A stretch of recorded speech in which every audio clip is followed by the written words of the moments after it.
What's up guys, welcome back to another one of my YouTube videos, and this is my longest aviation YouTube video. So yeah, I tried to film this once before, but this thing on SD cards you can only have up to 4 gigabytes per video on one of the types of however it's formatted. So I just formatted it and erased all the information off into one where I could have a video that's 10 gigabytes. So yeah. Plus also my PlayStation battery is almost dead. So yeah. It just died. But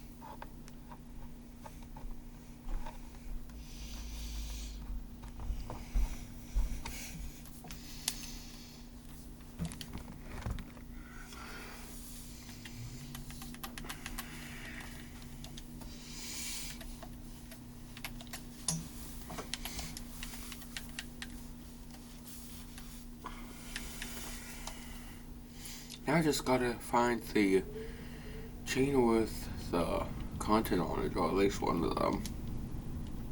I found one of them.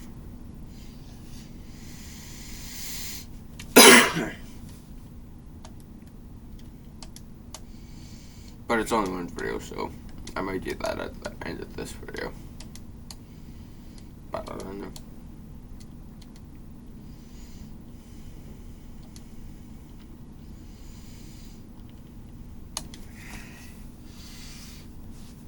Oh wait, it's on my main channel. That's the first that I want to watch on my main channel here.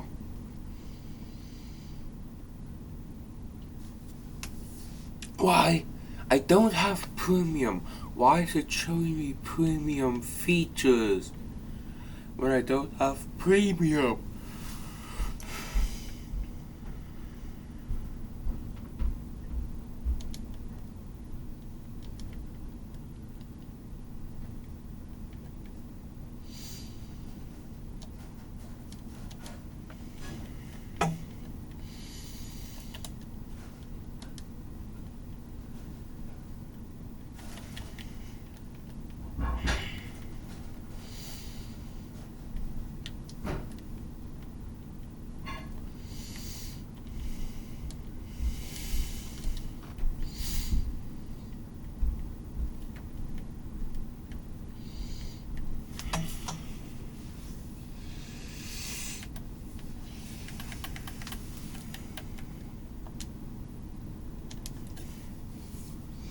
There's trips you gotta take, and the ones you wanna take, and with you save your way.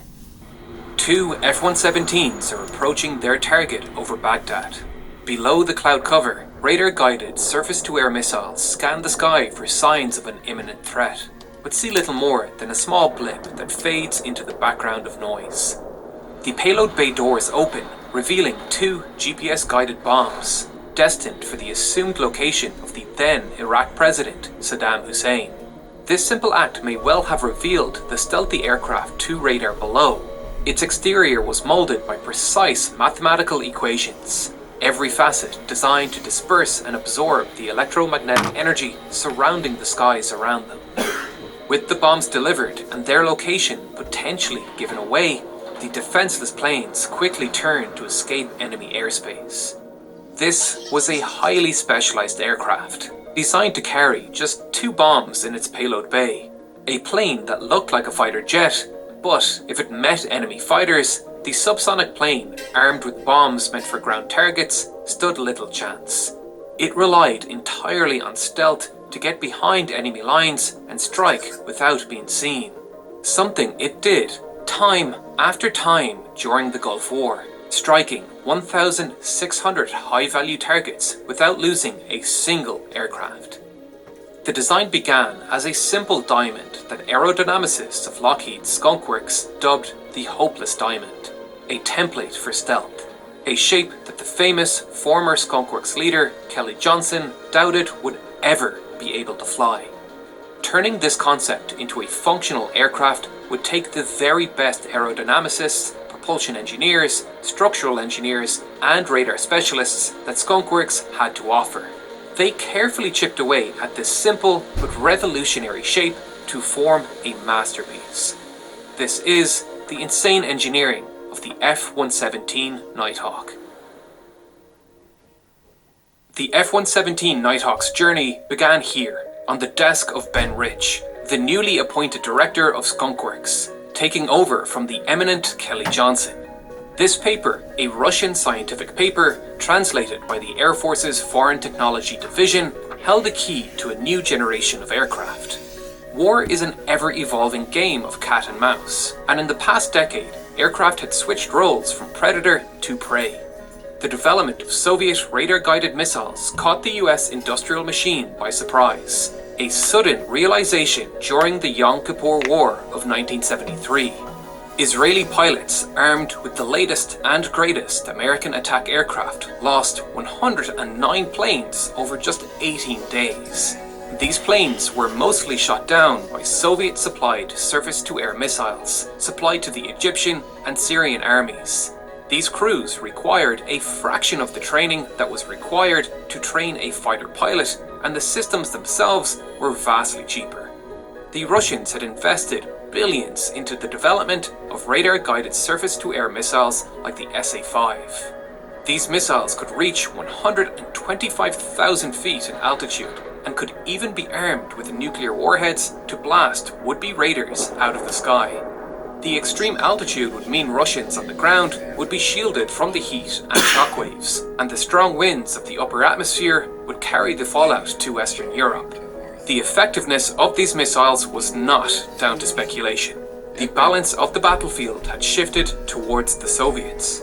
Air Force planners extrapolated these attrition rates out to a full war with the Soviets in Eastern Europe, and they saw the writing on the wall. The Soviets would wipe out the entire US Air Force in just 17 days. Two strategies to counter this advancement emerged. Conventional wisdom of the time pointed towards designing a plane specifically designed to hug the terrain, to be able to fly long-range missions at extremely low altitude, hiding from radar in the ground clutter. This resulted in the B-1 Lancer. Its variable sweep wing allowed it to tailor its aerodynamics for both low-speed, low-altitude flight and high-speed, high-altitude flight. However, that wisdom would soon be challenged thanks to one brilliant scientist, Dennis Ovelhauser, who, on one fateful day, placed this paper on the desk of Ben Rich, a long technical document full of complicated equations and theories, but for Dennis, Skunk Works radar dome expert, it held a treasure. The key to unlocking a new way of designing aircraft, a method to calculate the diffraction of electromagnetic waves. Stealth design was not a new concept. The SR-71's first flight predates the first day of development of the F-117 by over 10 years, and it incorporated some early concepts for stealth that were largely based around the laws of physical optics, reflection and refraction. Avoiding corner reflectors was a known method to reduce radar signature long before the F-117 was theorized. What this paper unlocked was much more complicated, once thought to be too complicated to solve: diffraction. Imagine waves approaching a harbour breakwater. It's designed to shield the boats inside from the energy of the sea. With just the laws of reflection, the boats should be completely unaware of the presence of waves outside these walls. And yet, through diffraction, the waves find their way inside. This is a messy, chaotic problem with too many variables to consider for simple analysis, and it only gets more complicated with electromagnetic waves. But this paper, unbeknownst to the Soviets, who allowed it to be published internationally, held the key to the technology that would allow aircraft to become the top predator once again. Ben Rich, the newly appointed leader of Skunk Works, under pressure to take the reins from Kelly Johnson, approved a computer program to be developed. And within 3 months, a working program that allowed simple shapes to be analysed was created, dubbed Echo 1, allowing them to theorise the hopeless diamond. This was of course not a plane. It lacked everything a plane needs to fly. It had no control surfaces, no propulsion, no payload. It even lacked a wing. Dennis was not an aerodynamicist. He was Skunkworks' radome specialist, designing the nose cones that housed their plane's radar. This design was a template that could be molded by the most skilled sculptors in aviation. Step 1 was to figure out its mission profile. This would decide several things: max payload, range, and propulsion. With stealth a priority, the F-117 could not have external hardpoints. This was going to limit its weapons capacity. It would feature 2 internal weapons bays, and the plane would be a precision bomber. Its weapon of choice were laser-guided bombs. Inside the nose of the aircraft hid a steerable turret containing a dual field of view infrared sensor, while a second infrared sensor was located to the right of the nose wheel well. And both sensors came with a laser which could be aimed at the target to guide the bomb with extreme precision. The sensors locked onto and tracked targets with help from the internal navigation system, switching from the forward-looking to the downward-looking systems as it passed over the target. These systems were of course heavily weather dependent, as the plane could not guide the bombs through cloud cover, but GPS-guided bombs were also an option. These were the only weapons on board. The plane would be completely defenseless to aerial threats and would thus rely completely on stealth. And because of this, the F-117 was going to be a subsonic plane. Producing a sonic boom was a good way to be detected, not by radar, but just any person in the general vicinity. Higher speeds also results in increased aerodynamic heating that could allow the plane to be targeted by infrared guided systems. So the engines didn't need afterburners or specialized engine inlets to slow down supersonic airflow. This simplified engine selection, and the General Electric J85 was selected for the Half Blue demonstrator, which would later be upgraded to the General Electric F404 from the FA-18 Hornet, an affordable, reliable, and maintainable engine. Next, the engine air inlet needed to take shape. Here, things get particularly unique to the F-117. Radar bouncing around inside an engine inlet is like a person shouting into a massive cave. The engine inlet would need to take the same facet angles as the rest of the plane, and so the engine inlet was covered with a radar reflecting grid. The grid had spacing of just 1.5 centimeters. This spacing was key to preventing the transmission of radar.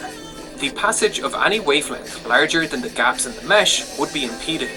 Some wavelengths will still get through, but the inside of the inlet was also lined with radar absorbing material, or RAM, which covered the entire surface of the aircraft. We don't typically see covers on engine inlets for several incredibly important reasons. Number 1, it reduces pressure recovery. Pressure recovery is the ratio of the average total pressure at the exit of the inlet to the total average pressure in the free stream air. The absolute maximum value is 1, where no pressure is lost and therefore no energy is lost. This is a way to assess the performance of the engine inlet. Having a mesh blocking a large portion of the inlet drastically reduces the pressure recovery and reduces the thrust the engine can produce as a result. Secondary intake doors located here could open at lower power settings to increase airflow, but opening these up during flight was not an option. They were controlled automatically, programmed to open when the plane's speed was below Mach 0.5, and the doors closed gradually as the plane accelerated. This was also how the crew accessed the engine to maintain it, since the front intake was completely covered. This grid created another, much larger problem. During flight, ice can build up on the aircraft. Smaller devices like the airspeed pitot tubes have heating elements and water drains inside them to prevent this critical sensor from being blocked. To prevent this from happening to the inlet grid, the plane came with in-flight anti-icing equipment, with what was essentially a windscreen wiper. A wiper would emerge from the lip below the inlet and spray a glycol-based anti-icing mixture. Next, the engine outlet had to be molded into shape. And once again, the F-117 has an incredibly unique design. The engineers wanted to minimize the heat signature of the plane as well as the radar signature. To do this, they needed to cool the exhaust and distribute it over a wider area so it could mix with ambient temperature air quicker. The exhaust outlet transitioned from a round duct at the turbine exhaust to a flat 17:1 rectangular shaped duct. The duct was also divided horizontally into smaller ducted channels. Below the exhaust, the fuselage extended out with a slight upwards angle into what was dubbed the platypus tail. This shape spreads the heat from the exhaust over a larger area, allowing it to mix with ambient air and cool down faster. The extension was also covered in heat-absorbing ceramic tiles that were cooled continually by bypass air coming from around the engines. This exhaust setup did, however, cause some instability issues that were only discovered during the Have-Blue demonstration test flights. The thrust of these engine nozzles were angled inwards towards the centerline of the aircraft. However, the angle of this thrust vector was often not symmetric. The thrust angle between each exhaust could differ by as much as 8 degrees in some flight conditions, resulting in differential thrust that could push the plane sideways. The angle was affected by engine power, angle of attack, speed, but in particular, side slip. Side slip is when the relative wind striking the plane does not match the direction of travel, which can often happen on takeoff and landings with a side wind. This became a problem for the Have-Blue test flights because the flight computer was using a lateral accelerometer to measure side slip. But this asymmetric thrust was pushing the plane sideways, causing the accelerometer to detect side slip. The flight computer then tried to correct for side slip, which did not actually exist, and created actual side slip, which increased the asymmetric thrust, which increased the false side slip signal, a positive feedback loop of instability. This problem was fixed by taking actual side slip measurements using a beta vane. Beta is just the aeronautical engineering term for side slip. With the engine selected and payload capacity determined, the wings needed to be sized and designed. An aerodynamicist has a lot of things to consider when designing a wing: the sweep angle, the aerofoil design, the dihedral angle, and the wing area. Usually these decisions are made based on the plane's main responsibilities. An airliner selects a wing that operates most efficiently at its expected cruise altitude and speed. A fighter plane like the F-16 will be designed to maximize maneuverability and high angle of attack lift. However, the F-117 engineers had their hands tied with many of the choices they could typically make. The sweep angle, which describes the backwards angling of wings, was largely out of their control. Sweep angle is usually determined by the speed of the aircraft. Slower civilian aircraft like Cessnas have no need for sweep as they don't travel even remotely close to supersonic speeds. An airliner's wing is angled backwards to increase critical Mach number. This is the speed at which supersonic flow begins to appear over the wings. Angling the wings backwards allows airliners to fly faster before this becomes an issue. The 787 has a sweep angle of 32 degrees. Supersonic planes, like jet fighters, have their sweep angle determined by speed too, but this time it's to avoid the oblique shockwaves emanating from the nose and body of the plane from intersecting with their wings, which would cause a large amount of drag and loss of lift. An F-16 has a sweep angle of 40 degrees. Even the fastest planes, like the SR-71, had a sweep angle of just 53 degrees. The Have-Blue demonstrator aircraft had a sweep angle of 72.5 degrees, and the F-117 was going to be a subsonic plane, flying at...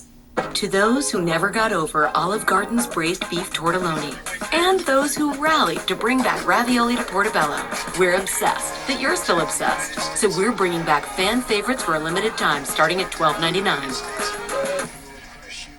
Love what moves you, protect what matters. The drives you count on connect you to the people, places, and moments you love. That's why Mr. Tire Auto Service Centers is here to help keep you safe and moving forward. Right now, save $120 on Continental tires, $110 on select Goodyear tires, plus buy one get one free on select Nexen tires, and buy three get one free on select Cooper tires. With tires you can rely on, you're free to focus on what matters most. Visit MrTire.com for details. Offers end February 28th.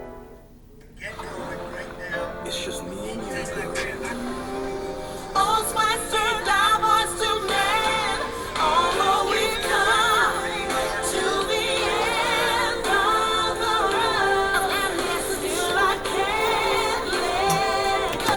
Similar speeds to an airliner, a sweep of 32 degrees or so would have sufficed. This extreme sweep angle was being driven by its stealth requirements, determined by the Echo 1 program, and this came with troublesome consequences. A swept wing produces less lift than an equivalent unswept wing. This was made even worse by the rigid design requirements of stealth on the aerofoil itself. The airfoil of the F-117 was composed of simple, flat faceted shapes too, 3 on top and 2 on the bottom. If we map the pressure distribution of a regular airfoil, it may look something like this, while the faceted shape looks like this, with peaks occurring at the facet lines. This resulted in low lift-to-drag ratios and caused issues with aerodynamic flutter, where the wing would vibrate and damage itself. With the reduced lift caused by the sweep angle, in addition to the suboptimal aerofoils, the wings had to be quite large to produce enough lift. The designers increased the wing area with extensions here. This increased the F-117's wing area to 72 meters squared, a massive area for such a light plane. The F-117 had a max takeoff weight of 23,800 kilograms. Compare that to an F-15. The F-15 was designed with a low wing loading in mind, meaning a low ratio of weight to wing area. And yet, the F-15 had a smaller wing area and a higher max takeoff weight than the F-117. The F-15 could simply produce more lift with less wing area. Designing a plane around these flat, faceted sheets was a huge challenge, not just in lift, but in stability too. The massive 72.5-degree sweep in the half-blue demonstrator caused a pitch instability. If the plane pitched to an angle of attack greater than 17 degrees, the plane would not be able to pitch down again, as the elevons also lost control authority as the angle of attack increased. A concerning pitch instability that required the flight control computer to intervene on the pilot's behalf with a specialized control surface. The half-blue turned the platypus tail extension into a flight-controlled surface. It automatically deflected downwards when an angle of attack of 13 degrees was exceeded. But this too brought with it some unforeseen issues, which ended the test flight career of Bill Parks, when the control surface automatically deployed just 1 meter off the runway and slammed the aircraft into the ground, bending the landing gear and forcing the pilot to eject. This platypus tail was removed for the final F-117 design. The F-117 was different from half-blue in several ways. Besides being much larger, the inward-canted, all-movable fins of the half-blue was switched to a V-tail, and the fins themselves were enlarged to increase control authority. These inward-canted fins matched the 30-degree contours of the fuselage. They served as both the rudder and elevators, a ruddervator. Inward fins like those of the SR-71 and outward canted fins like those of the F-35 work in the same way, and we can see how by examining the resultant force generated when the control surfaces are actuated to different positions. We can actuate them in opposite directions to generate a horizontal resultant force, providing yaw control as a vertical rudder would. Or we can deflect them in the same direction to provide pitch control as the horizontal elevator would. However, the inward canted fins of the half-blue are being shielded from airflow by the fuselage during high angle of attack maneuvers, reducing their power to control the plane as they were receiving less air to create lift. The larger outward canted fins of the F-117 helped increase their control authority. The platypus tail was removed, but the F-117 gained a second outboard elevon, where the half-blue had just one elevon on each wing. These huge full-span elevons were sized to provide more control in pitch. The 72.5-degree wing sweep was also reduced to 67.5 degrees. While still an extremely high wing sweep for a subsonic plane, this 5-degree decrease helped increase the lift of the wing and reduce the pitch instabilities the half-blue demonstrator experienced. With two large elevons, the F-117's V-tail no longer had to control both pitch and yaw. It was dedicated to just yaw control. Having a control surface like this performing double duty can cause issues. If the plane needs to control both pitch and yaw at the same time, the flight computer has to figure out how to manage the competing control inputs into a single control surface. It's far from ideal. It also increases redundancy in the event of a failure, a much better design than the half-blue demonstrator, both of which were destroyed in crashes. With the extremely poor lift-to-drag ratio of the F-117, its maximum takeoff weight was limited.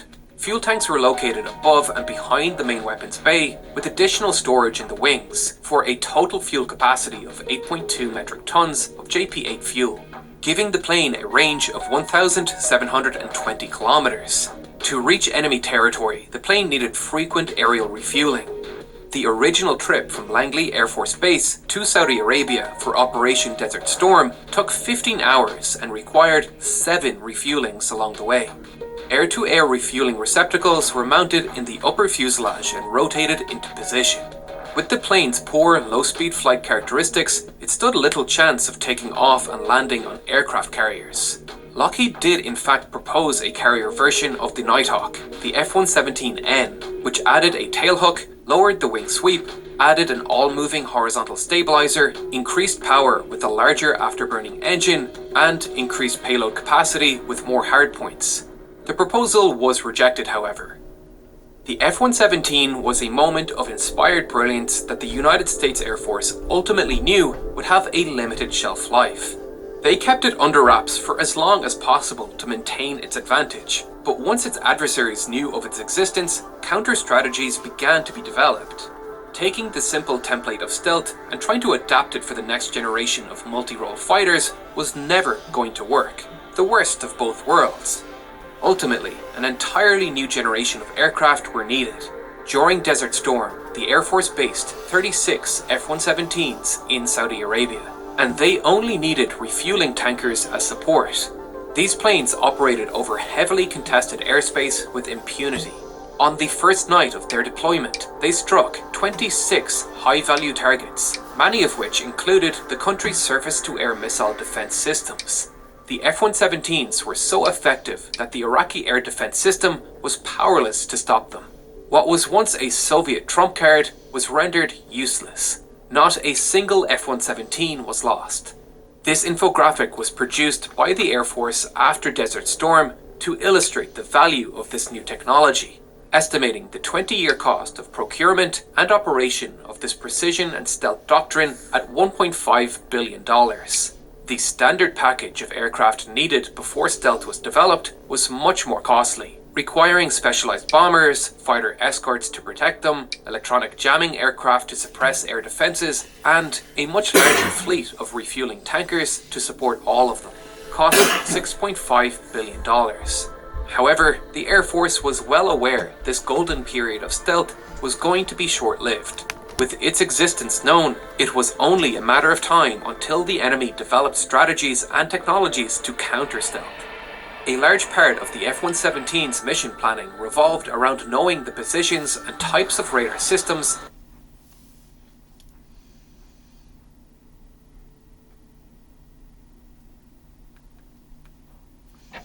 What's up, guys? Welcome back to another one of my YouTube videos. And in this YouTube video, I am going to be having a random flight. So yeah.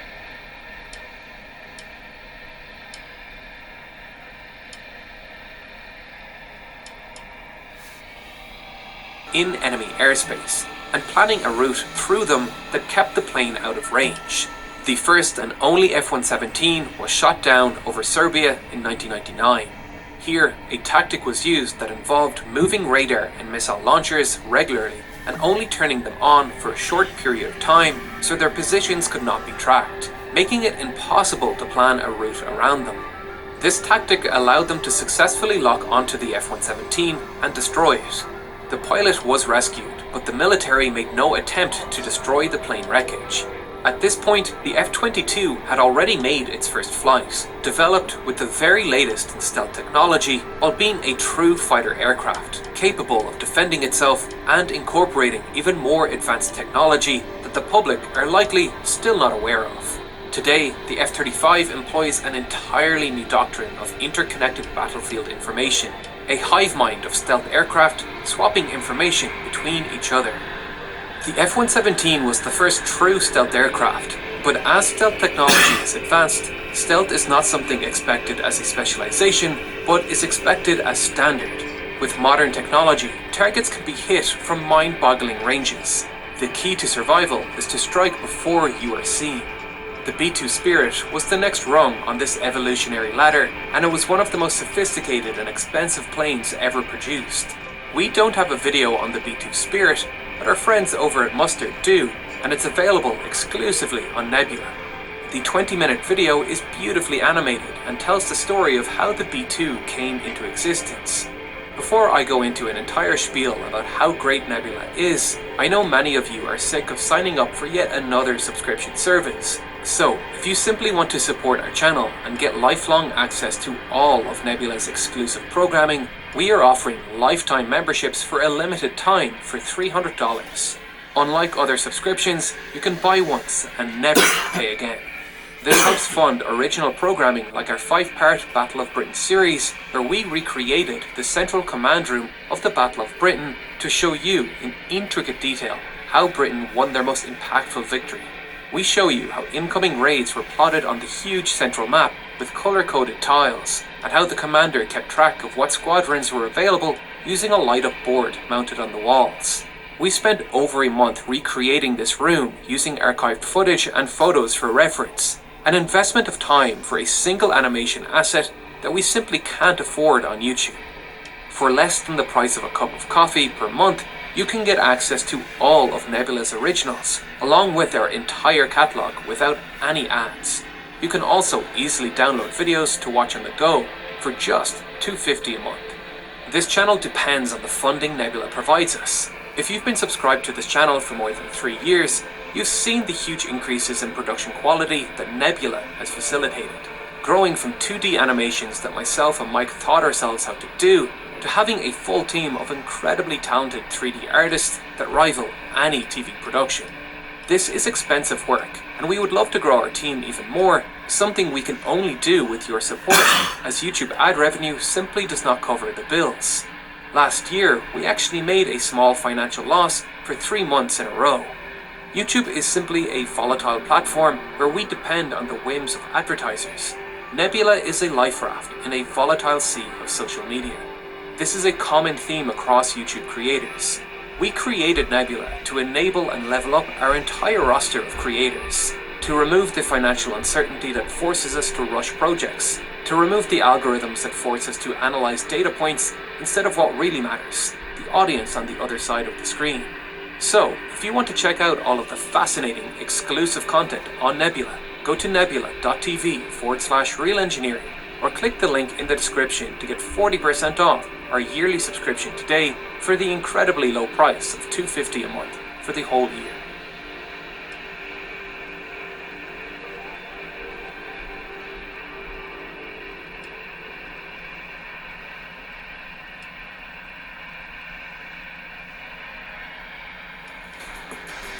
Ops Automation has added welding to our portfolio of capabilities through the integration of Nucor Weld. It's the aircraft that changed the face of air-to-air combat. You could tell this was absolutely a dominant fighter. It turned the tide of aerial warfare back in America's favor and raised the standard to staggering heights. Its kill ratio is 140-0. This is unprecedented in aerial warfare. This is the inside story of an aviation giant. How did the Air Force F-15 overcome its skeptics and survive tragedy? How did it come to dominate the skies of Earth and blaze its way into the heavens beyond? There were those who thought it could never be done.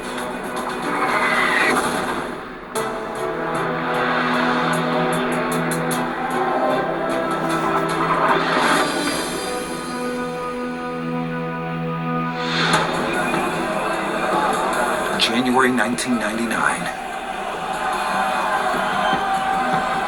Yugoslavia's President Slobodan Milosevic's ethnic cleansing campaign tears his country apart. Serbian militias massacre Bosnians and ethnic Albanians. Terrified refugees pile up along the borders. It's winter. There's nowhere to go. Thousands of people have been forced from villages, from their homes, at gunpoint. NATO hatches a bold new plan. Operation Allied Forces aims to defeat the Serbs from the air.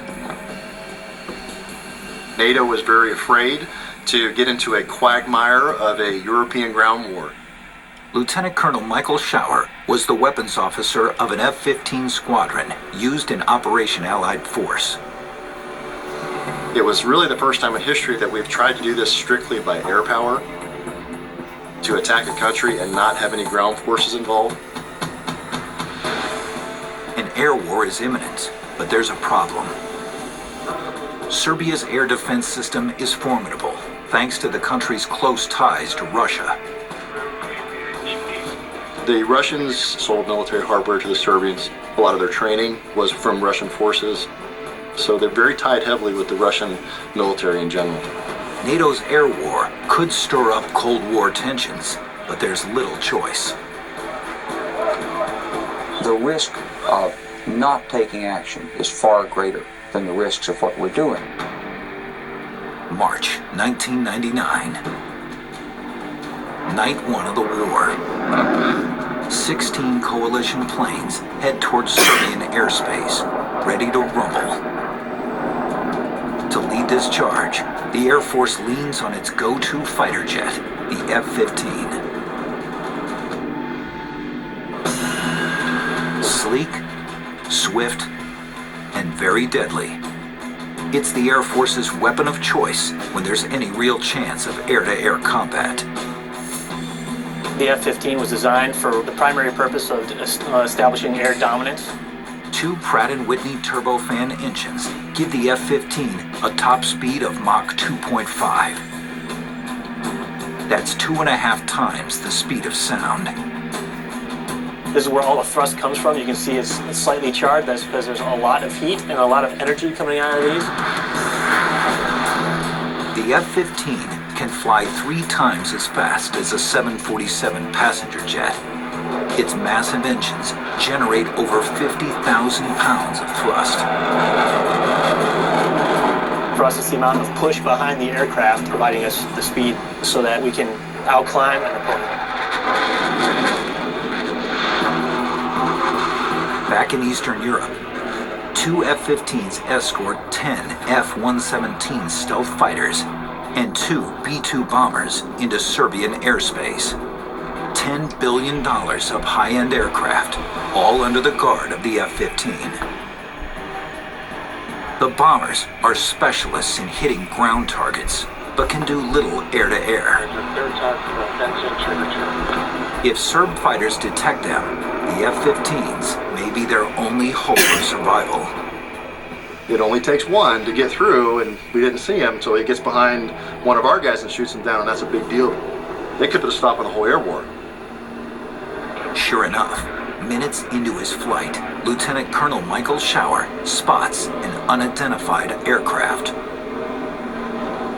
We knew the only aircraft the Serbians had on alert were MiG-29s. They had about 14 of them. We got there and did about one spin in the cap and turned back around, and I saw a radar blip pop up.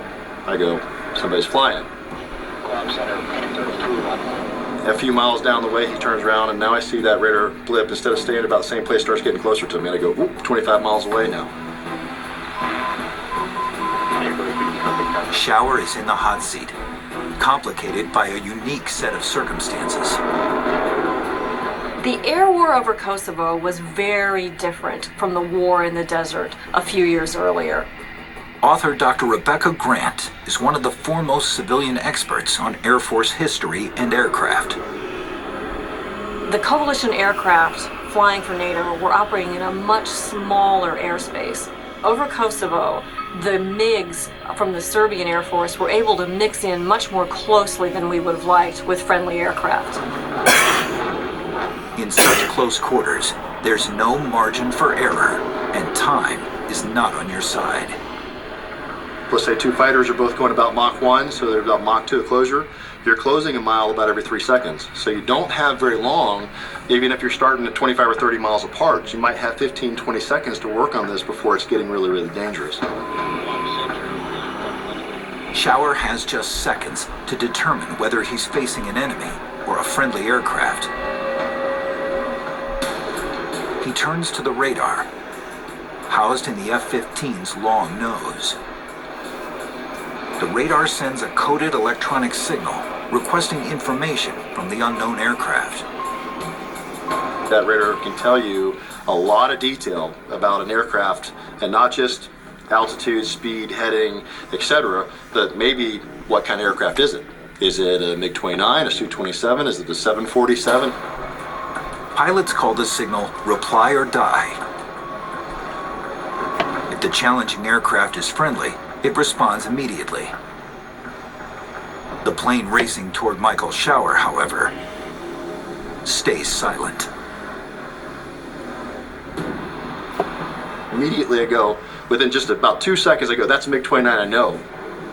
My blood pressure was definitely starting to go up.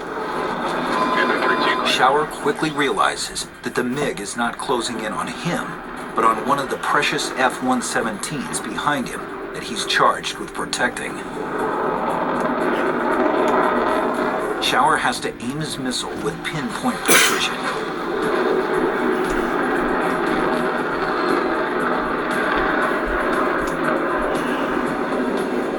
He puts his hand on the trigger and fires.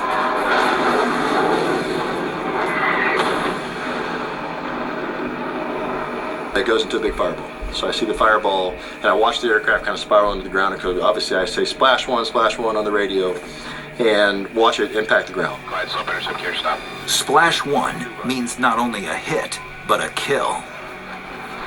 And this splash one comes just in the nick of time. They came within just a few thousand feet of having the Serbian MiG close in on the F-117s. There's no question this pilot, Captain Michael Shower, had saved some of the F-117s. With the Serbian MiGs no longer a threat, the B-2s and F-117s get to work, wiping out dozens of military targets. The F-15s were once again in the lead, clearing the skies of Serbian MiGs and enabling NATO to carry on that air war and stop the humanitarian tragedy going on in Kosovo. After 2 months of bombing, Milosevic gives up. Led by the F-15s, Operation Allied Force proves that a war can be won by air power alone. Mr. Milosevic accepted these conditions for one reason. You made him do it. This isn't the first time the F-15 has gone head-to-head with the MiG. The F-15's dominance has extra significance. It's because of the MiG that the F-15 first came into being.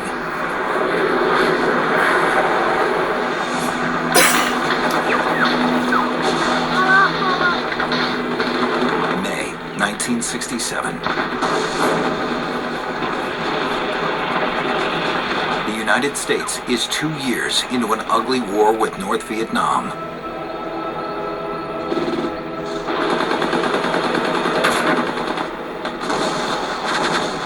U.S. forces aren't just getting killed on the ground. They're taking a pounding in air combat, too. The Vietnam War early on was a huge shock to the American concept of air superiority. There is no doubt that air power was not as dominant as it had been in World War II. Dick Anderegg was the director of the Air Force History and Museums program. He commanded an F-15 squadron for 2 years. The Air Force coming into the Vietnam War, it had been designed to be a nuclear force, to shoot radar missiles at large bomber-sized targets in a nuclear war scenario. But the war over North Vietnam wasn't like that. The aircraft there were small fighter-sized targets, highly maneuverable at much lower altitudes. The disadvantage for the U.S. pilots was that they were flying heavier aircraft, not designed for air combat. North Vietnam's premier dogfighter is the small, tough MiG. It's built and sold behind the Iron Curtain. Vietnam took place during the height of the Cold War. And in the Cold War, the Soviet Union and its allies in the Eastern Bloc and around the globe were our staunch enemies. North Vietnam got its MiGs from the Soviet Union.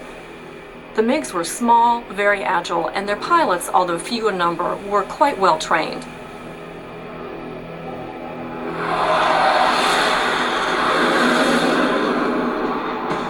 The North Vietnamese shoot down almost 2 U.S. aircraft a day. The cost is more than just the planes.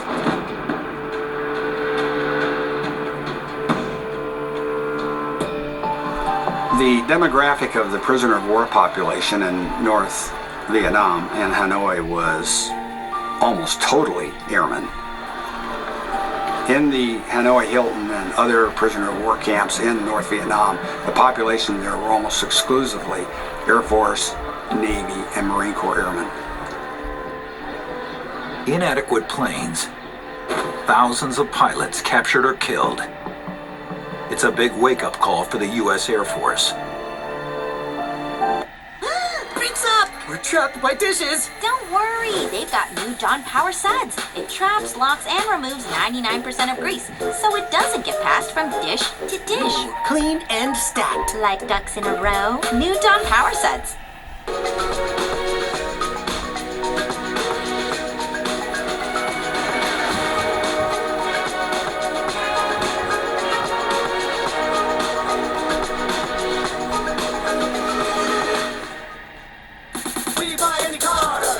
We Buy Any Car makes selling your car fast, safe, and fair. Book an The air combat experience in Vietnam almost immediately indicated that the U.S. had the wrong type of airplanes to go up against the Soviet MiGs. Just when it seems things can't get worse, Russia unveils its latest threat. The Soviet Union always liked to show off its top military equipment in big public displays. It was done with a view towards intimidating the West. One plane grabs U.S. attention immediately. It's called the MiG-25. It's a more advanced version of the plane that is beating them in Vietnam. To Western analysts, it looked like the MiG-25 might be the most dominant fighter ever built. Analysts estimated that it might be able to fly in excess of Mach 2, maybe even Mach 3. That means 3 times the speed of sound. It was received as a threat. Here's another leap into the next generation of fighter aircraft that we don't see that we have anything that can match right now. Suddenly, it looks like the United States isn't just going to lose Vietnam. It's going to lose the Cold War, too. The U.S. Air Force knew they had to build a true air superiority fighter and get it into production as quickly as possible. December 1968. The United States Air Force gathers at the Pentagon. Their new $15.4 million weapons program demands the impossible. A combat fighter that can shoot any Soviet plane out of the sky. At first, the air...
Hey.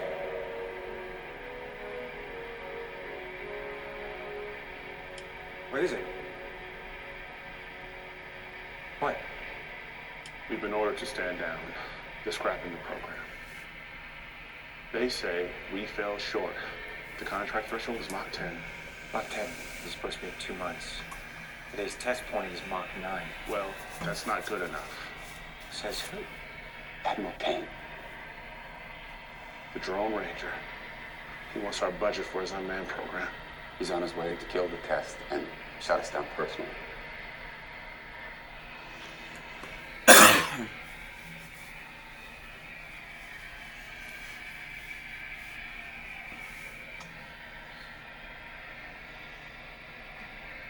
he isn't here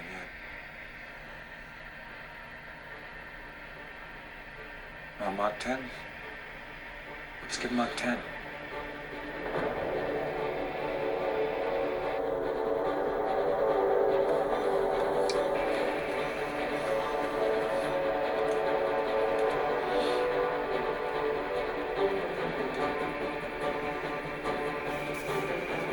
Now remember, the contract threshold is Mach 10.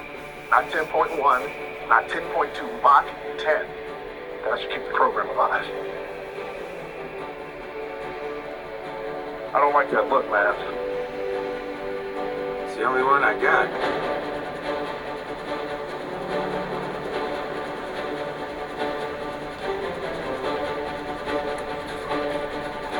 Control, this is Dark Star. How do you read?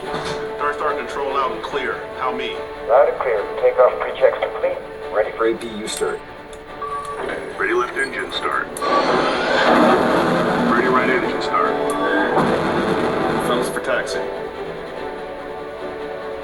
We are ready for taxi. Tower, this is Dark Star. We are taxiing with information Alpha. Dark Star, you're clear to taxi. Runway 21. Winds 21010. Okay, fuel temps are looking good. Control concurs. Battery's holding 95%. Cabin pressure looks good. Control concurs. Tower, this is Dark Star. We're ready for takeoff. Requesting an unrestricted climb to 600 and above. Dark Star, the runway and skies are yours. Rear Admiral Chester Kane. Maverick, Kane just pulled up to the gate. It's not too late to stop, buddy. You know what happens to you if you go through with this. I know what happens to everyone else if I don't. Dark Star is ready for takeoff. Everyone, go for takeoff. Starting with engine. Engine, go. Thermals, go. Fuel, go. Electric, go. Control surfaces, go. Dark Star, control, you're cleared for takeoff. Nice, sweetheart. One last ride.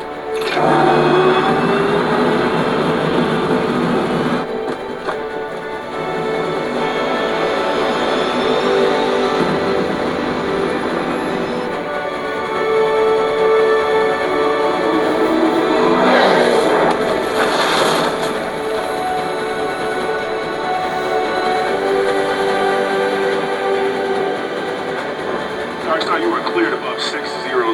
Increase to Mach 3.5. Cleared above 600.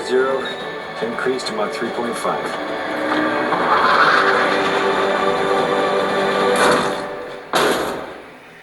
Admiral, just in time, sir. I'm early. So are you. Care to explain? Transitioning to scramjet.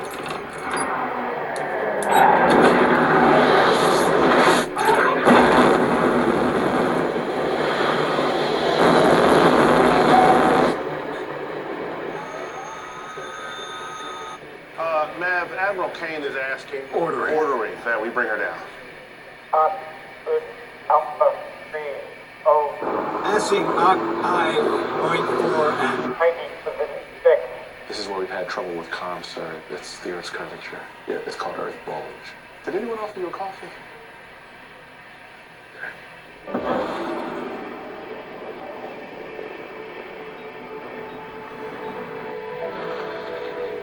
Is that Mach 7? Pushing 8. Flight data? Receiving? Data's good.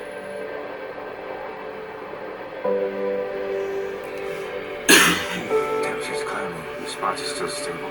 We're feeling good. Mach 8.8. 8.9. Mach 9. He's the fastest man alive.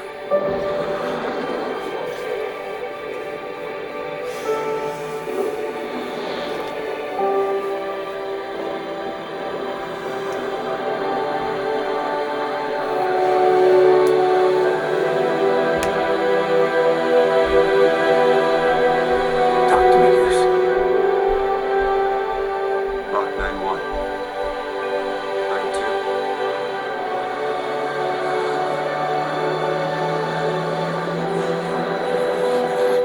Mach 9-3. 9-4. Approaching high hypersonic.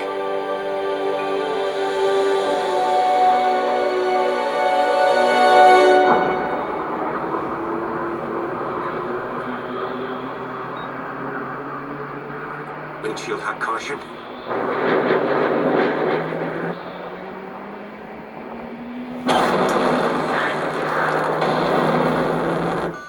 Surface temp rising.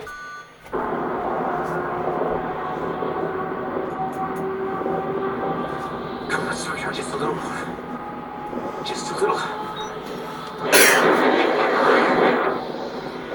Come on.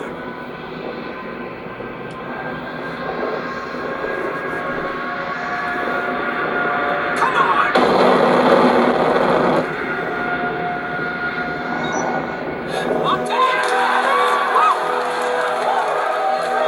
Put that in your Pentagon budget. Sir.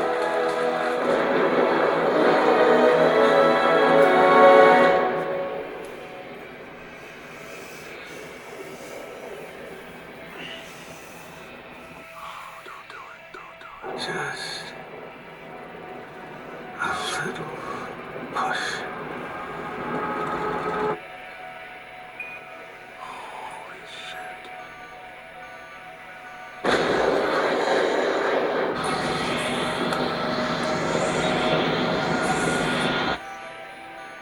You got some balls, stick jockey.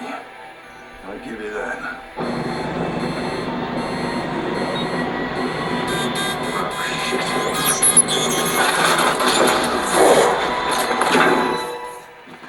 Maverick. Maverick.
Maverick.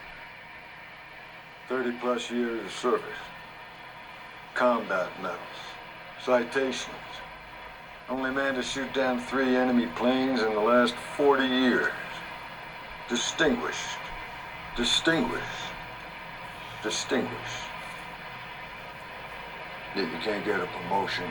You won't retire. And despite your best efforts, you refuse to die.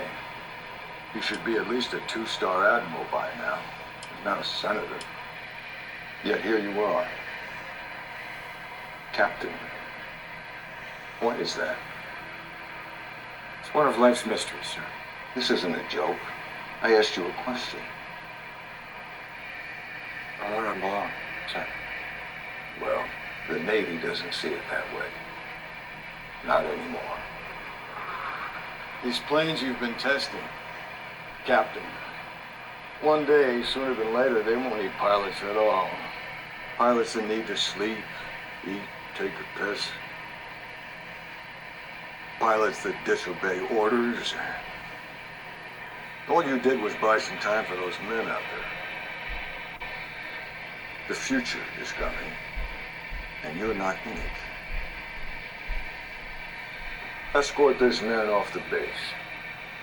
Take him to his quarters. Wait with him while he packs his gear. I want him on the road to North Island within the hour.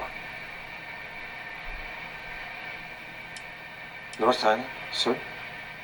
Call came in with impeccable timing, right as I was driving here to ground your ass once and for all.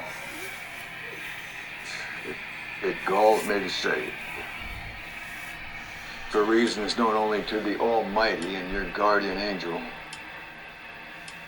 you've been called back to Top Gun. Sir. You are dismissed, Captain.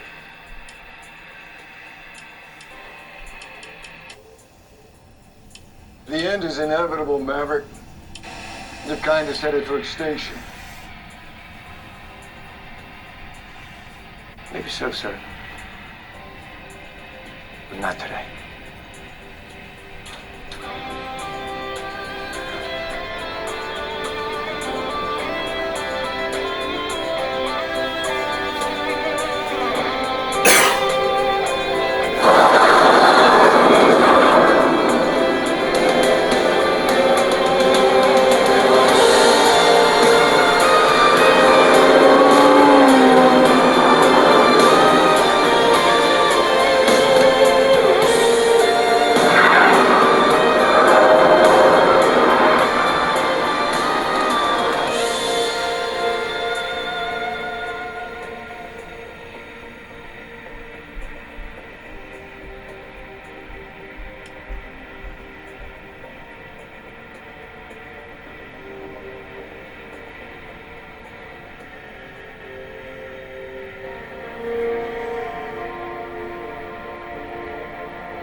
Captain Pete Maverick Mitchell.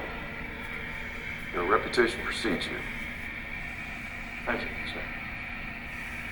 Wasn't a compliment. I'm Admiral Bo Simpson. I'm the air boss. Believe me, Admiral Bates.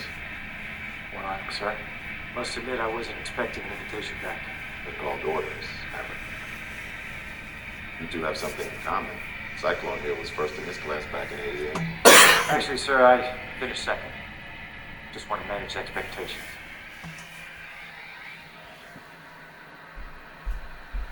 The target.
Is an unsanctioned uranium enrichment plant built in violation of a multilateral NATO treaty.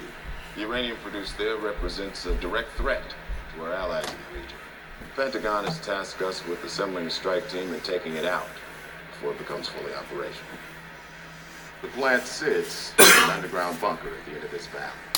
Said valley is GPS jammed and defended by an extensive surface-to-air missile array, serving a limited number of fifth-generation fighters, which in turn are backed up by a plentiful reserve of surplus aircraft, even a few old F-14s. Seems like we're not the only ones holding on to old relics.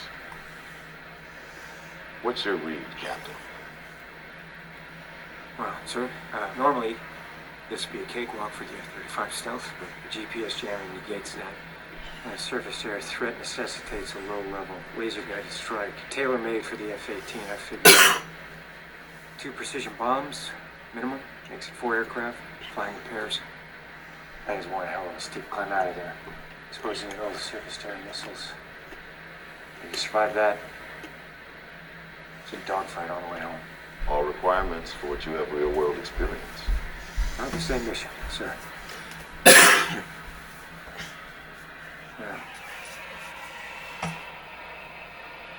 No, someone's not coming back from this. Can it be done or not? How soon before the plant becomes operational? 3 weeks, maybe less. It's been a while since I've flown an F-18, and I'm not sure who I trust to fly the other 3, but I'll find a way to make it work. I think you misunderstand, Captain. Sir? We don't want you to fly it. We want you to teach it. Teach? We recalled 12 Top Gun graduates from their squadrons. We want you to narrow that pool down to 6. They'll fly the mission. Is there a problem, Captain? You know there is, sir. Bradley Bradshaw, a.k.a. Rooster. I understand he used to fly with his old man. What's his call sign? Goose, sir. Tragic what happened. Captain Mitchell was cleared of any wrongdoing. Goose's death was an accident. Is that how you see it, Captain? Is that how Goose's son sees it? With all due respect, sir, I'm not a teacher. You were a Top Gun instructor before. That was almost 30 years ago. It lasted 2 months. It's not what happened. Well, let me be perfectly blunt. You are not my first I see choice. you wondering, In fact, you aren't even on the list. You were here at the request of Admiral Kazansky. Now, Iceman happens to be a man I deeply admire. He seems to think that you have something left to offer the Navy. Alright, that's no point. What that is, I can't imagine. Look, You don't have to take this job. But let me be clear. This will be your last post, Captain. You fly for Top Gun, or you don't fly for the Navy ever again.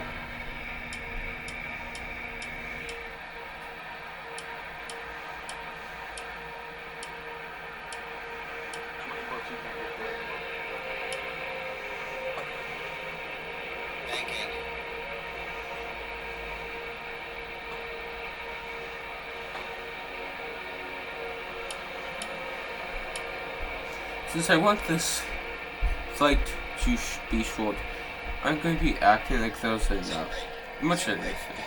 Actually, since I'm in training, I really should do an actual, like, some kind of emergency.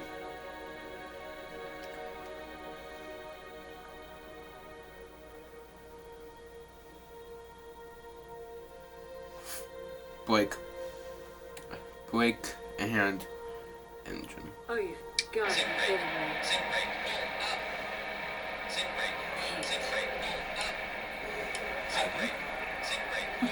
What are you doing here? Yeah, I should ask you the same thing. That is a long story. I doubt that. Who'd you piss off? Another admiral. Exactly. Are you mad at me? Oh, Pete. I can never stay mad at you. That's the problem. I gotta say, North Island's the one place I thought for sure I'd never run into you. How long you been here? Bought this place about 3 years ago. 3 years? Mm-hmm. Yeah. Not long after you got shipped off to the desert for pissing off that other admiral. That was 3 years ago? You must be in a lot of trouble. Well, you come back here willingly. Well, let's start it out. No, I think this is it. Come on, Pete. You've been saying that as long as I've known you. You said it after they busted you for taking down the joyride in the F-18. And the next thing I know, you're off to Bosnia. Then Iraq. Both times. You get yourself in trouble. Iceman makes a call. And you're back in the air. Honey, this is different. Pete, trust me. As improbable as it seems right now, somehow you'll be back in a fighter plane with your tail on fire. I mean... Too late. What? You're about to ask me what time I get off. Don't give me that look. I'm not giving you any love. I swear. It always ends the same with us, Pete. Let's not start this time.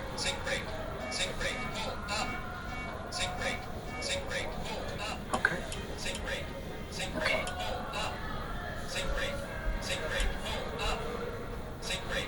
You look good.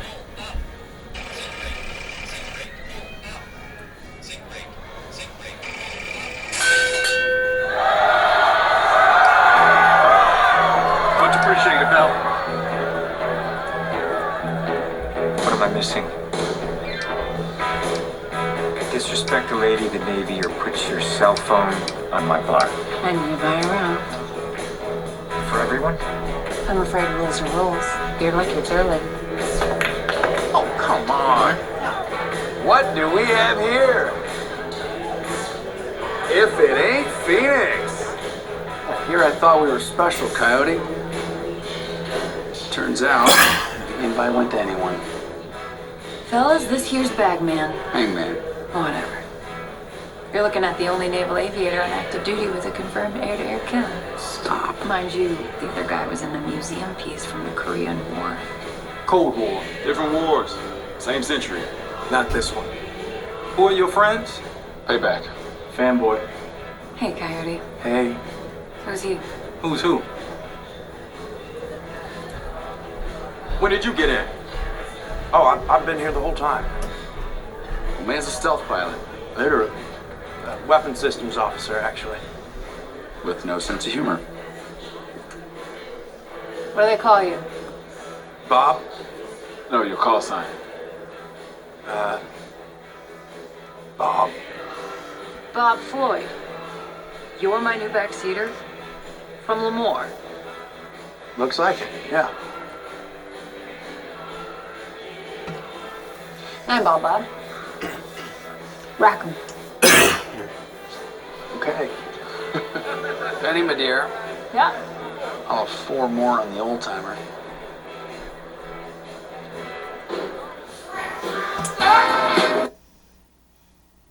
What's up, guys? Welcome back to another one of our YouTube videos. And in this YouTube video, I am playing War of Airports. So yeah, no special contract sale. So yeah, now I guess. Bradshaw! Is that you?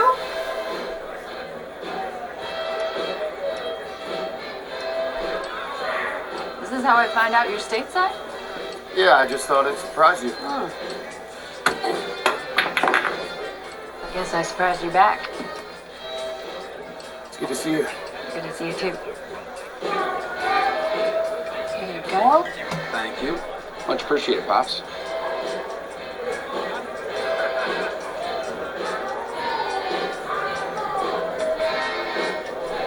How about ringing me out before the evening rush?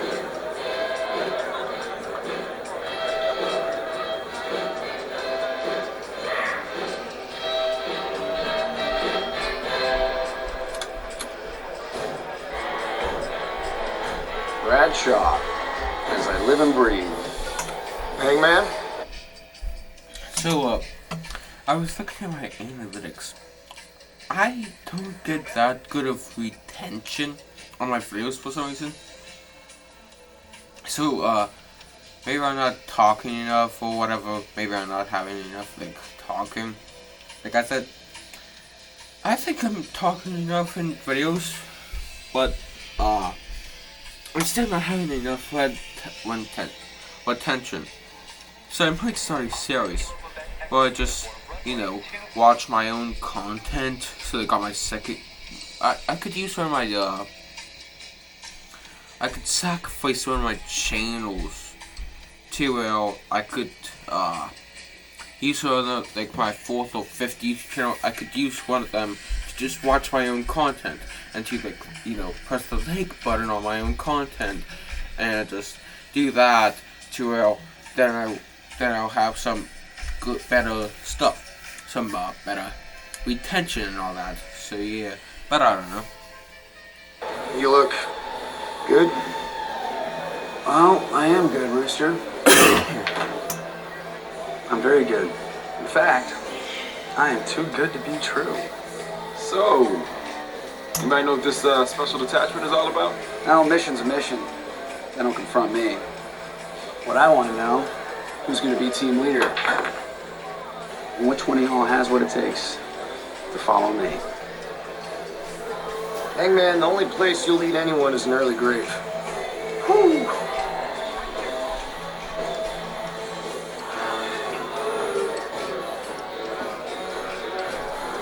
Oh, anyone who follows you is just gonna run out of fuel. But that's just you, man, Rooster. You're snug on that perch, waiting for just the right moment. That never comes. I love this song.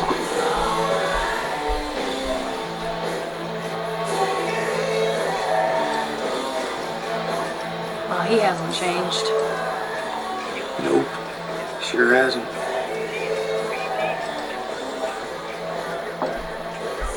Check it out. More patches. That's Harvard, Yale, Omaha. Shit, that's Fritz. What kind of mission is this? That's not the question we should be asking. Everyone here is the best there is. Who the hell are they going to get to teach us? It's been declined. You're kidding.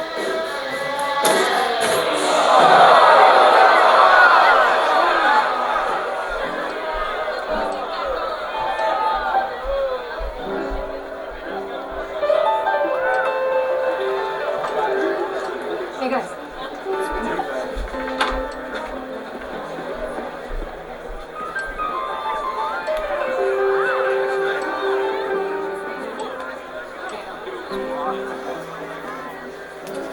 We just have to go with Bob.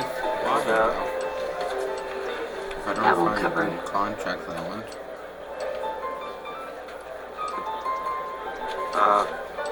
I'll come by tomorrow and bring you the cash. I'm afraid rules are rules, Pete.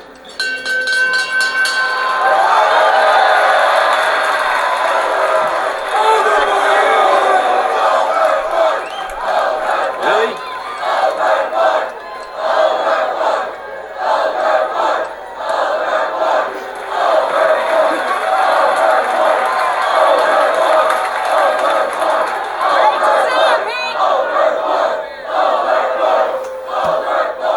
What's up, guys? Welcome back to another one of my YouTube videos.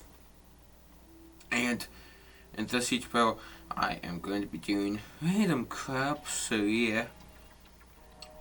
And I'm trying to find a contract. I'm just going to be going with Ryan Nelson's, actually LOT Airlines. Yeah, Polar Slot Airlines. I don't know if I have enough money for one of those contracts though.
from Admiral Bates, Nautic Commander.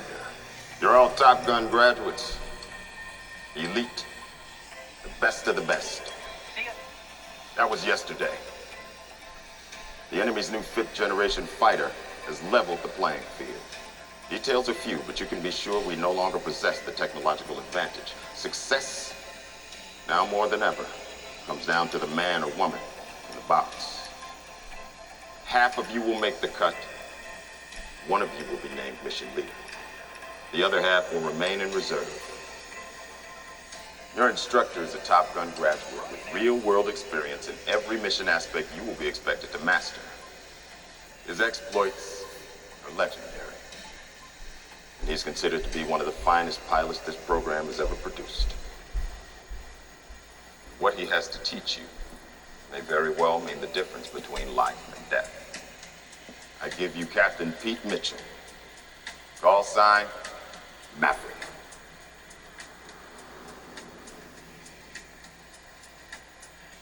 Morning.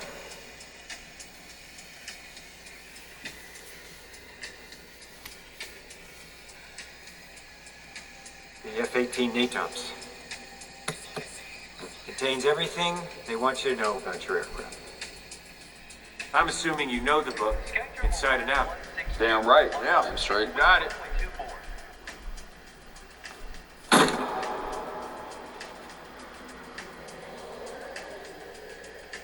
So does your enemy. And we're off. But what the enemy doesn't know is your limits. I intend to find them. Test them. Push beyond. Today we'll start with what you only think you know. You show me what you're made of.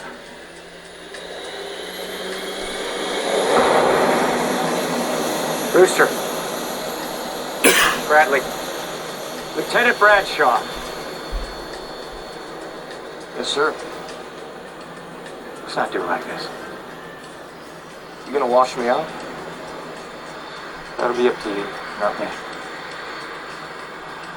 Am I dismissed?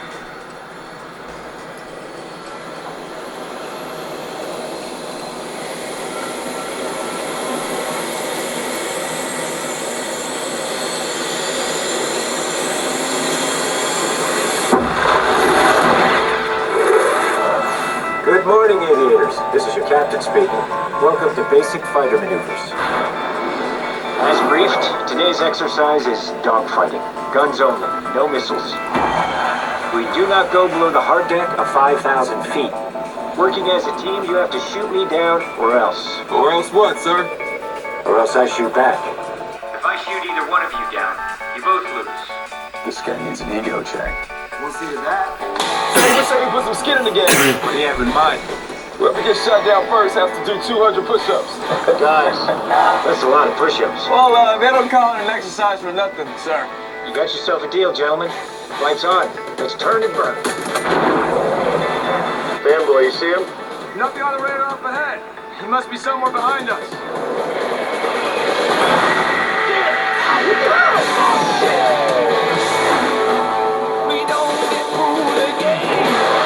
Easy, Maverick.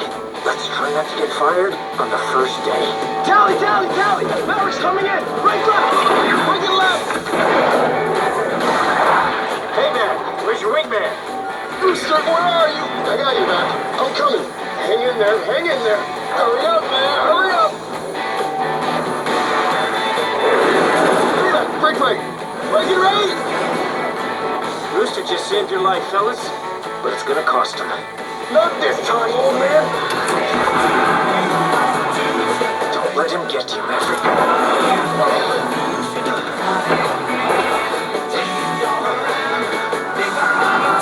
Rooster, you're too low. Pull up. You're hitting the hard deck. Altitude. Oh, shit.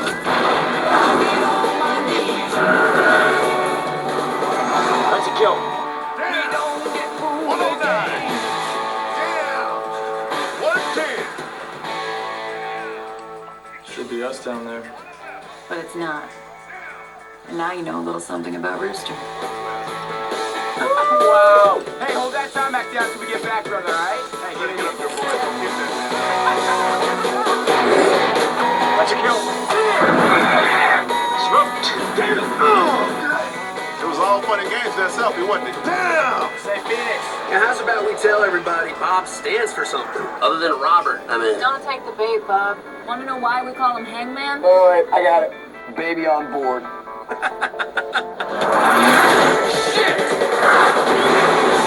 Greetings, aviators. Lights on. All right, Phoenix, let's take this guy out. Watch your back, Phoenix. Break right. Breaking right. Where's he going? That's why we call him Hangman. He'll always hang you out to dry. Leaving your wingman. There's a strategy I haven't seen in a while. He called you a man, Phoenix. You gonna take that? So long as he doesn't call you a man. Talk to me, Bob. Where's Maverick? Jesus, his nose is already coming around. Get off me, Hangman! For all you folks at home, this is how you bury a fossil. All right, Hangman. Time to teach you a lesson. You're out, Phoenix. Son of a bitch! That's it. Let's go, man. Let's see what you got. Come get me. Evil be gone. Hangman's coming. Yeah, you're good. I'll give you that.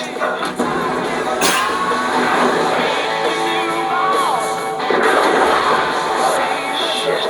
Phoenix, I can't see him. How close am I? Phoenix! I'm dead, dickhead. See you in the afterlife, Bagman. Where is he? Where is he? That's a kill. 79.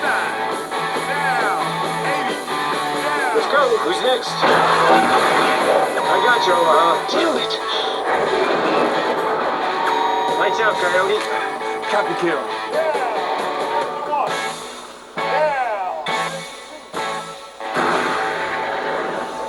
Say, Rooster, mind if I ask you a personal question? Would it matter if I did? So what's the story with you and Maverick? It seems like he's got you a little rattled. It's none of your business. Now, where the hell is he? Been here the whole time. Holy shit. You see me now? Come on, let's get it over with. Fight's on! What is with these two?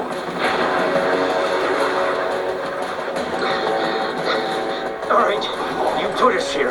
How are you gonna get yourself out? You can bail out anytime.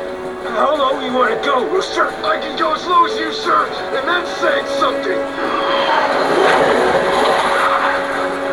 What's past is past, for both of us. You'd like to believe that, wouldn't you? Our deck's 5,000 feet, fellas. You're running out of room. Altitude. Your strategy is about to run us into the ground. What's your move? Altitude. Altitude. Altitude. Altitude. Altitude. Altitude. Altitude. Altitude. Pull up. Pull up. Pull up. Pull up. Pull up. Pull up. Now you got it. Don't think, just do. Come on, Rooster. You got him. Drop down and take the shot. It's too low. Too late. You had your chance.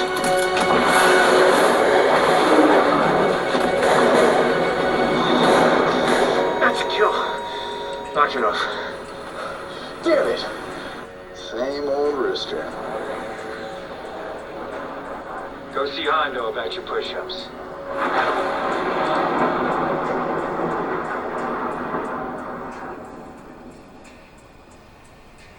All right, that's enough. Brewster, that's enough, man.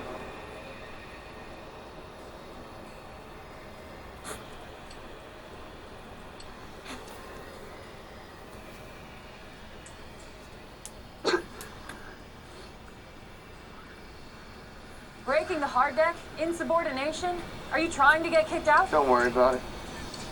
Look, I'm going on this mission. But if you get kicked out, you leave us flying with Hangman. Talk to me. What the hell was that? He pulled my papers. What? Who? Maverick. He pulled my application in the Naval Academy. Set me back 4 years. Why would he do that?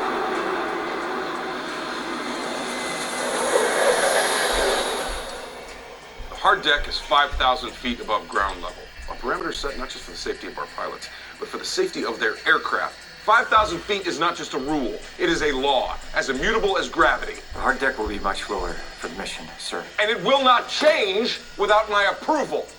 Especially not in the middle of an exercise. And that Cobra maneuver of yours, that could have got all three of you killed. I never want to see that shit again. What exactly do you suppose you were teaching, Captain?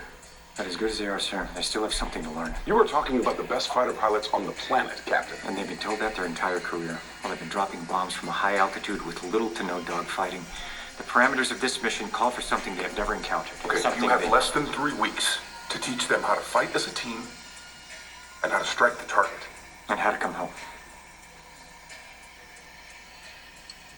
And how to come home, sir. Okay. Every mission has its risks.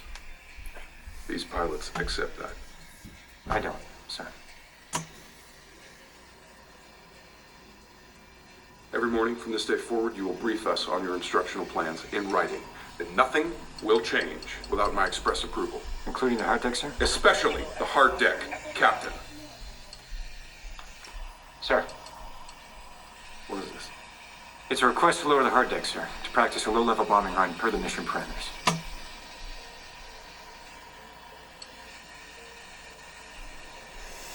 You could learn a thing or two about timing, Captain. Yo, Coyote. Take a look at this.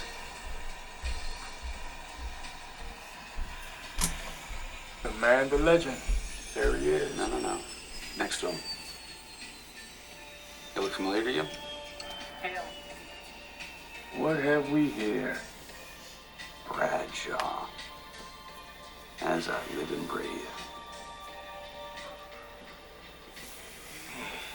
Theo, you got big. Hey, Mav.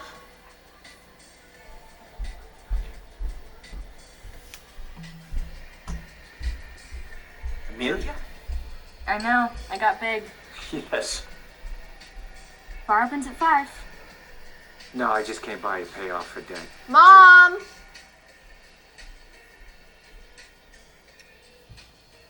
Hey, how's your dad? Who's his wife? And who are you? Mom!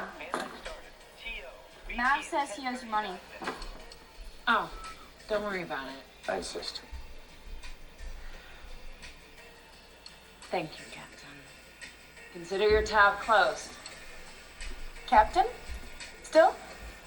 A highly decorated captain. Finish up. We have to get the boat to the yard. I can't go. What do you mean you can't go? Test tomorrow, I have to study.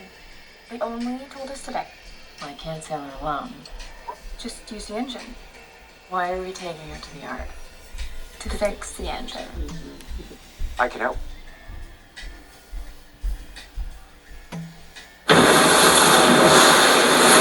Little rougher than I was expecting! You don't say! Pull on the box tank! Keep powering the sails! Okay.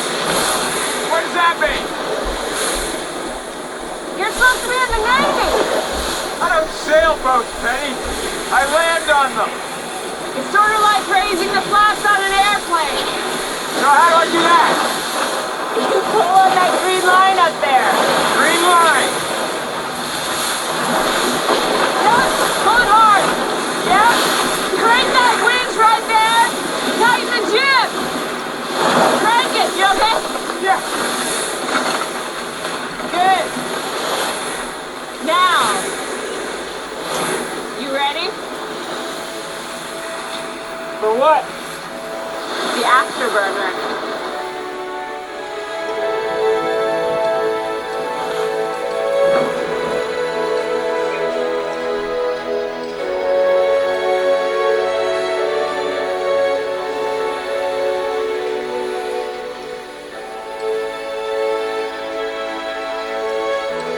Now you're in the Navy.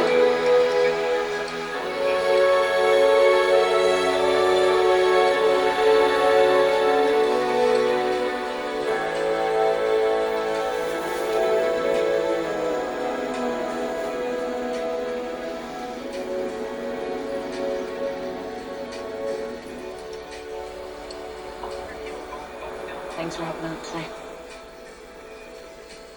Not exactly sure I helped.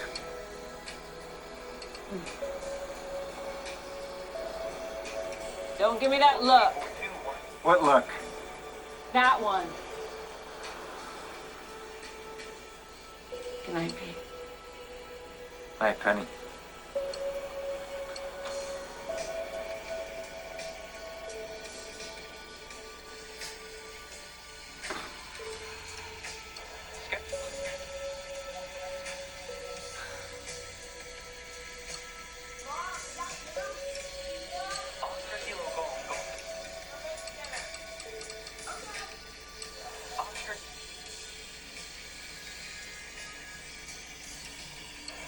Time. Phase 1 of the mission will be a low-level ingress attacking in 2 plane teams. You'll fly along this narrow canyon to your target. Radar-guided surface-to-air missiles defend the area. These SAMs are lethal. But they were designed to protect the skies above, not the canyon below. That's because the enemy knows no one is insane enough to try and fly below them. That's exactly what I'm going to train you to do. On the day, your altitude will be 100 feet, maximum. You exceed this altitude, radar spots you, and you're dead. Your airspeed will be 660 knots, minimum. Time to target, 2.5 minutes. That's because 5th generation fighters wait at an airbase nearby. In a head-to-head with these planes and your F-18s, you're dead. That's why you need to get in, hit your target, and be gone before these planes even have a chance of catching you. This makes time your greatest adversary. You'll fly a route in your nav system that simulates the canyon. The faster you navigate this canyon, the harder it will be to stay under the radar of these enemy SAMs. The tighter the turns, the more intensely the force of gravity on your body multiplies, compressing your lungs, forcing the blood from your brain, impairing your judgment and reaction time. So for today's lesson, we're going to take it easy on you. Max ceiling 300 feet, time to target 3 minutes. Good luck.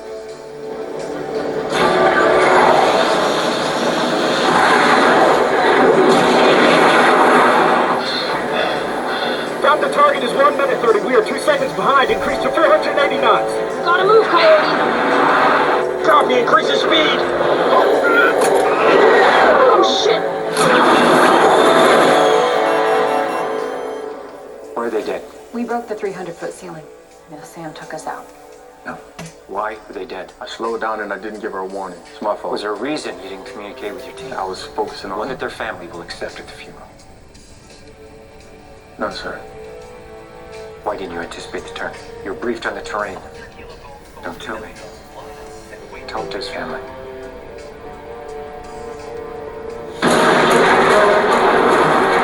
Hey, man, ease up. The canyon's getting tighter.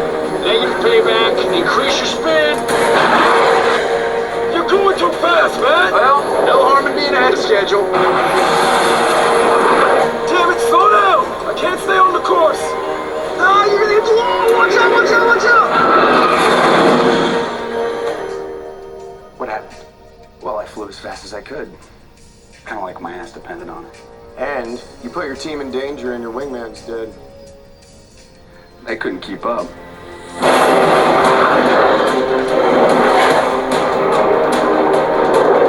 Rooster, we're 20 seconds behind and drop it. We're fine. Speed is good. Increase to 500 knots. Negative, Yale. Hold your speed. Rooster, we're late. We're alive. We'll make up time in the straightaway. We are not gonna make it. Just trust me. Maintain your speed. We can make it. Why are you dead? You're team leader up there. Why is your team dead? Sir, he's the only one who made it to the target. A minute late. You gave enemy aircraft time to shoot him down. He is dead. You don't know that. You're not flying fast enough. You don't have a second to waste. We made it to the target. And superior enemy aircraft intercepted you on your way out. Then it's a dogfight. Against 5th generation fighters. Yeah, we still have a chance. In an F-18. It's not the plane, sir. It's the pilot. Exactly.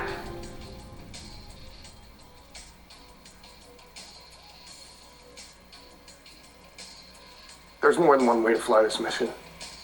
You really don't get it. On this mission, a man flies like Maverick here, or a man does not come back. No offense intended. Yet somehow, you always manage. Look, I don't mean to criticize. You're conservative, that's all. Lieutenant? We're going into combat, son, on a level no living pilot's ever seen. Not even him.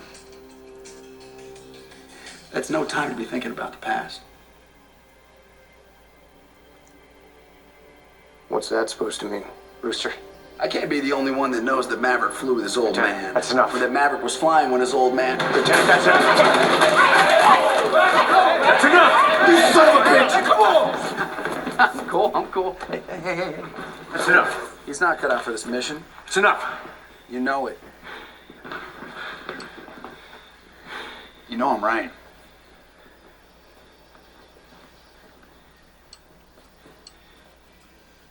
You're all dismissed.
It's coming. No one knows. There's nothing else I can do. Even speaking is painful now.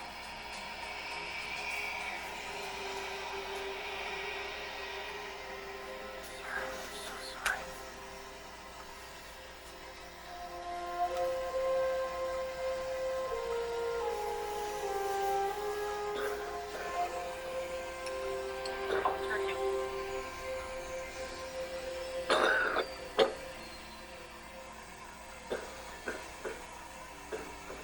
Admiral?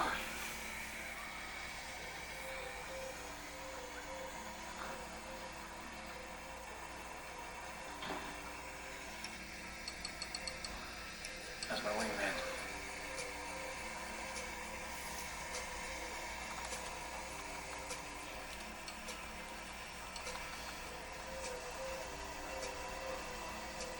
Please, don't worry about me.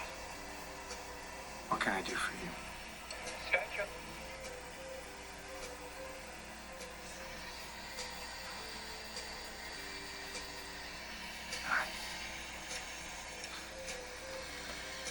Rooster's still angry with me about what I did. I thought eventually he would understand why. I hoped he'd forgive me.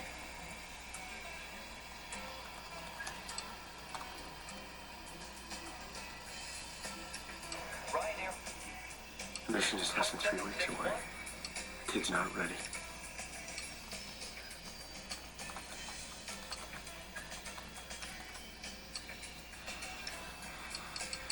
There's a lot what I have to give. Nice, please. Don't ask me to send someone else to die, please. Don't ask me to send him. Send me.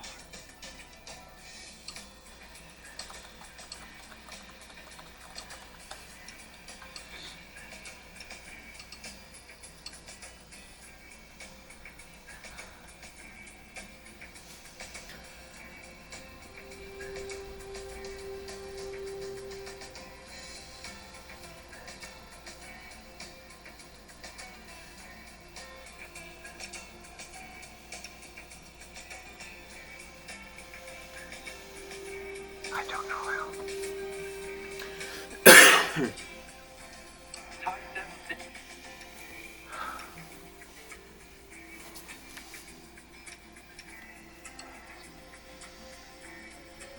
I'm not a teacher, Ice.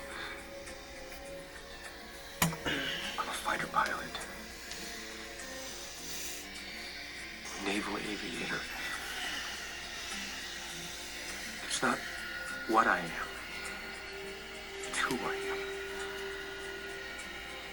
How do I teach that? Even if I could teach it, it's not what Rooster wants. It's not what the Navy wants. That's why they canned me the last time. The only reason I'm here is you.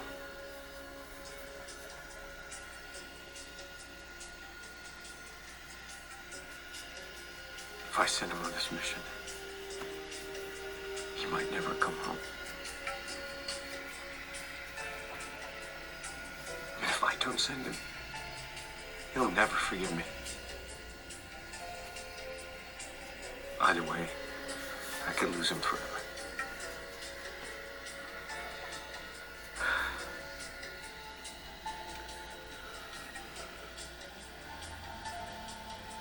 I know. I know.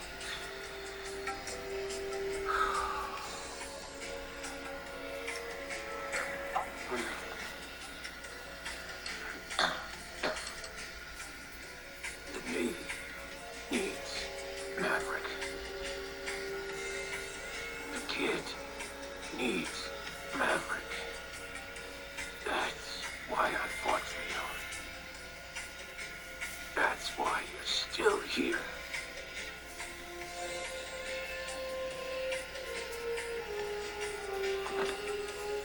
Thank you, Grace. For everything.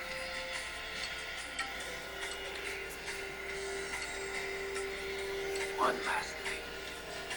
Who's the better pilot? You or me? This is a nice moment. Let's not ruin it.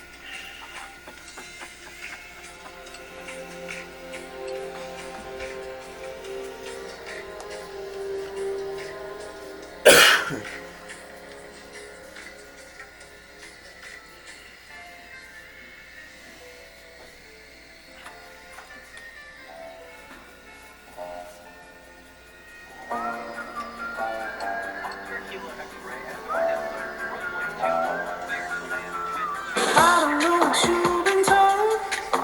The time is running out and need to take it slow. I'm stepping to you toe to toe. I should be scared of enemies now, but I am worried about it right now. Keeping dreams alive, 1999 heroes. I am worried about it right now. Swimming in the floods, dancing on the clouds. I am worried about it. I am worried about it.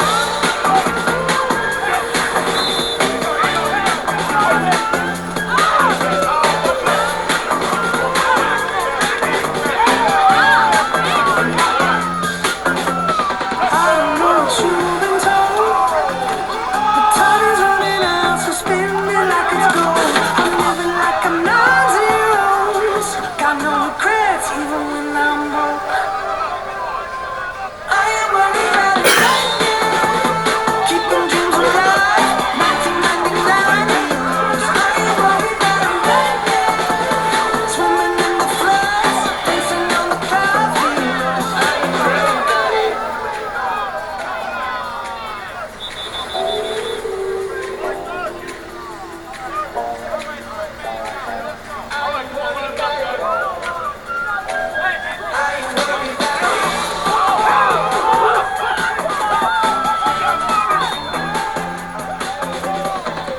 Sir, What is this? it's dogfight football. Offense and defense at the same time. Who's winning? I think they stopped keeping score well enough. This detachment still has some training to complete, Captain. Every available minute matters. Yes, sir. So why are we out here playing games? We sent to create a team, sir. There's your team.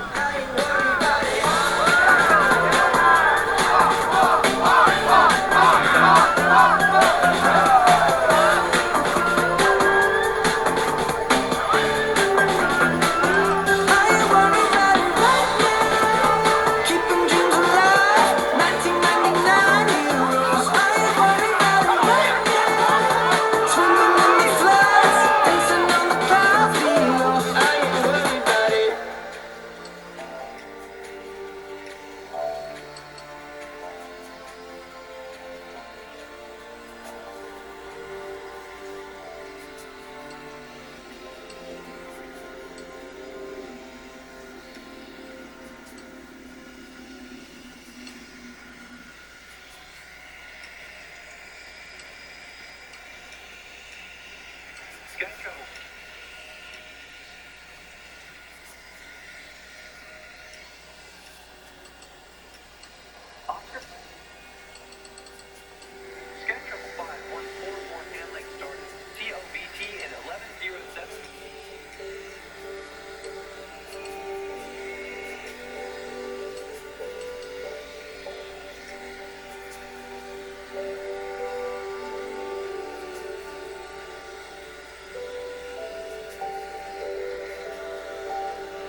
She'll be your friend Celestine.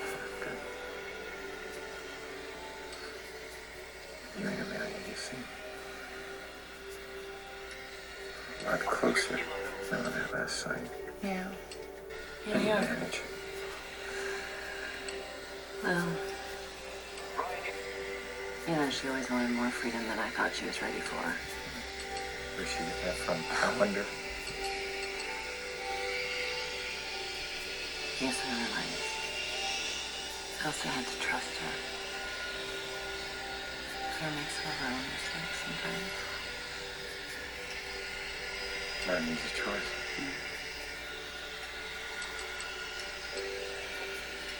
Is that what happened with Rooster?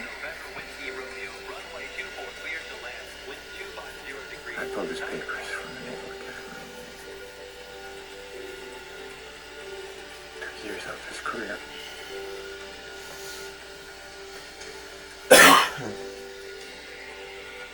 Why?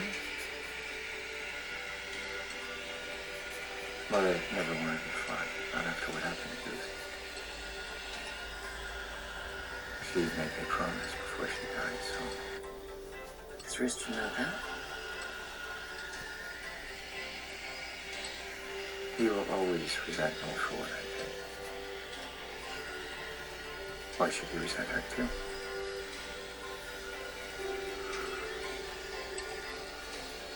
Not an easy choice. I was trying to be the father he lost.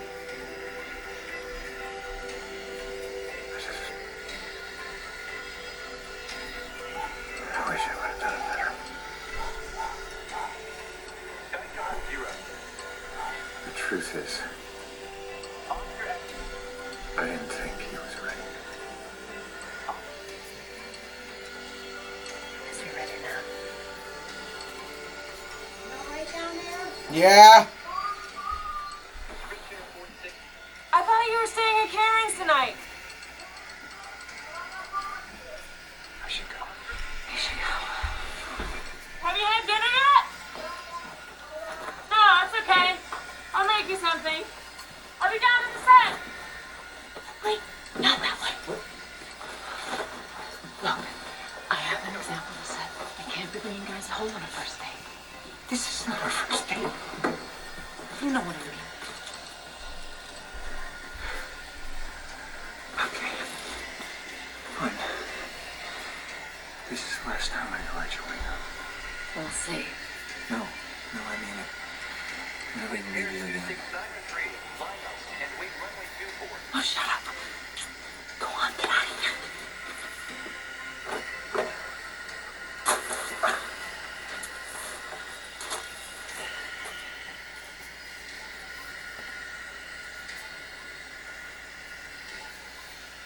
Just don't break her heart again.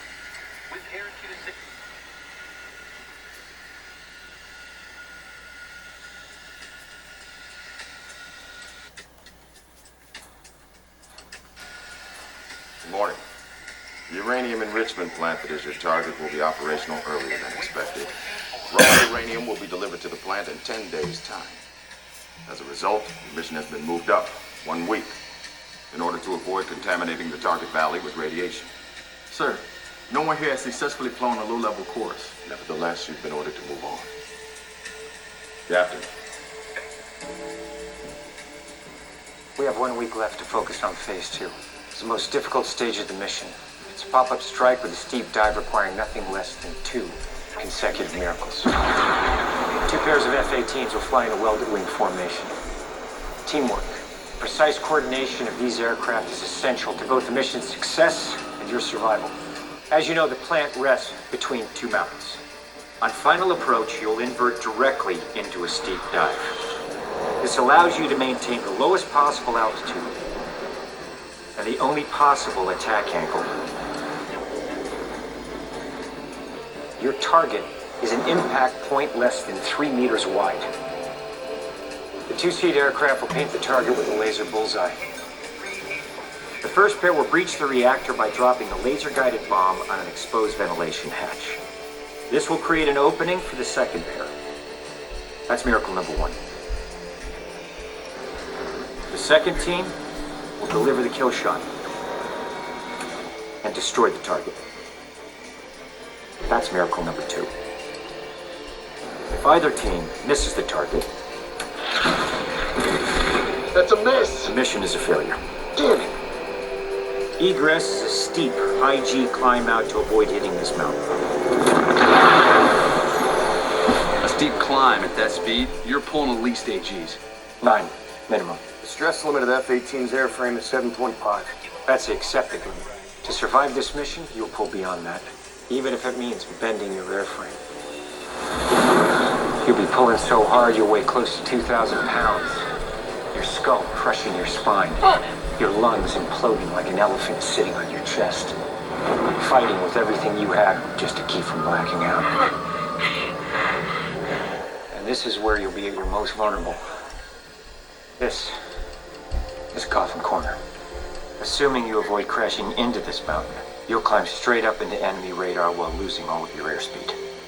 Within seconds, you'll be fired upon by enemy SAMs. You've all faced sustained Gs before. This is gonna take you and your aircraft to the breaking point. Sir, is this even achievable? The answer to that question will come down to the pilot in the box.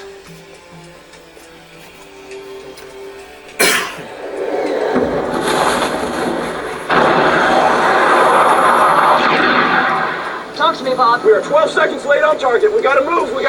Copy. Try to stay with me. Huh? Wait, who's that? Blue team, you've been spotted. Shit, it's Maverick. What the hell is he doing here? I'm a bandit on course to intercept. Blue team, what are you gonna do? He's 20 miles left. 10 o'clock. 700 knots closure. Your call. What do you want to do? Continue. We're close. Stay on target. He's swinging around to the north. Stand by for pop-up. Be ready on that laser, Bob. Copy. I'm on it. Blue team, bandit is still closing. Popping now.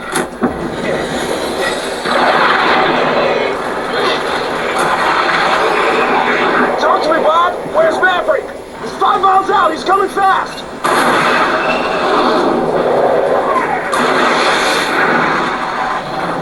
Target's in sight. Where's my laser, Bob? Did I? It's no good. Sorry, I can't get a lock. We're out of time. I'm dropping blind. Damn it, missed.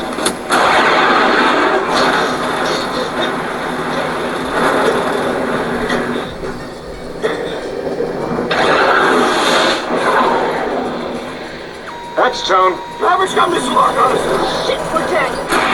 Blue team, that's a fail. Level out, Coyote. Coyote, copy. Coyote, come in. Coyote, level wings. Oh my god, he's in G-Lock. He's gonna burn in. I'm going after him. Come on, give me tone. Step out of it, Coyote.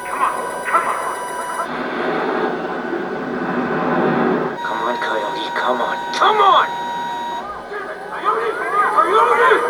Coyote!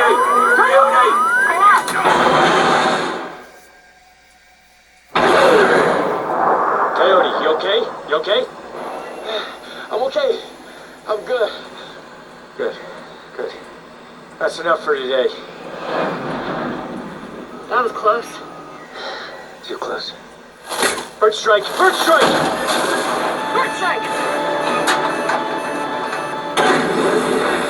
Phoenix, left engine's on fire! Climbing! Throttling back. Shutting off fuel to left engine. Extinguishing fire. Right engine is out! It's still spinning. Try to restart it. Phoenix, it's on fire! Don't stop! Throttling up. Oh my god. We're on fire! Damn it! Engine fire right. Extinguishing right engine. Phoenix, Bob, punch out! Warning lights everywhere! Hydraulic failure! Flight control. I can't control it. We're going down, Phoenix! We're going in! You can't save it! Eject! Eject.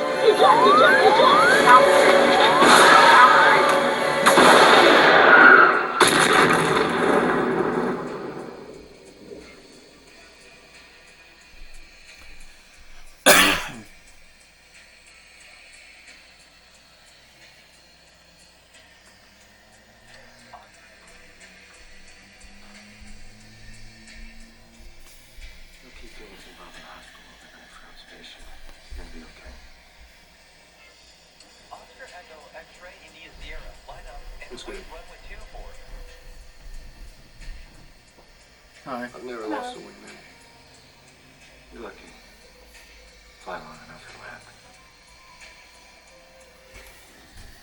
There will be others. Easy for you to say. No wife. No kids. Nobody to mourn you when you burn in.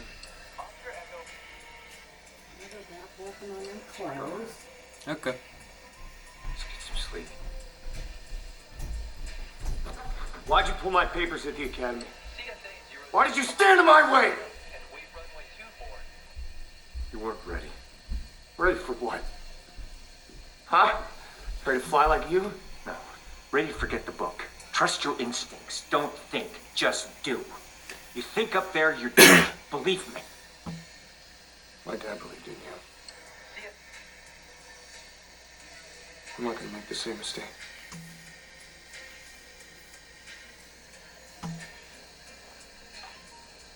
Remember. Schedule 8125, line up and wait runway 24.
I can only imagine what you must be feeling right now. Take some time. Wherever you need. I appreciate that, sir, but there's no time. The mission. No, I'll be taking over the training from here. Sir? We both know you didn't want this job, Captain. Sir, they're not ready. Well, it was your job to get them ready. Sir, they have to believe that this mission can be flown. And all you've managed to do is teach them that it can't. Sir. You're grounded, Captain. Permanently. Ryanair 5567, line up and wait. Sir, that is all.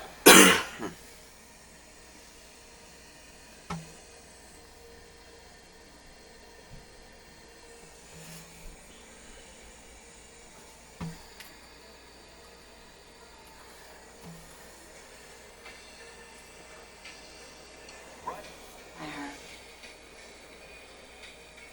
I'm sorry. What are you gonna do?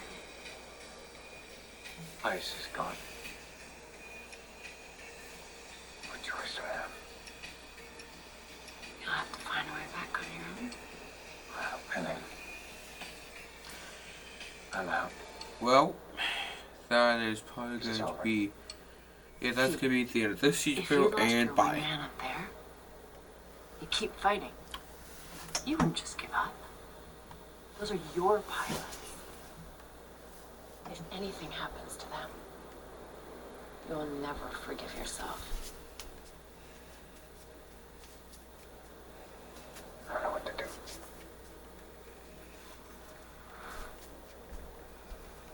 But you'll find a way. I know you will. Captain Mitchell is no longer your instructor, and as of today, there are new mission parameters. Time to target is now 4 minutes. You'll be entering the valley level at reduced speed, not to exceed 420 knots. Sir, won't we be giving their planes time to intercept? Well, Lieutenant, you have a fighting chance against enemy aircraft. What are the odds of surviving a head-on collision with a mountain? You'll be attacking the target from a higher altitude, level with the north wall. It's going to be a little harder to keep your laser on target, but you will avoid the high G climb out. You sitting ducks for enemy missiles.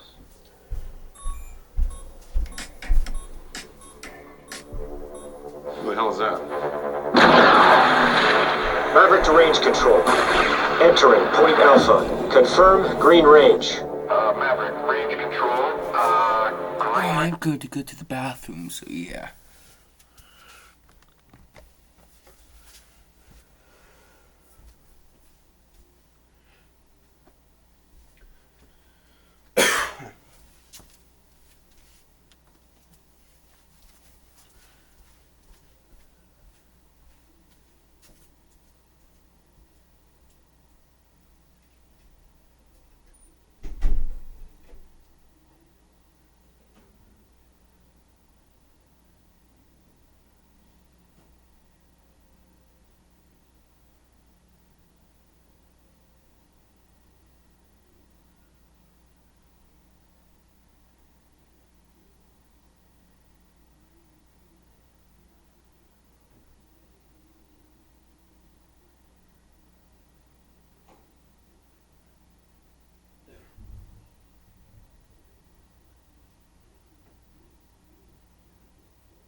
Range is confirmed. I don't see an event scheduled for you, sir.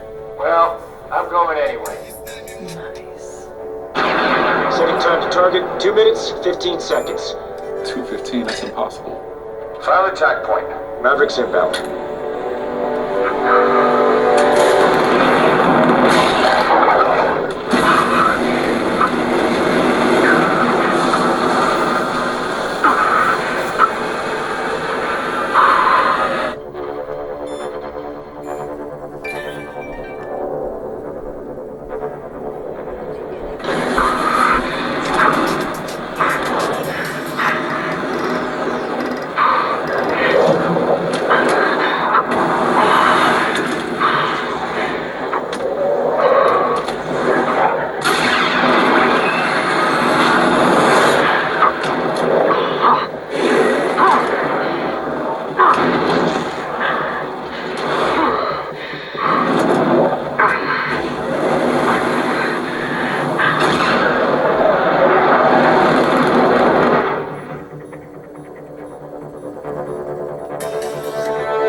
Bullseye! Holy shit!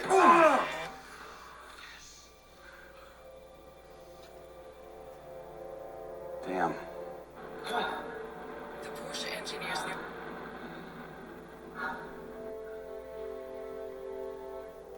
Alright guys, so this is the fit.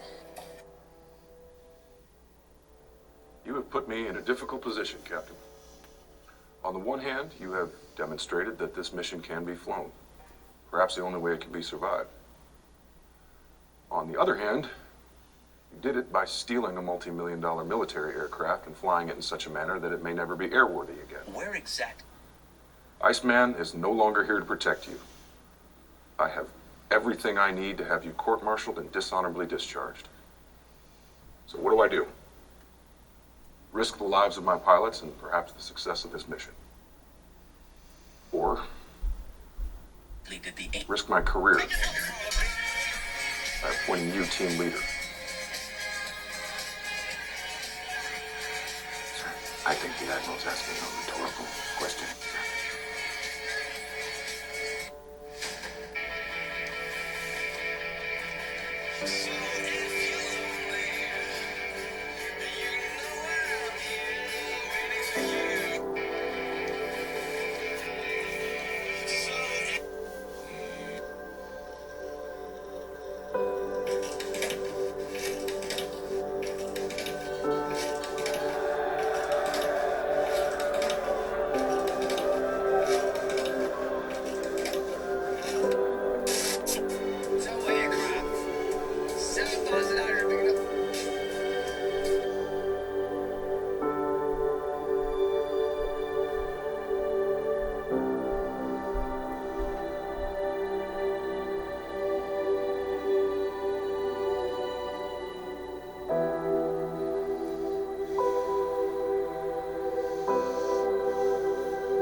Where you belong.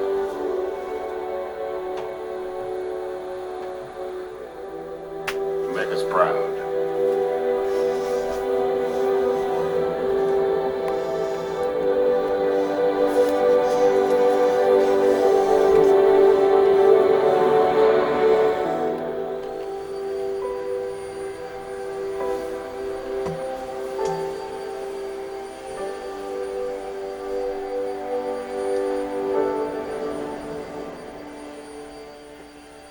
It's been an honor flying with you. Each one of you represents the best of the best. This is a very specific mission. My choice is a reflection of that and nothing more. Choose your 2 Foxtrot teams. Payback and Fanboy, Phoenix and Bob. And your wingman.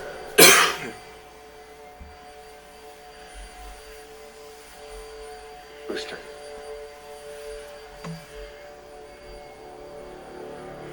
The rest of you will stand by on the carrier for any reserve role that's required. Dismissed.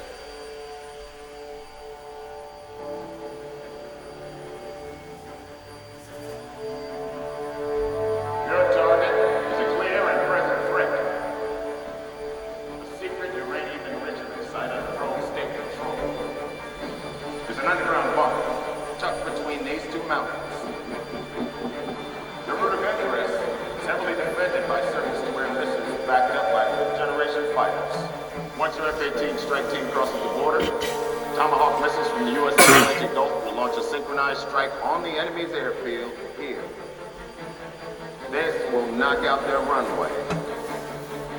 But you'll have to contend with any planes already in the air. The moment those Tomahawks hit, the enemy will know you're coming. Your time to target will be 2 minutes and 30 seconds. Any longer than that, and you will be exposed to any aircraft the Tomahawks may have missed.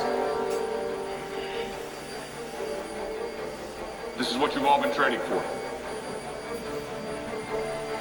Come home safely.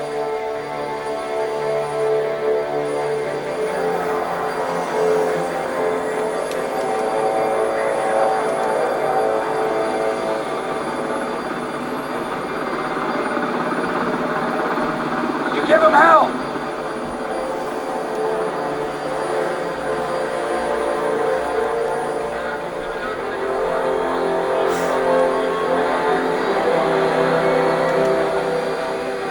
Sir! Sir!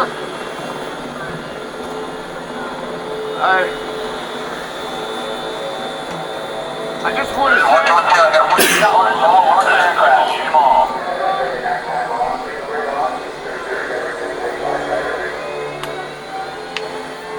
We'll talk. We get back.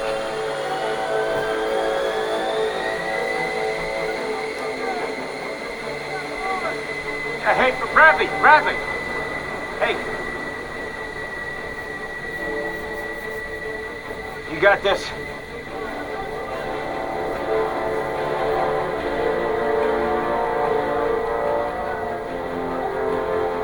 Maverick. Maverick? Hey, you with me? I don't like that look, man. That's the only one I got.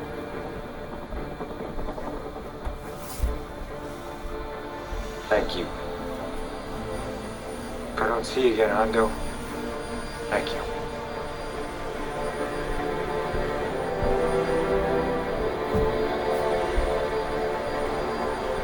It's been an honor, Captain.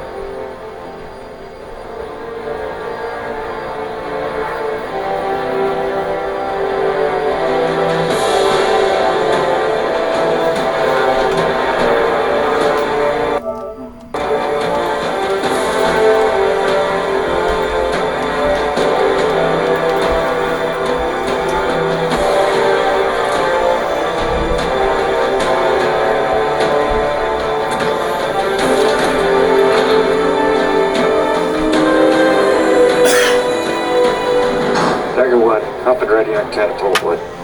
Dagger spare. Standing by. Dagger 4. Up and ready. Dagger 3, up and ready. Dagger 2, up and ready.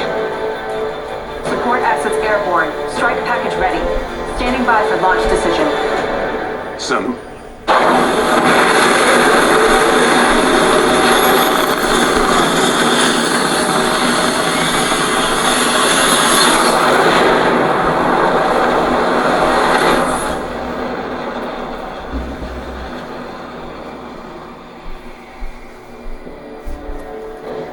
Dagger 2 away. Dagger 3 away. Dagger 4 away.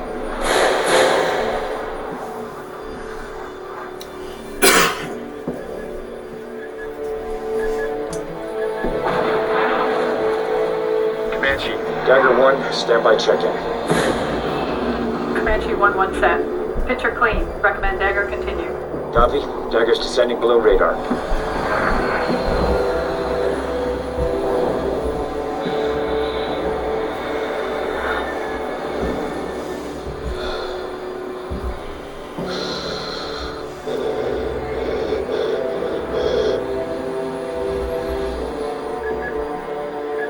Dagger's now below radar.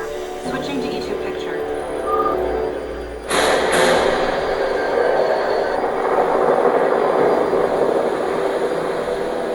Here we go.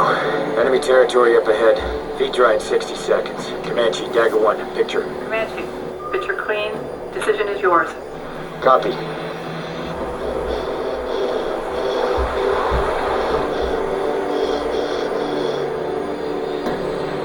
Dagger attack.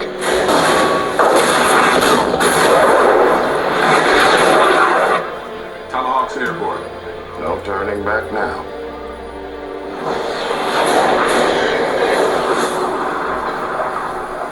Daggers, assume attack formation.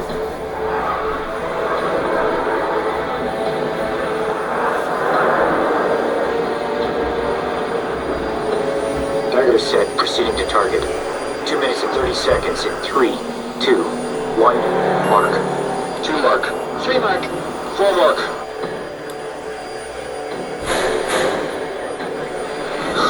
Going in.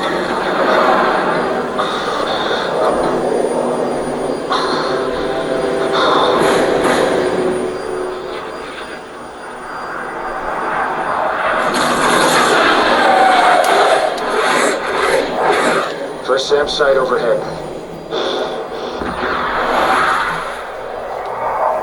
Looks like we're clear on radar, Mav. Let's not take it for granted. More SAMs, 3 o'clock high! We got 2 minutes to target. Copy. We're a few seconds behind, Rooster. We gotta move. 30 seconds to Tomahawk impact on enemy airstrip.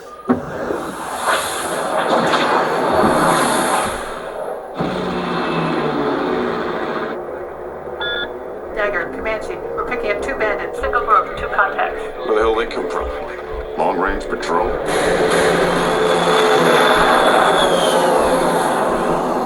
Comanche, what's their heading? Bullseye, 09050, attack southwest. They're headed away from us. They don't know we're here.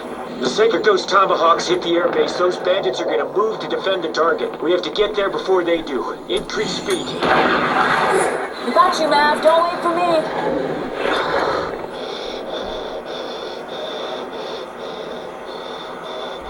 Sir, Daggers 2 and 4 are behind schedule. Time to target 1 minute 20. Tomahawk impact in 3, 2. Impact. Enemy runway is destroyed. They know we're coming now. Bandits are switching course to defend the target. Rooster, where are you? Come on, Rooster! Bandits inbound! We gotta make up time now! Let's turn and burn!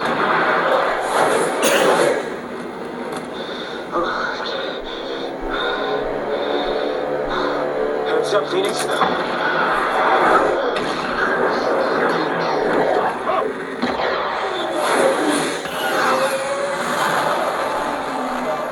Sir, bandits are 2 minutes from target. Daggers are 1 minute from target.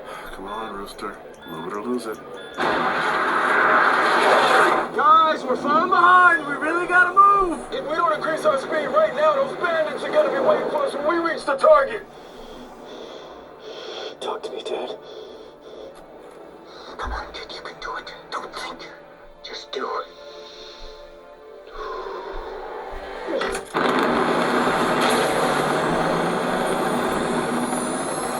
Jesus, Rooster, not that fast! That's it, kid, that's it. Alright, let's go. Yeah, Rooster, take it easy! Sir, Dagger 2 is re-engaging. All right, now hit your target and come home. 30 seconds to target. Bob, check your laser. Air to ground check complete. Laser code verified. 1688. Laser is a go. Watch your heads. Holy shit! Shit, baby, you with me? Right behind you. Phoenix, stand by for pop-up strike. Dagger 3 in position. Pop in 3, 2, 1.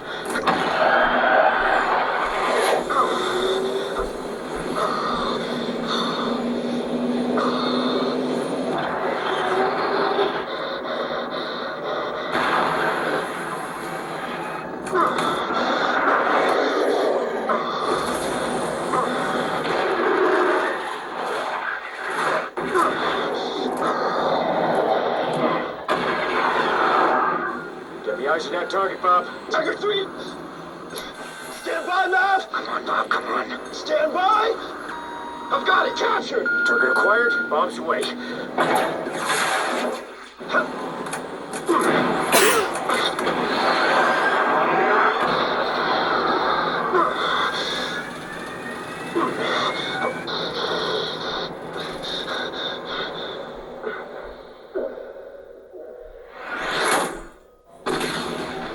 We've got impact!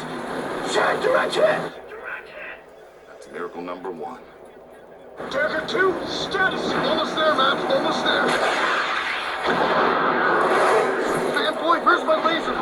Rooster, there's something wrong with this laser! Shit! Did I? Come on, guys, we're running out of time. Nearly there!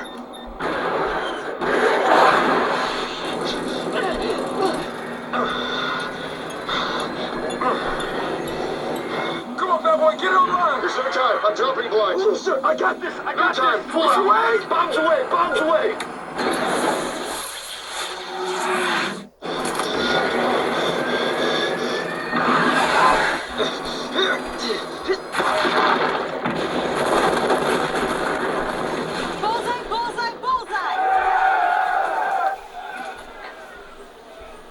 Miracle number 2. Another in Coffin Corner. We're not out of this yet. Here it comes. Radar warning. Smoke in the air. Phoenix, break right. Emergency jettison. Dagger 3 defending. Here comes another one. Dagger 1 defending.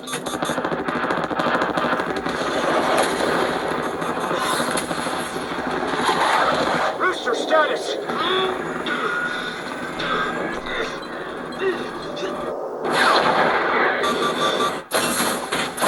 Oh my God.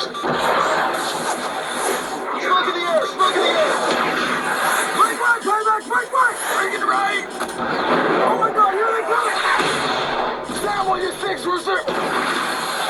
Deploying countermeasures.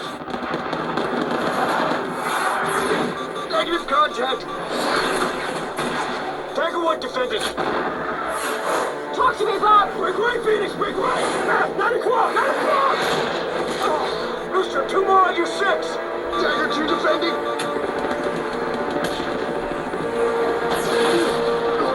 Payback, Sam, on your nose! Dagger 4 defending! Rooster, tally!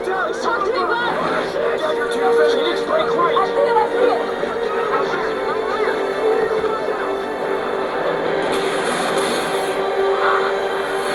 Dagger 2 defending! Shit, I'm out of flares! Rooster, evade! I can't shake them! They're on me!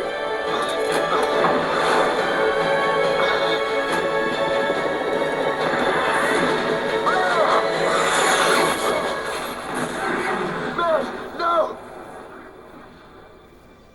Dagger 1 is hit! I repeat, Dagger 1 is hit! Maverick is down! Anyone see him? Does anyone see him? Dagger 1, come in! I didn't see a parachute! We have to circle back. Command team, bandits inbound. Single group hot. Recommend dagger flow south. 1 minute to intercept. Get him back to the carrier, now. All daggers flow to ECP. You have bandits headed for you. What about Maverick? Tell him there's nothing he can do for Maverick. Not in the goddamn F-18. Dagger Spare, request permission to launch and fly air cover. Negative, Spare. Launch search and rescue. Negative. Not with bandits in here. Sir, Maverick is still out We there. are not losing anyone else today. Get him home now. Dagger, you are not to engage. Repeat. Not engage. Dagger 2, return to carrier. Acknowledge. Rooster, those bandits are closing. We can't go back. Rooster, he's gone. Maverick's gone.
What the hell? What are you doing here?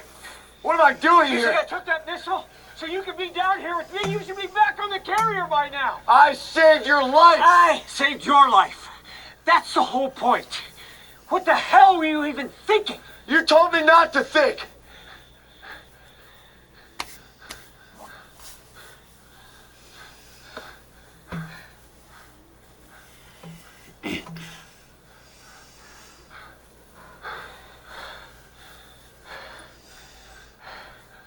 Well,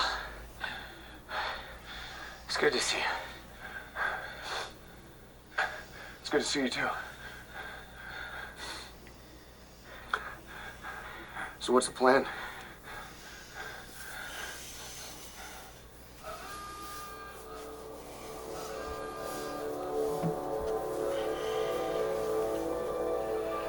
You're not serious.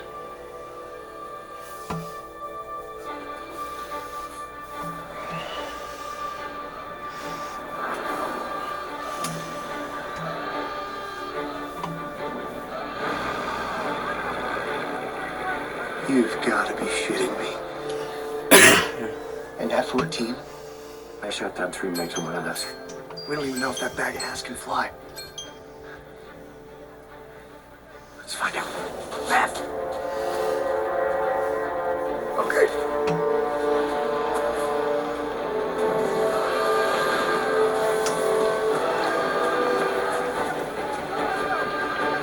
There's guys up there, Matt. Yeah.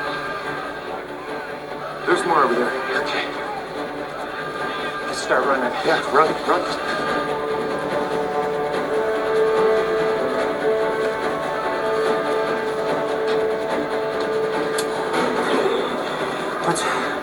Once I give you the signal for air, you're gonna flip the switch until the needle gets to 120. When the engine starts, you're gonna pull out the pins and disconnect everything. You understand? Yeah. Yes! Lights are up! Stow the ladder.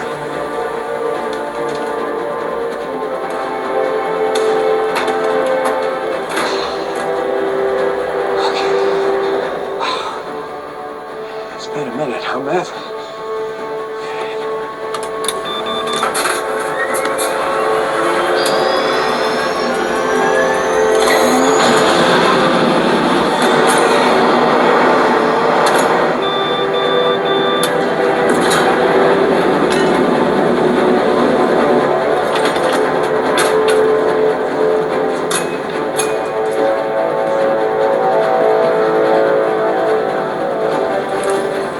Oh my God.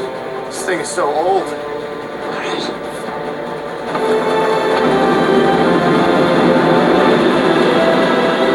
Canopy, clear!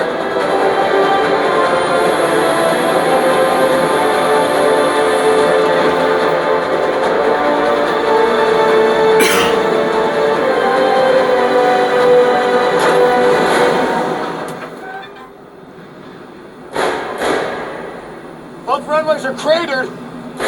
How are we going to get this museum piece in the air?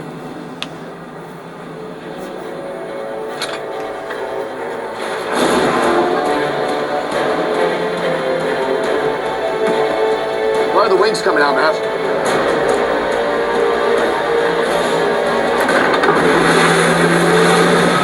Matt, this is a taxiway, not a runway.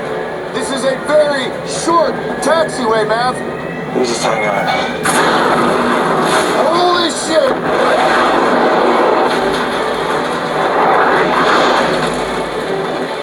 Come on. Needle's alive. Come on. Come on. Matt! Here we go. Holy shit!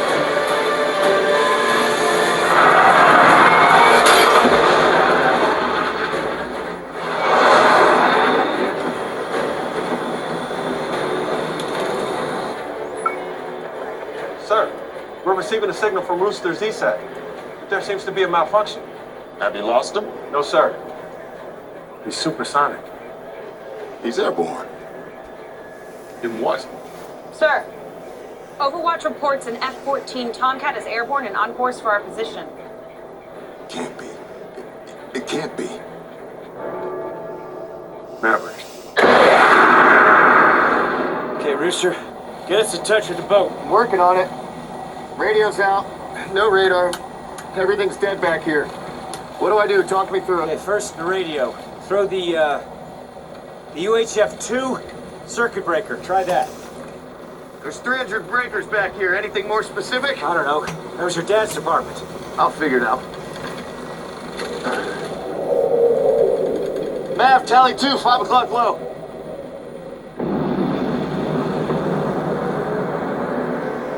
What do we do? Okay, listen. Just be cool. If they knew who we were, we'd be dead already. Well, here they come. What's your plan?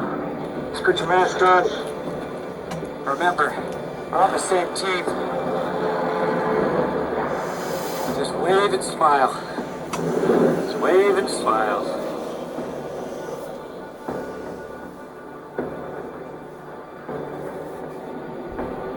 What's that signal? What's he said? Yeah, no idea. I have no idea what he's saying. What about that one? Any idea? No, never seen that one either. Shit. His wingman is moving into a weapons envelope. All right, listen up. When I tell you, you grab those rings above your head. That's the ejection handle. Mav, can we outrun these guys? Not their missiles and guns.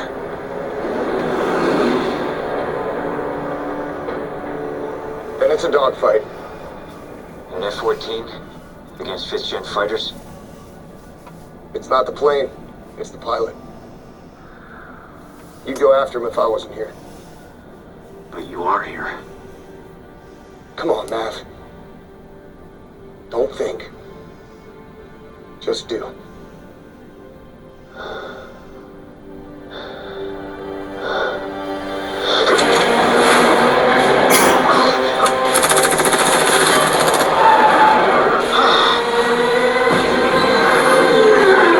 Tell me what you see smoke in the air!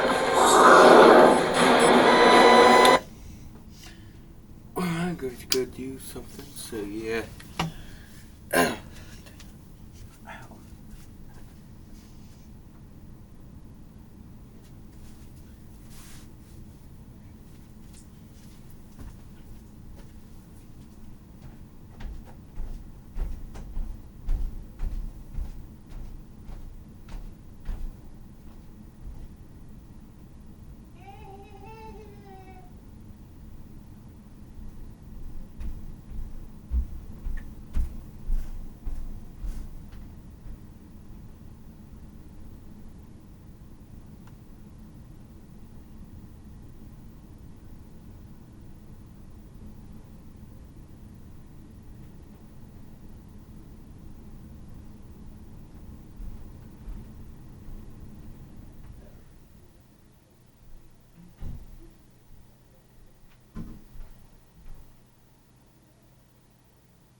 last one!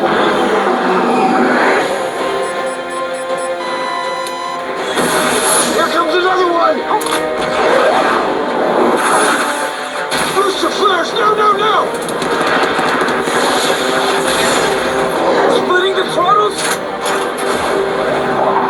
Coming around!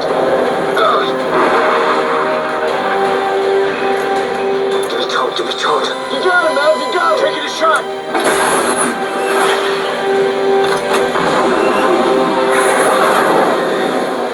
What the? Holy shit! What the fuck was that? Hang on! We gotta get low!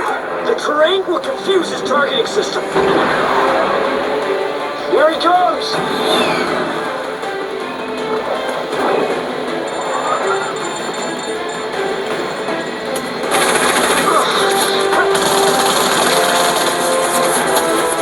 Talk to me, Rooster! Where is he?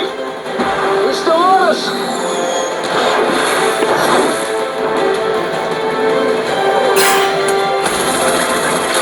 We took a hit! We took a hit! Damn it!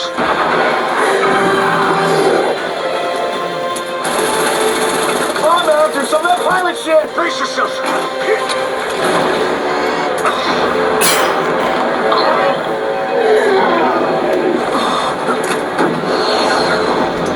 Holy shit!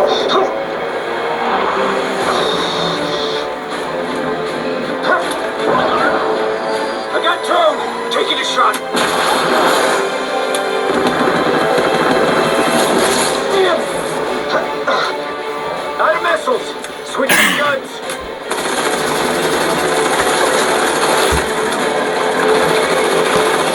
Come on, man! Come on! You got him, man! It's not over yet.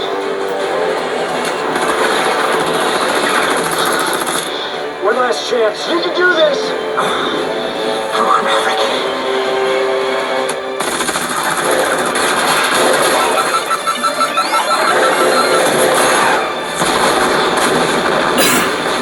Yes! Splash two!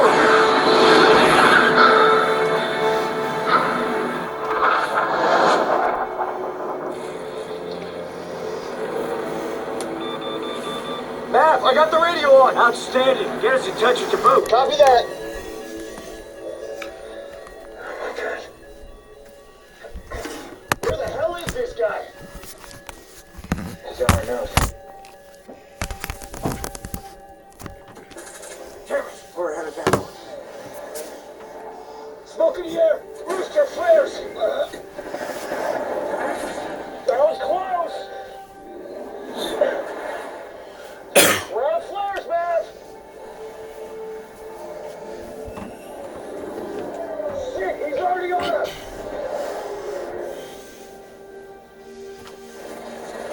This is not good!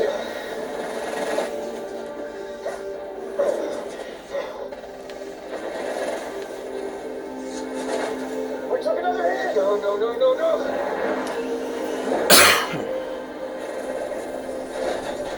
We can't take much more of this! We can't outrun this guy! We gotta eject! What? We need altitude! Pull the ejection handles the second I tell you! Yeah, please! Rooster, there's no other way! Eject! Eject! Eject!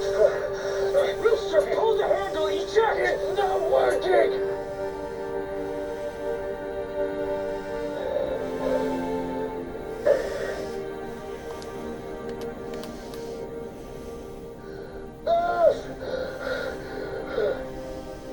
I'm sorry. I'm sorry, guys.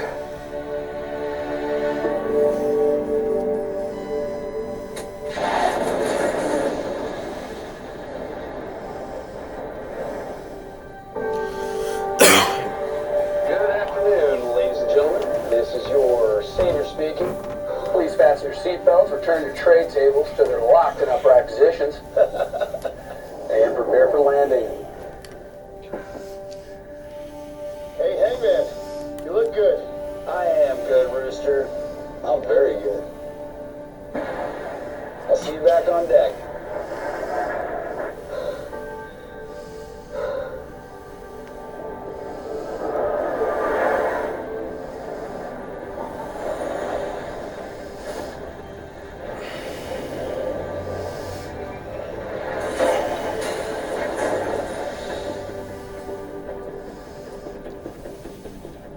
traffic is downwind. No front landing gear, no tail hook. Pull the cable, raise barricade.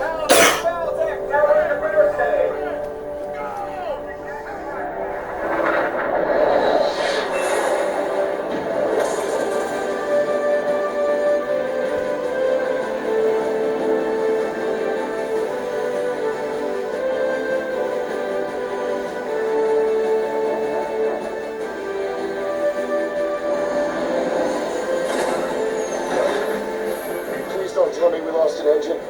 All right, I won't tell you that. Okay.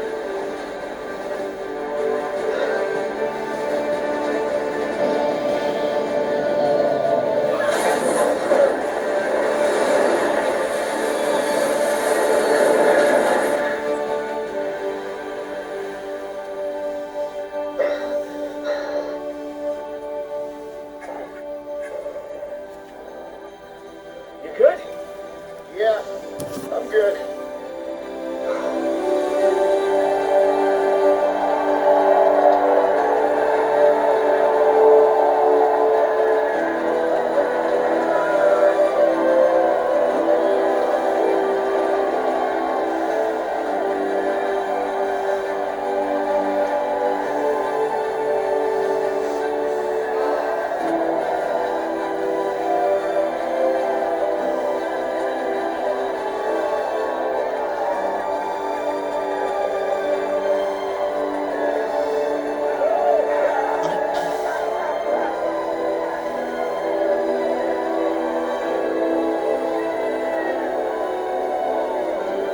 Shot yourself another kill.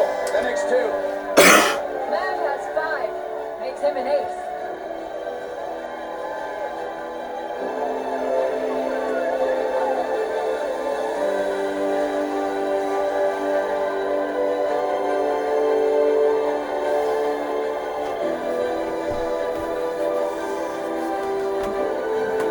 Captain Mitchell!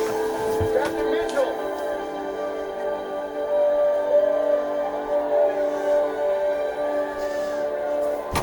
Sir!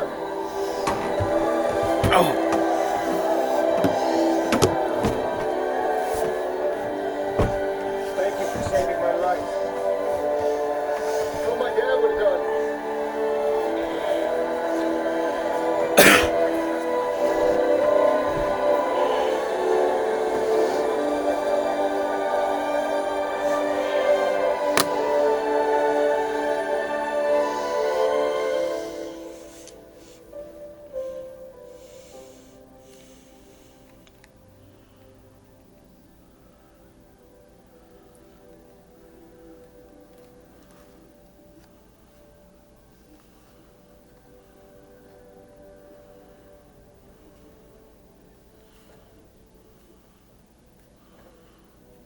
Hey, Matt. Penny around? She took Amelia on a sailing trip. Did she say when she'd be back? You know, she didn't. Get you anything?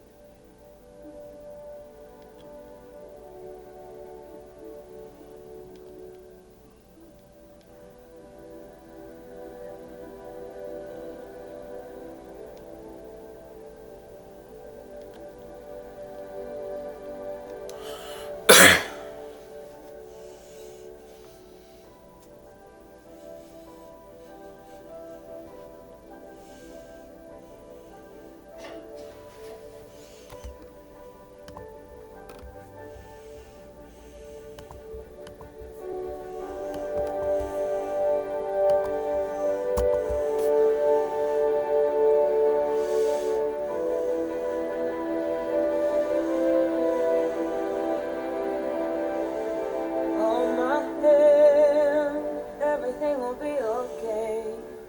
I heard from the heavens that the clouds have been gray. Pull me close, wrap me in your aching arms.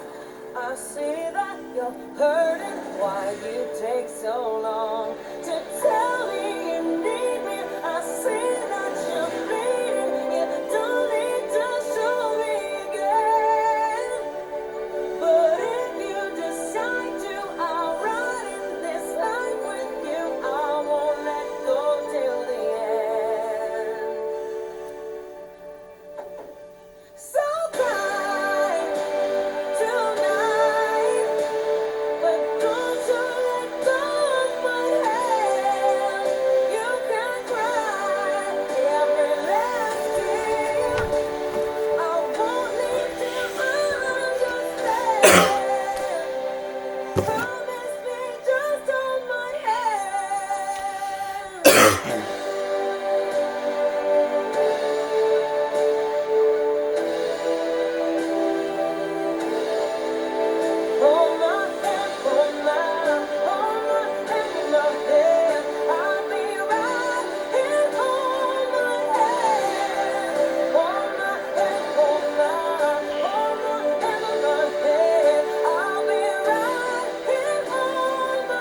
compilation of epic Cold War stories. Some say our earlier animation is so tiresome that they would rather stand in a Soviet breadline to break the monotony. But we don't agree, so here are our best Cold War stories. It's March the 10th, 1967. 4 F-4 Phantom IIs from the 8th Tactical Fighter Wing, 433rd Tactical Fighter Squadron, are taking off from an airbase in Thailand. The weather's good, and the 4 planes take a heading for Hanoi, North Vietnam. The element leader is Captain Bob Pardo. In the rear seat is his weapons systems officer, Lieutenant Steve Wayne. Their mission is to take out steel mills nearby the city. The Vietnamese are very much prepared. The area surrounding Hanoi has some of the best air defenses in aviation history. Approaching Hanoi, still under clear skies, the F-4s are at 13,000 feet. They can see the path to the target, as it's like a pathway of anti-aircraft fire. Plane number 4 has Captain Earl Amon in the front and Lieutenant Bob Houghton behind. Amon's plane is hit. Fortunately, it's not a critical hit this time, and Amon manages to keep his place in the formation. Going into a steep dive, the F-4s release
One of the most haunting...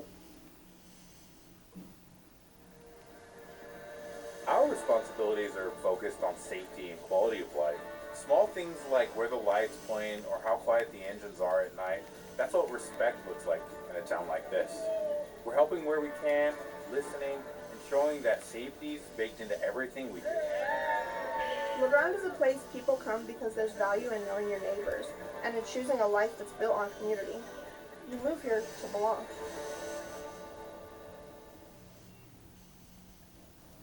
Thanks for coming in to talk about Doug Jr. Of course. 3rd grade is when I learned Liberty Mutual could save you hundreds by customizing your car insurance. Why don't you come sit with us? Oh, a little snug. Only pay for what you need. Liberty, liberty, liberty, liberty.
So now I'm watching a 9/11 documentary. So yeah.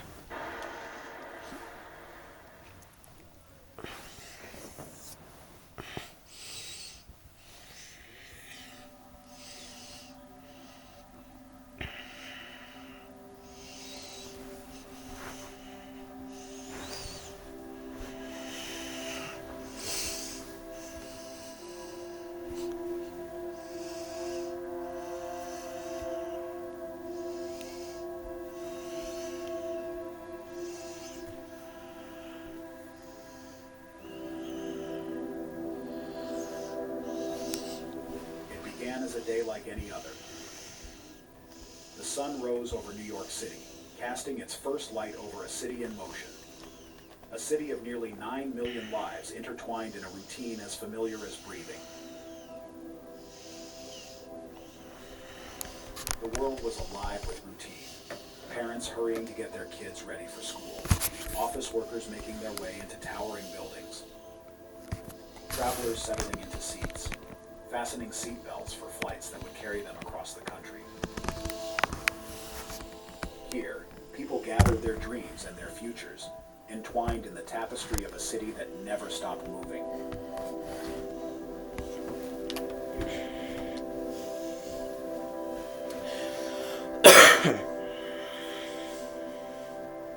As the morning light painted buildings and streets in warm hues, lives intersected in the shadow of New York's iconic towers, reminders of the heights people could reach. Below them, the city's arteries pulsed with energy, a vibrant mosaic of languages, cultures, and stories woven together into the fabric of a place adored around the world. But this was no ordinary day. In a single moment, that rhythm would break, and everything would change. This is the story of New York on that day, and the lives that were forever altered in its wake.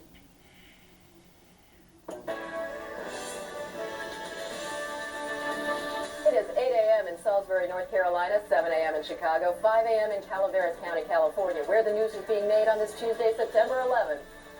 For the second time in 2 weeks, the U.S. has lost an unmanned spy plane over Iraq. A definite new look for you. What are you going for? What am I going for? The of Congo. 3 years, 2.5 million dead. We thought you should know.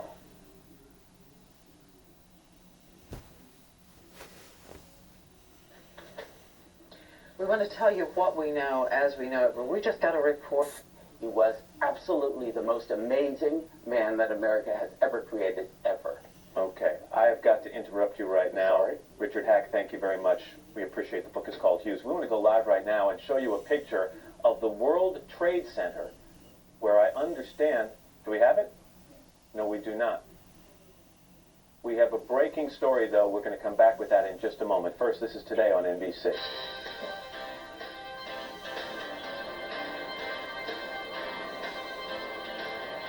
American 11, Boston. American 11, the American on the frequency. How do you hear me?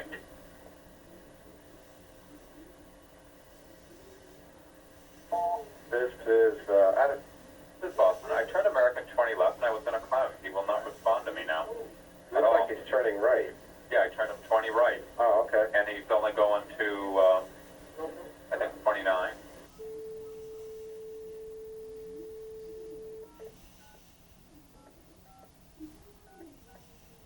Number 3 in the back, the cockpit's not answering. Somebody's stabbed in business class.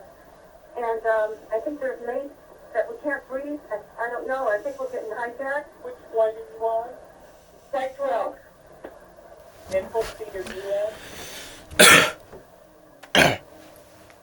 Ma'am, are you there? Yes. What seat are you in? Ma'am, what seat are you in? We just left Boston. We're up in the air. We're supposed to go to L.A., and the cockpit's not answering their phone. Okay, but what seat are you sitting in? What's the number of your seat? Okay, I'm in my jump seat right now. Okay. At 3R. Okay, you're in the flight attendant? I'm sorry, did you say you're in the flight attendant? Hello? Yes, hello? What is your name? Hi, speak up. I can't hear you. Sure. What is your name? Okay, my name is Betty Ong. I'm number 3 on flight 11. Okay. And the cockpit is not answering their phones. And there's somebody stabbed in business class, and we can't breathe in business class. Somebody's got mace or something. Our number 1 has been stabbed, and our 5 has been stabbed. Can anybody get up to the cockpit? Can anybody get up to the cockpit? We can't even get into the cockpit. We don't know who's up there. Is anybody still there? Yes, we're still here. Okay. I'm staying on the line as well. Okay. Have you guys called anyone else? No. Somebody's calling medical, and we can't get up stuff.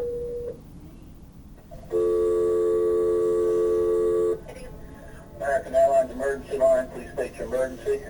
Hey, this is Nitty, American Airlines calling. I am monitoring a call in which Flight 11, the flight attendant is advising our rep that the pilot and everyone's been stabbed. Mana 6720. Is that American 11 trying to call? Buddy. We have some planes. Just stay quiet and you'll be okay. We're returning to the airport. 15 Southwest, the owner going to Hampton. And who's trying to call me here?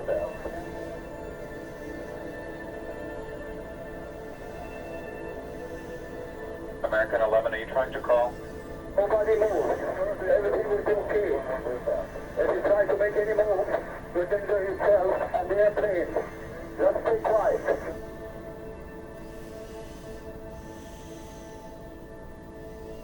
Hi, Boston Center Team U. We have a problem here. We have a hijacked aircraft headed towards New York, and we need someone to scramble some F-16s or something up there to help us out.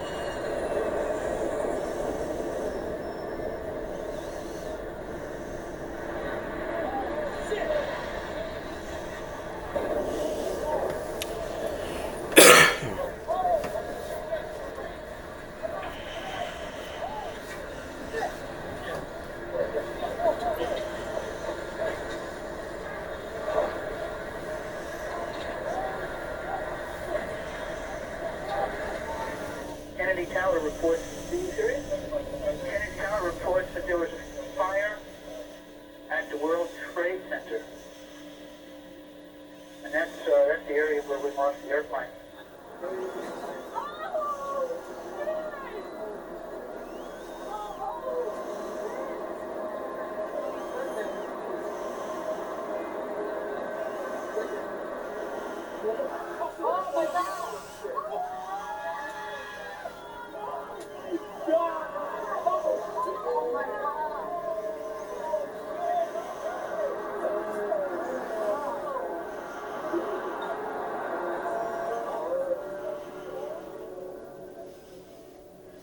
This just in, you were looking at obviously a very disturbing live shot there. That is the World Trade Center. Apparently a plane has crashed into the World Trade Center in New York.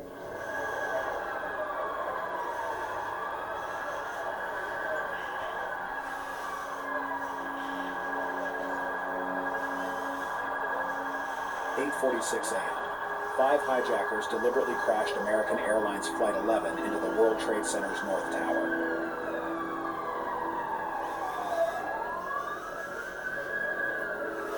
Oblivious to what was about to happen, 100 innocent people were attending a conference in the Windows on the World restaurant at the top of the North Tower. Among them was 31-year-old Christopher Hanley, who made one of the first recorded calls to 911 emergency services that day. Yeah, hi. I'm on the 106th floor of the World Trade Center. We just had an explosion. The 106th floor? Yes. 106, okay. We got smoke and it's pretty bad. We can't get down the stairs. All right. People up here. Do not leave, okay? There's a fire or an explosion or something in the building. All right, I want you to stay where you are. Yes. All right, we're there. We're coming up to get you. See the smoke coming up from outside the window, Jeff? All right, we're on the way. Just sit tight. All right, just sit tight. We're on the way. All right, please hurry. With no prior threat or government security intelligence warning, a terrorist attack was unexpected. So the common consensus both inside and on the ground was that an unexplained explosion had rocked the North Tower. The brutal truth was that American Airlines Flight 11, whilst traveling upwards of 460 miles per hour, had hit the north face of the building, creating a catastrophic chasm in the World Trade Center tower between floors 93 and 99.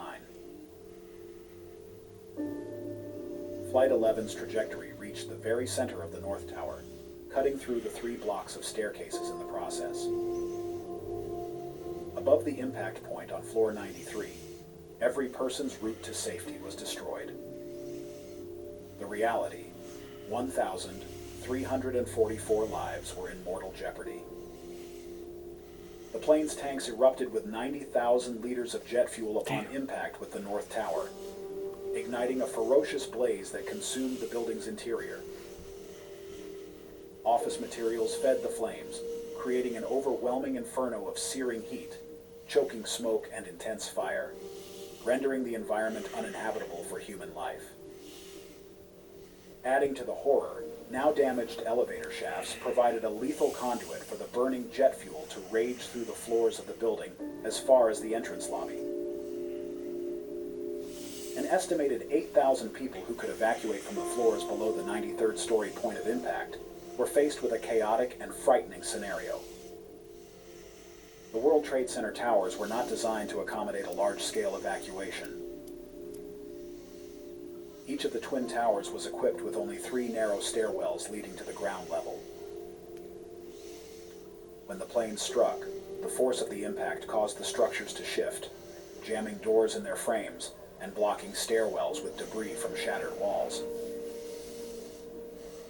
This left dozens of people trapped in an increasingly desperate situation, particularly those on the floors near the impact zones. With escape routes destroyed, the intense flames, suffocating heat, and thick black smoke created unbearable conditions inside the North Tower.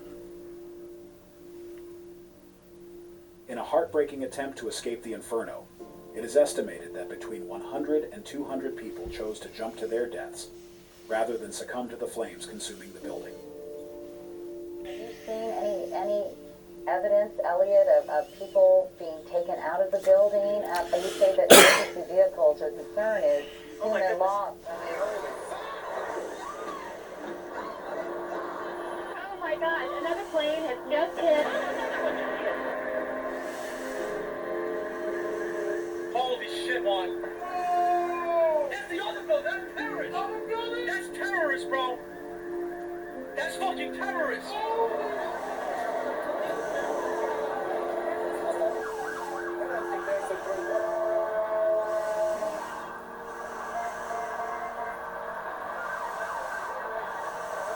It was now clear that this was no accident. Initially, after the attack on the North Tower, workers, staff, and visitors in the South Tower were told to stay where they were. After the second crash, a mass evacuation began in the South Tower, below the impact zone of stories 77 to 85. Confusion reigned. Even though one of the stairwells in the South Tower was undamaged as the plane had hit the building at an offset from the vertical center line and could therefore be a route to safety, it was filled with choking black smoke, leading many to mistakenly make their way upwards towards the roof for a rescue that never materializes. Tragically, too, individuals heeded the instructions given by 911 telephone operators and earlier building-wide announcements to stay put.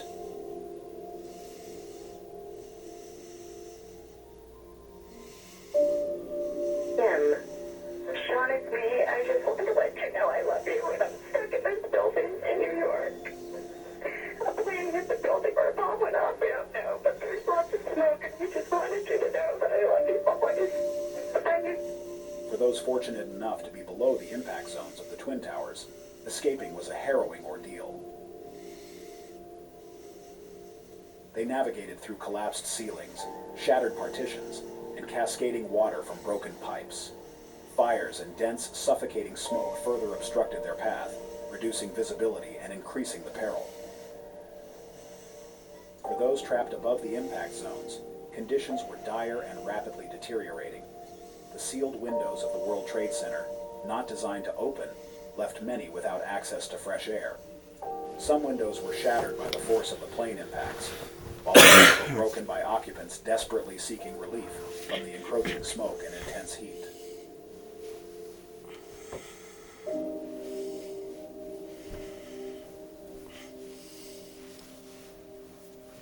One of the most haunting images from September 11th is the falling man, taken by photographer Richard Drew. The photo shows an unnamed man, believed to have fallen from the North Tower, in a striking pose resembling an arrow, almost serene in descent. While he didn't choose his fate, the image suggests a quiet acceptance, inviting reflection on human dignity and resilience in the face of unimaginable choices. Though efforts to identify him remain inconclusive, the photograph has become a symbol of individual tragedy amid collective loss, capturing a moment of grace within chaos. Initially controversial, it endures as a powerful reminder of the human cost of that day.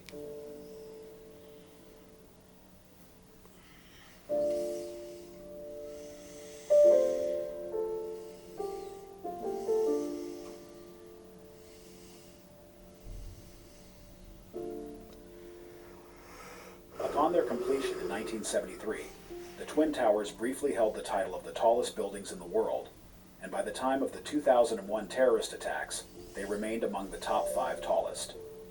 Their collapse stunned the engineering community, as fire had never before caused a skyscraper to fail, and the towers had been designed to withstand the impact of an aircraft.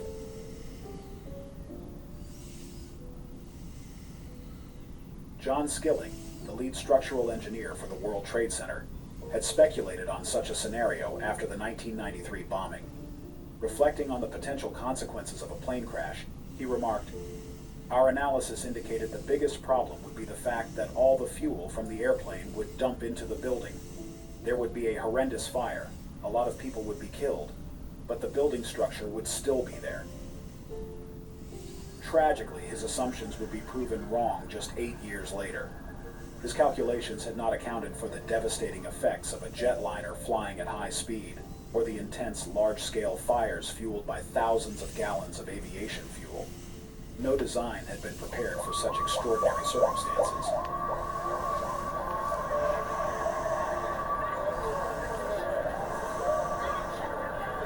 I don't think anybody expected this building to collapse, even after the structural damage on the top. These buildings were wrapped in steel the way your foot is wrapped by a sock. The steel side structures were not holding up these floors. These floors were held up by pinions, one between each floor.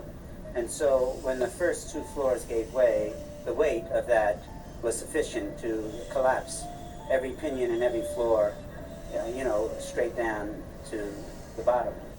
Jack Taliercio, a news cameraman, captured the moment the first tower fell.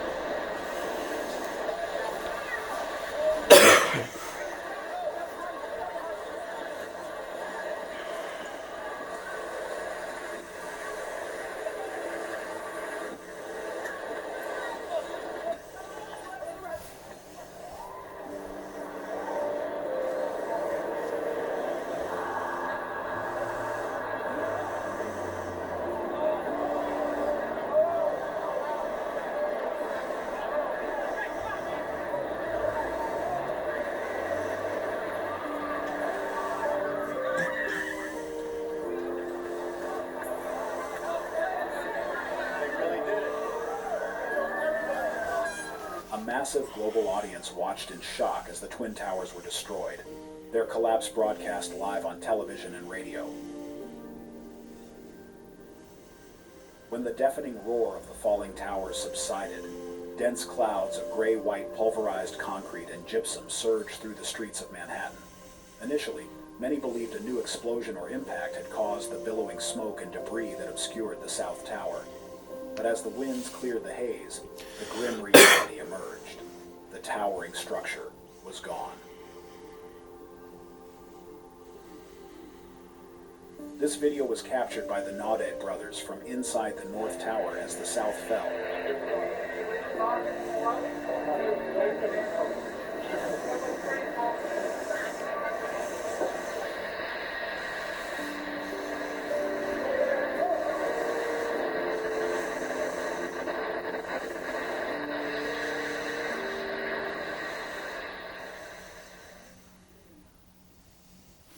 The North Tower's gypsum-lined stairwells had been obliterated on impact, leaving no one above floors 93 to 99 able to escape.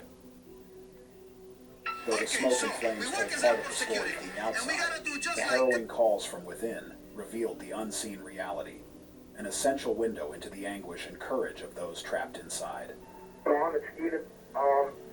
My plane, my building got hit by a plane, and right now I think I'm okay. I'm safe now. I just want to say how much I love you, and I will call you when I'm safe. Okay, Mom? Bye.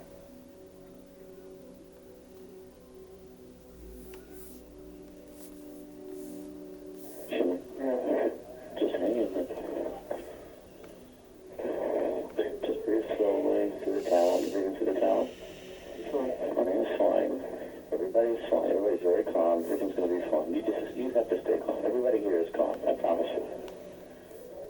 You girls don't even know because they're in school. Nigger. Sexy ass nigga. Shut the fuck up before I rattle your butt. Play in your guts and make your goddamn asshole bust. And if I talk to you like this again, you ain't gonna like it very much. Because I whoop. Because I whoop. Break the window as small as possible to get a little air in.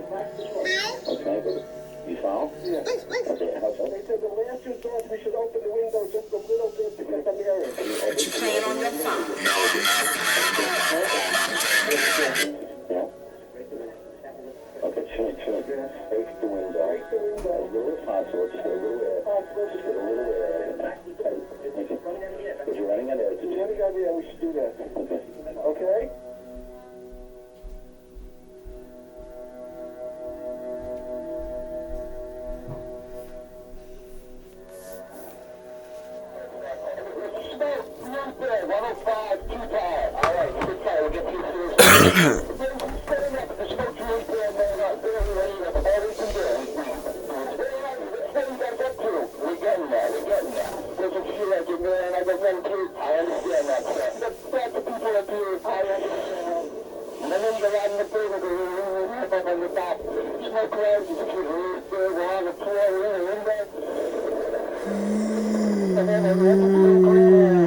Yeah.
Travelers swear by this one trick. What's up with Mom? She's been scrolling travel advice for hours. Now she's got influencer brain. That's my big partner! Mom, you gotta use kayak. They compare hundreds of sites so you always get your trip right. Kayak. Got that right. Mama's back, fam.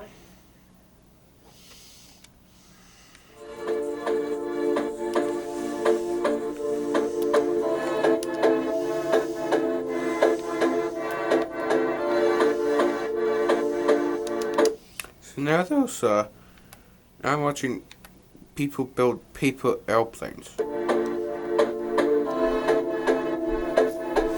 More specifically, a person.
AI is changing everything. But that's your thing. Change.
Wondering how I got here?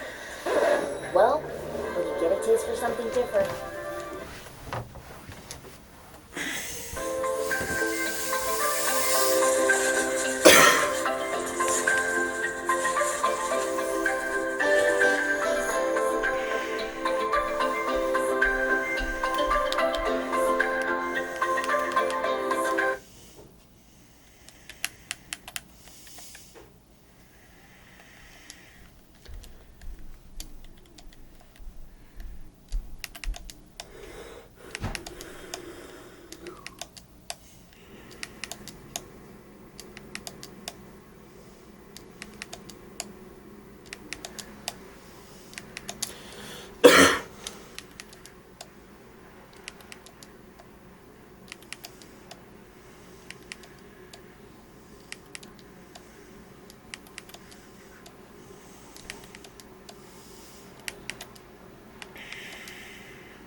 Station, circle the target. Bring us around. Sir!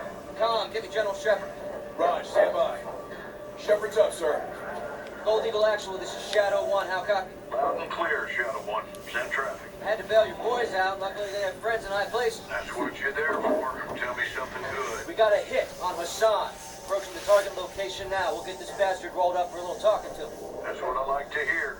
Report back when Hassan's in the bag. Roger that. Out here. All Shadows, listen up. These guys on the ground, Mexican Special Forces, 141, they are your brothers now. Treat them like your own. And let's get this done, yeah? Yeah. All right. Ghost, this is Shadow 1, orbiting the compound now. Standing by for vision. Shadow 1, Bravo 07. We'll mark our position with IR laser, over. Roger that, 07. How do we find Hassan? He'll have an armed guard. Cartel protection. What places to hide? Range compass with close air. We clear the buildings. Copy the ILT. Mark us. Shadow 1, we're east of the compound. Position is marked.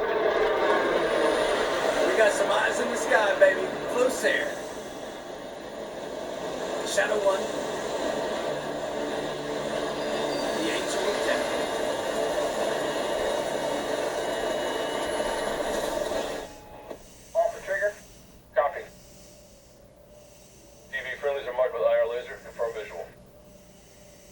we see him? Over there. Shadow 1, Bravo 07. We're marking with IR laser. Do you have a visual? Over. Gotcha. Copy visual. 07, copy your mark. Shadow 1, be advised. Hassan is moving with an armed guard. You cover external, we'll clear the buildings. How copy? 07, good copy. Armed guard. We'll secure the area so you can move in. Stand by. Roger that. 2 unknown, south of the stables. No weapons, keep scanning. There's a truck moving right now. Copy, tracking.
Well, I am going to go to the bathroom, so yeah.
do this.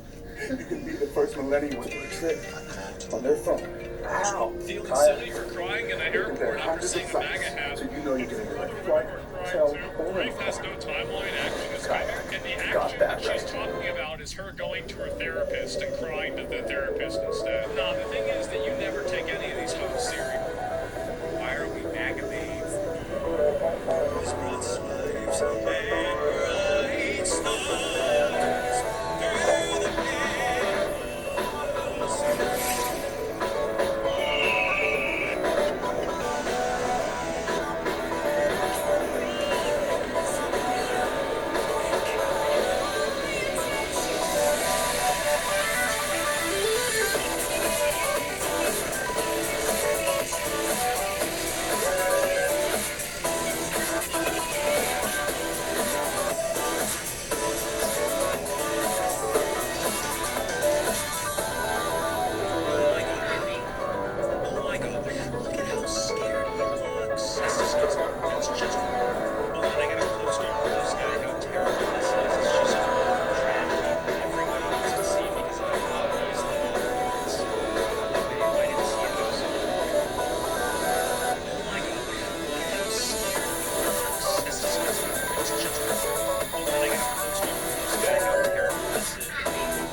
I'm going to go up to get a snack, so yeah.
I graduated from Southern New Hampshire University. I always said I would go back to school when I had time. I went on our website, I spoke to an admissions counselor, we applied right then and there.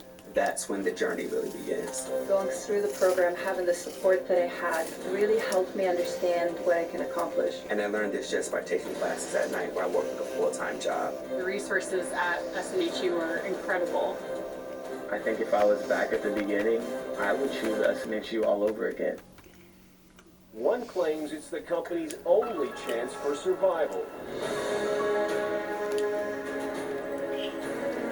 Atari has filed for Chapter 11 bankruptcy protection. 31-year-old AWA presents this news. Kodak is filing for Chapter 11 bankruptcy protection.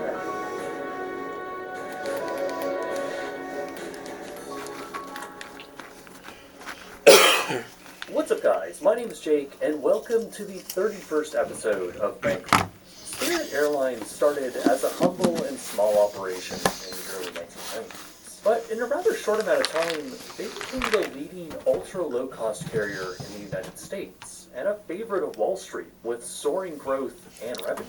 Eventually, their name and branding became widely known. But that notability also came with infamy. And post-pandemic, their business strategy began to drag the company further and further into debt, until they would ultimately declare bankruptcy. So today, let's take a look at the soaring highs and eventual lows of Spirit Airlines. The company started in the latter half of the 20th century, not in the air, but on the ground as a trucking company. It was founded by Michigan-born Ned Homefeld. At the time, his delivery service, focused on delivering automotive parts for companies in Cleveland and Detroit, was doing quite well. Ned would later invest in a small air charter company, which would later be renamed to Charter One in 1983. The company operated a small fleet of turboprop Convair CV-580s and began flying tour packages for domestic tourists going to gambling destinations like Atlantic City. The charter service proved to be quite successful, and they continued to expand through the late 1980s. The company, under Homefeld's tight-knit corporate leadership, would ultimately seek out expansion into regular passenger service. By 1990, they would earn their commercial certificate, and by 1992, they would acquire two 120-seat DC-9 jet aircraft, likely at a pretty good discount due to their age. They would also change their name to Spirit Airlines.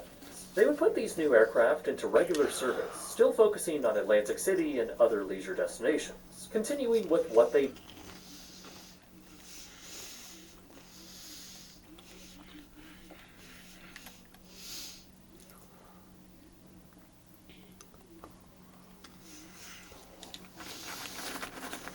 Great brands, great prices.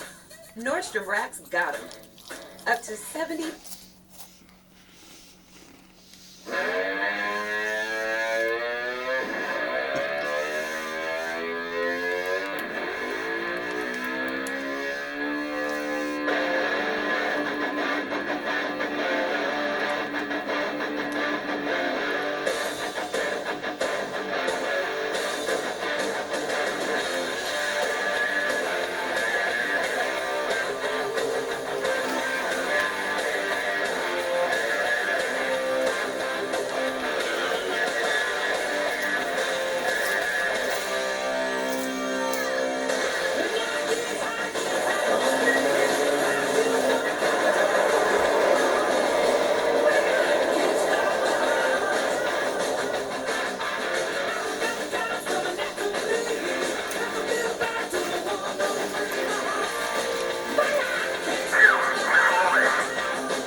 Unlike other value meals, Arby's new $7.99 meat and 3 box has 3 sides, not just one. It's more meal for your money.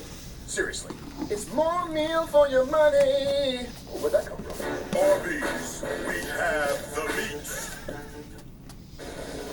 Chevy trucks are as dependable as the Chevy people who drive them. They don't need permission.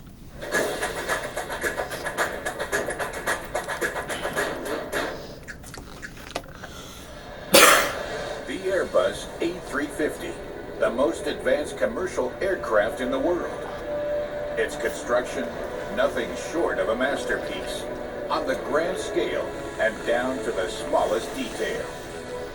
2.5 million components, 1,800 professionals for the final assembly alone. Together, constructing an aircraft the likes of which the world has never seen before.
How am I supposed to know how long ago I made an account?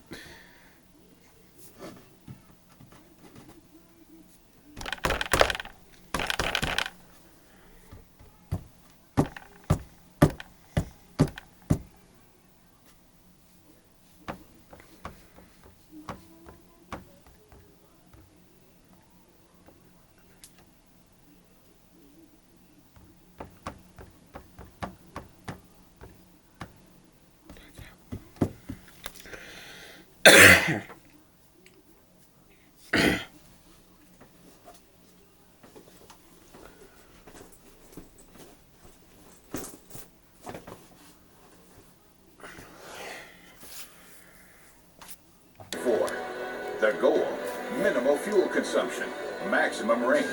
The product of precision workmanship, expertise, and quite simply, pride. And all this is only possible thanks to perfect mega manufacturing.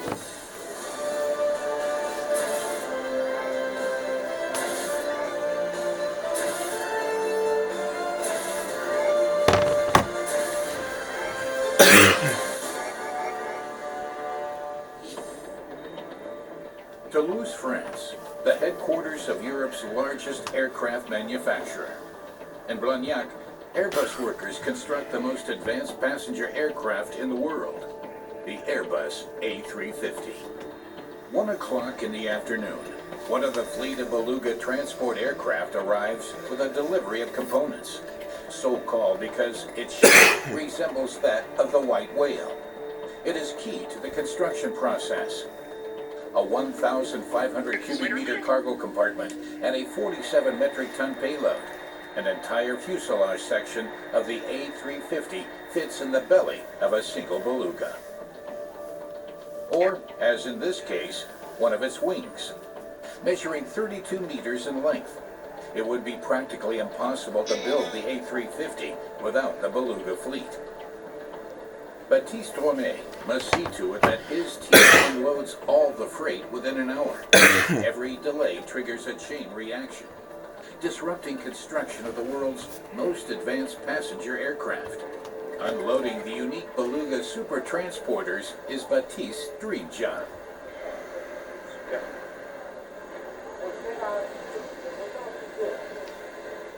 I'm very proud of our Beluga fleet.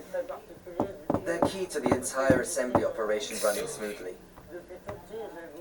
I've loved planes since childhood. My father and my grandfather worked at Airbus. Our family has always been fascinated with aviation.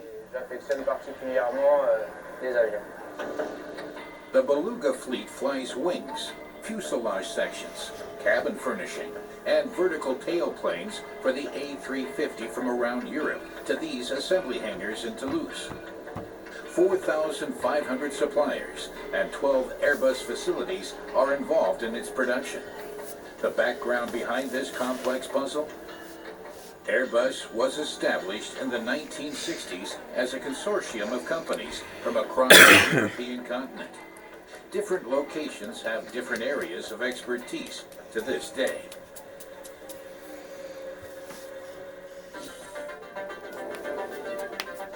Of particular importance to the production of the A350 are the sites in France, Spain, Germany, and Great Britain. The nose and midsection come from the Saint-Nazaire plant, the tail section from Hamburg. The wings are manufactured in Broughton and Bremen, the horizontal tailplane in Getafe. All of these shipments must be perfectly coordinated. Head of the unit, Nabil Tahiri.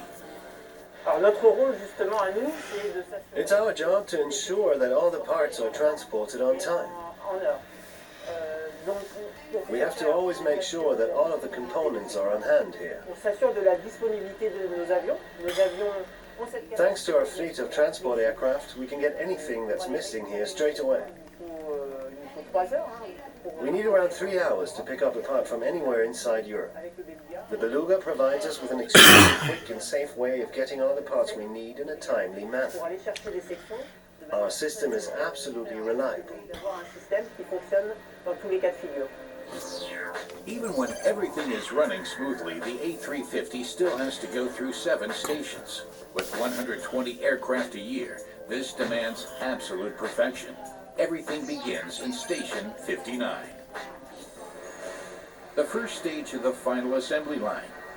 Around 40 workers fit out the fuselage with the large components of the passenger cabin, such as the galley and washrooms.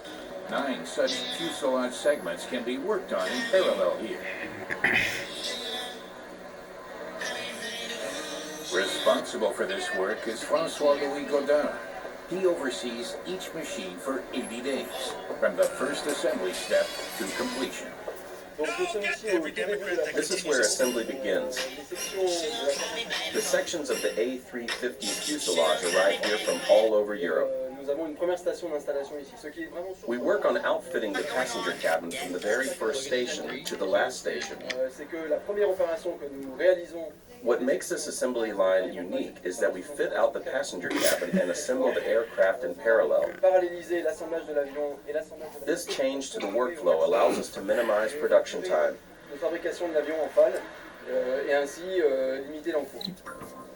6:30 in the morning. Team briefing at the start of the shift. 15 workers, mostly electricians and installation technicians, divide up the day's tasks amongst themselves. They have to install the galleys, washrooms, and crew rest compartments. Any special requests from the airlines are incorporated here too. The outfitting work is performed on all fuselage sections in shifts. This way, no team has to wait for another. In the tail section of a future A350, 2 workers make preparations for the installation of the galley. Assembly instructions, individually packed screws. It all resembles a bit like a flat-pack wardrobe from a furniture store. It's not as simple as it looks. It's very different to screwing together an IKEA bookshelf. That would be great, but it isn't like that, unfortunately. It takes highly trained craftsmen. Even the smallest of installations can affect the safety of the finished aircraft.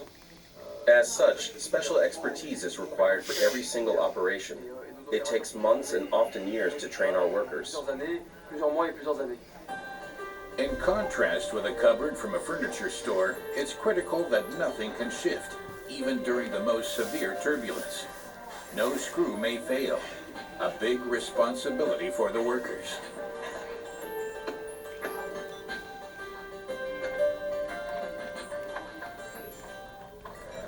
Just as it is for the quality inspectors in the adjacent fuselage section.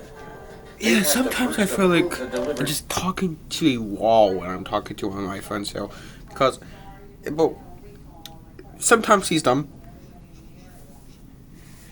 So yeah.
today.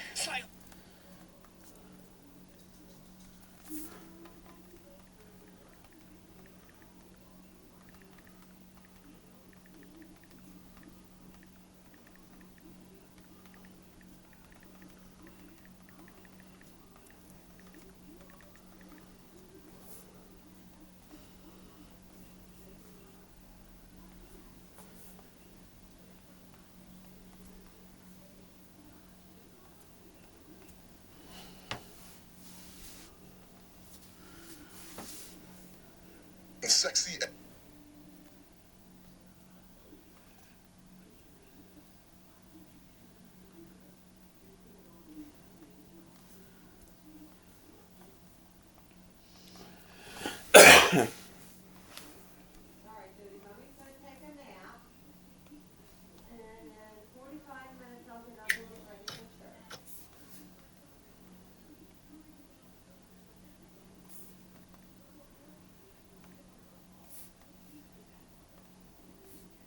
Stay right there! Stay right there! He's running.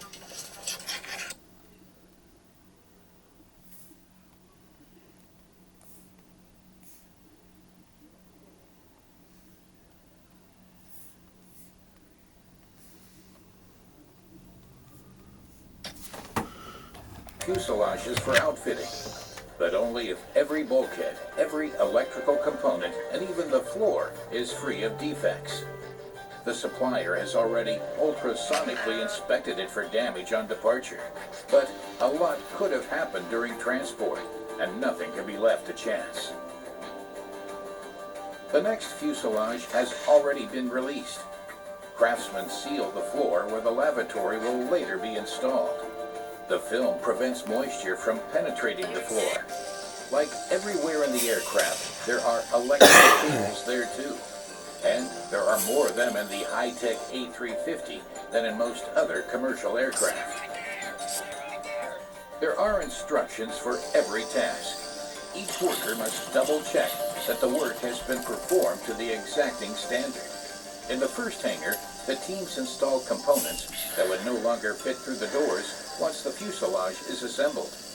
A resting cabin for the pilots arrives. The Airbus crew installs it behind the cockpit and above the galley.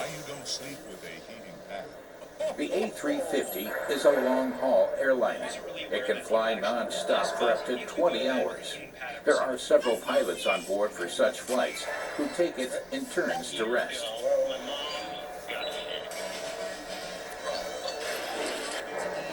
Work on the fuselage sections continues without a break. They are, after all, expected to fly away soon. Next up is Station 50 of the final assembly line. The fuselage sections are now ready for their big moment, the so-called marriage. Waiting at Station 50 are Deputy Unit Head Arnaud Herry and Team Manager Wilfried Martin. They have the nose section for an A350 maneuvered into the hangar. Arnaud has worked at Airbus for 16 years and on the A350 final assembly line for 6 of these. The aircraft is very popular. Over 250 of them have been delivered to date, and there are orders for a further 890 on the books. With this number of outstanding orders, every stage of production is subject to an extremely strict timetable.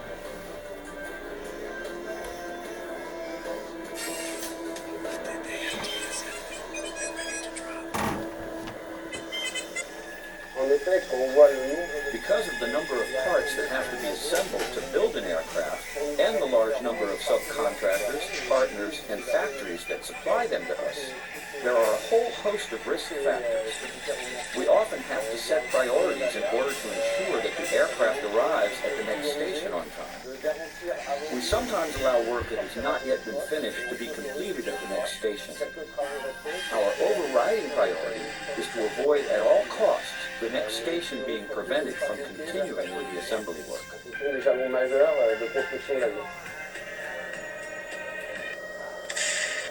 Once the nose section is in place, the transport operator maneuvers the middle section into the hangar. Both sections are already equipped with lines for the hydraulic, water, oxygen, and air conditioning systems. They are already insulated, and wiring harnesses are installed under the ceiling. The tail section waits in front of the hangar. In the case of the A350-1000, the three fuselage sections together measure 73.8 meters in length, 7 meters more than the shorter version. The operators align the fuselage sections with 1/10 of a millimeter precision before they join them together with around 40,000 fasteners.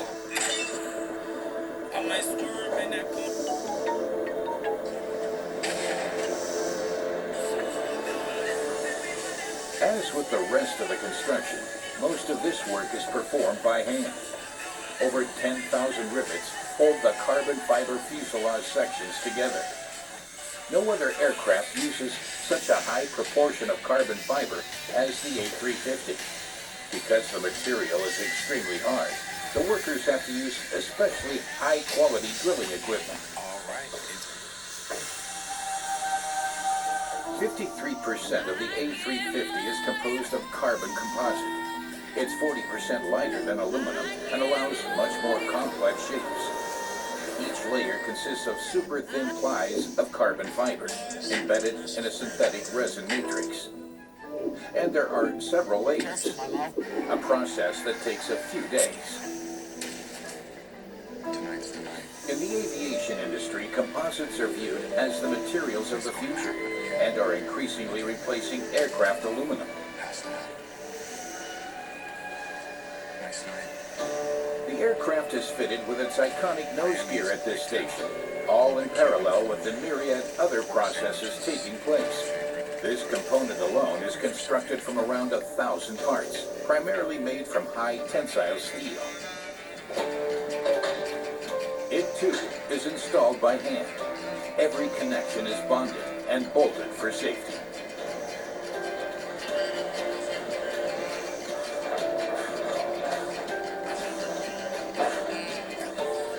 Following installation, the workers check the functionality of the landing gear.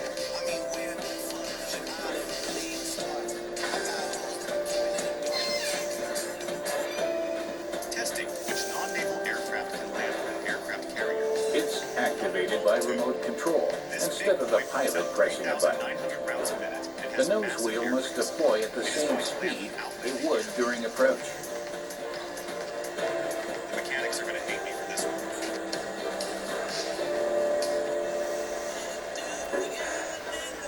The nose gear is now operational. The A350 fuselage must again switch hangars to be fitted with its main landing gear.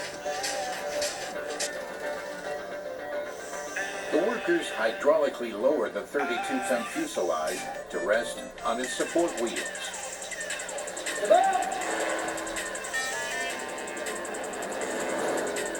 A big moment. The fuselage of the wide-body jet will soon leave the hangar in one piece.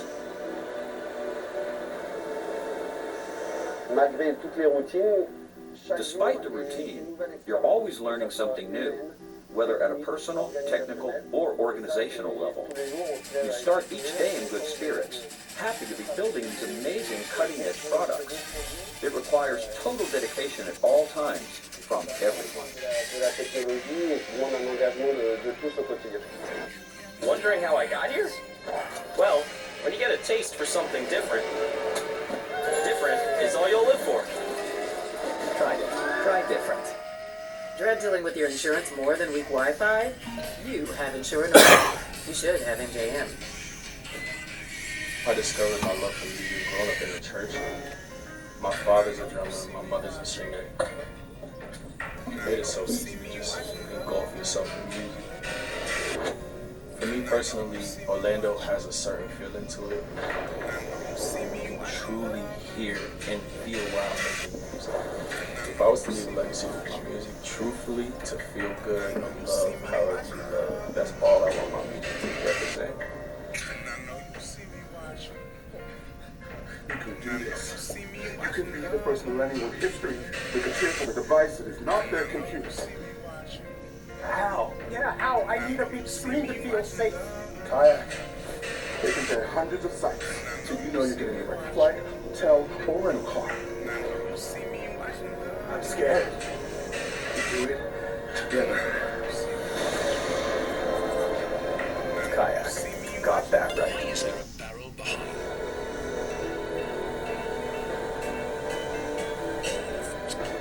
The massive fuselage rests on its wheels for the first time, and everyone holds their breath.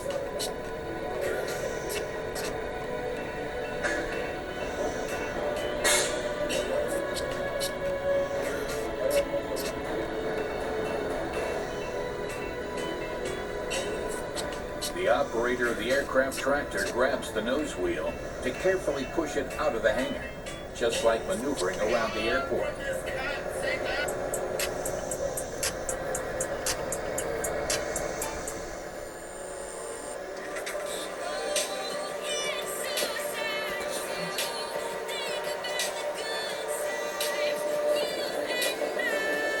After being joined up at Station 50, the cigar, as it's affectionately known, continues on its journey.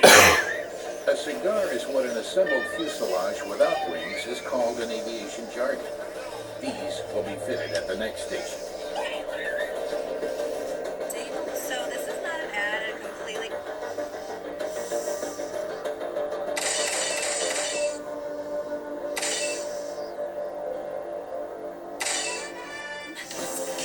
The next hangar, known as Station 40, can accommodate 4 cigars at the same time. They'll be almost complete aircraft when they leave. The aircraft will be 90% finished when it leaves this station. Wings, main landing gear, tail assembly. The specialists here attach everything visibly missing from the outside of the aircraft.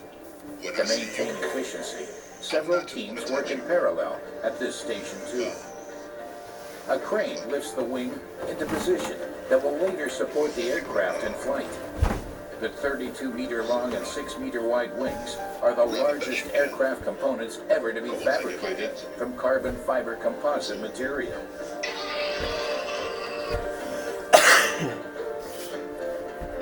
The wings of the A350 are something very special. Their development was painstaking and contained over 4,000 hours of wind tunnel testing. Positioning them is an incredible feat too. Several thousand rivets will now keep the wings attached to the fuselage at speeds of up to 960 kilometers per hour.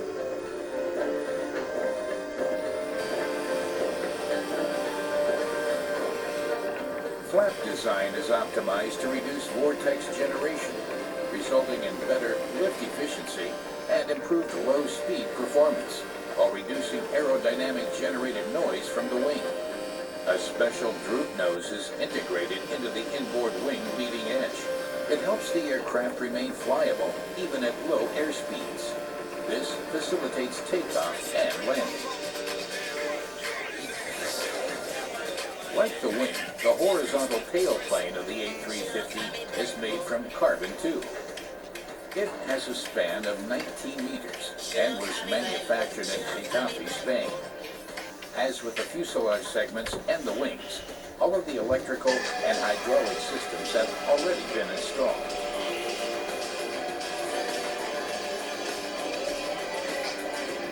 The vertical tailplane comes from Stade in Germany. It's the only component that is painted prior to installation due to its eventual height. The main landing gear of the A350-1000 consists of 2 6-wheel bogies. During landing, it has to support a weight of up to 233 metric tons. Following installation, Florent Cuberot and his colleagues connect the hydraulic lines that control the landing gear. A combination of adhesive and bolts is used here as well. Florent hasn't always worked on landing gear. He used to be a bricklayer before he applied for a job at Airbus. I come from Toulouse. Airbus is the biggest employer here, and they started this new program with the A350. They were recruiting workers, so I decided to try my luck at Airbus. After the interviews, I was given training and passed the exams. Then I was assigned here to Station 40.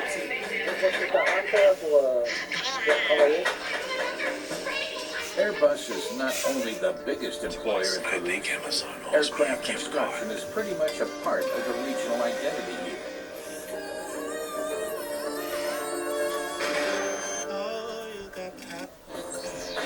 The scale of the facility is truly impressive. 23,000 people work for Airbus in the hangars and offices surrounding Toulouse-Blagnac Airport. They work 5 days a week in 2 shifts. Lunchtime is staggered. The early shift workers go to lunch first, then the office staff.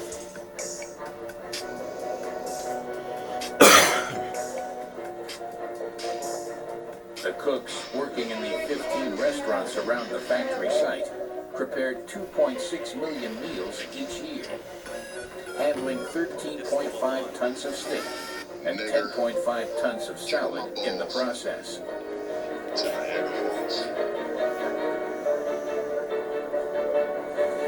There are 20 company bus routes operating on the Airbus site. They transport 800,000 passengers each year. Nigger, jiggle my balls. Anyone traveling to work with their own car can expect to be subject to strict controls. I'm not just gonna touch you. The site traffic monitoring service takes adherence to vehicle controls very seriously. So run. No one is allowed to drive faster than 30 kilometers per hour. It's over. A white Renault, 43 kilometers per hour. Okay, understood. I'll intercept it. Those violating the traffic regulations risk losing permission to enter the site. Hello, sir. I'm from site security. Can you switch your engine off and show me your ID and parking permit, please? Another citation means suspension of the parking permit. You can use this to pick up your parking permit in 8 days' time. You have to go to gate B to get it back. Have a good day, sir. Those who persistently violate the rules lose their permit permanently. He's like, fuck you. Back at Station 40. Work continues after lunch, while wings, landing gear, and tail assembly are being mounted to the outside. Specialists are inside the plane, outfitting the cabin. My cozy couch. Installing the cabin interior in parallel to assembling the aircraft is new. This change alone has reduced construction time by a third. Francois Louis, head of cabin installation, makes sure that there are no delays with the installation. Hit my little niece with a tricycle, hit my little nephew with a damn tie rod, hit my mama with a patch of tie.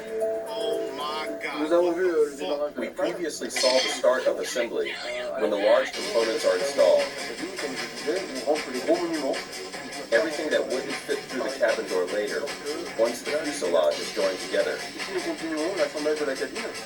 Here we're installing the so-called floor-to-floor. The wall lining, overhead compartments, and also the safety components, like the signals for cabin crew and passengers, and the overhead units that contain the oxygen masks.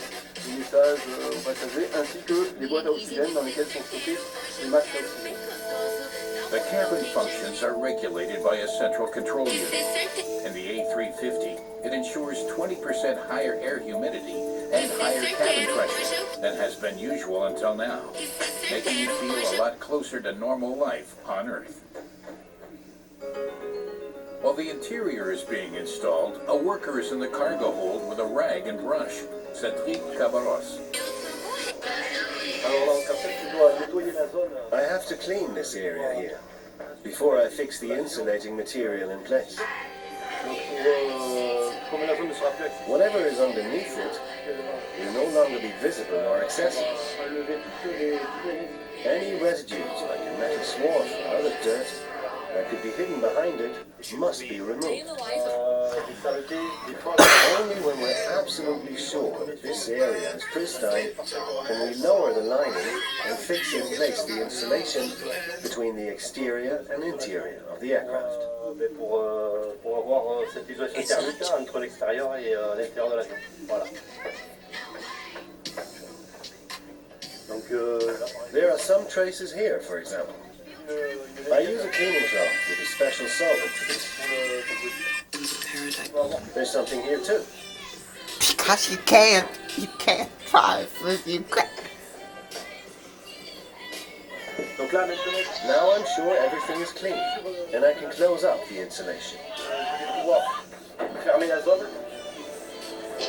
The big moment for the entire team at Station 40 arrives. Their aircraft will rest entirely on its own wheels for the first time. Everything must be perfectly clean.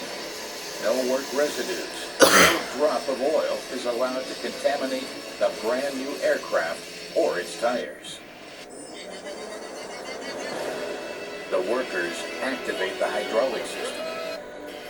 They lower their over 100-ton creation.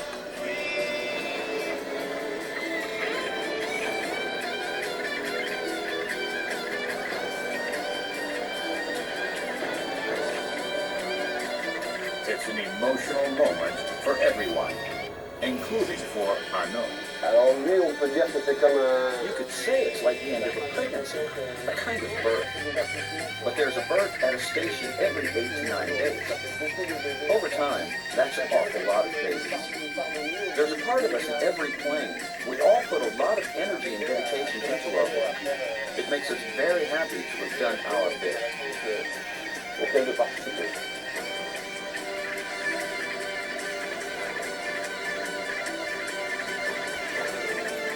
Arnaud's colleagues check the tire pressure under the load of the aircraft's weight.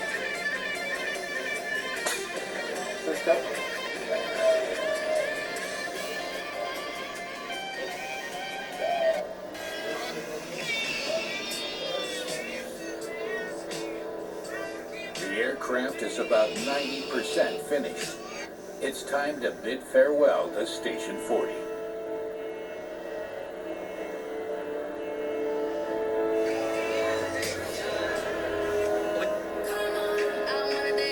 The doors open for the station's latest offspring to enter the world.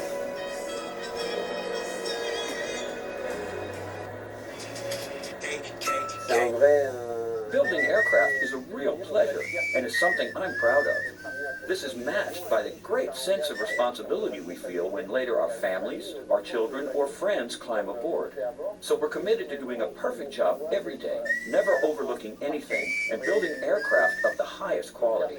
And it's true, you can't help being filled with a certain pride each time you see one of these huge machines flying away. What makes Arby's $7.99 meat and $3 even better? Fish. That's right. The meal that gives you 3 sides now includes the choice of a crispy fish sandwich. Talk about more meal for your money. Arby's, we have the meats. See what scholarships you may qualify for. Visit gcu.edu/myoffer. Investigators struggle to understand German wings.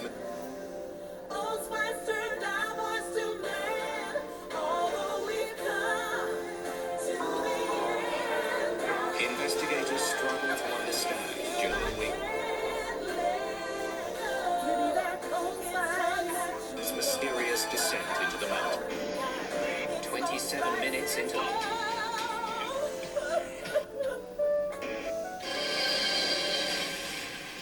Love what moves you, protect what matters. The drives you count on connect you to the people, places, and moments you love. That's why Mr. Tire Auto Service Centers is here to help keep you safe and moving forward. Right now, save $120 on Continental tires, $110 on select Goodyear tires, plus buy one get one free on select Nexen tires, and buy 3 get 1 free on select Cooper tires. With tires you can rely on, you're free to focus on what matters most. Visit MrTire.com for details. Offers end February 28th. Everything is ready for the big moment. This was the most hopeless. What you're seeing now is me. Aerial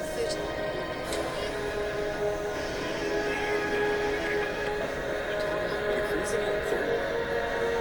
It's March. He smashed the door.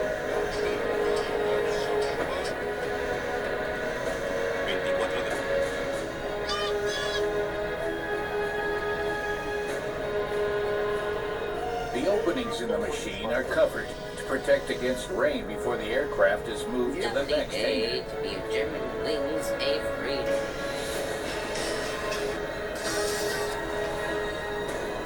This new A350 will soon be flying for China's Southern Airlines.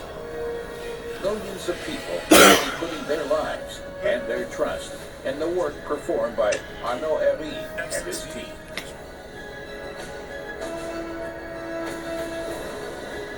$2.5 million individual parts are installed in an A350 when finished. And they all have to be present, of course. Not even one part can be missing.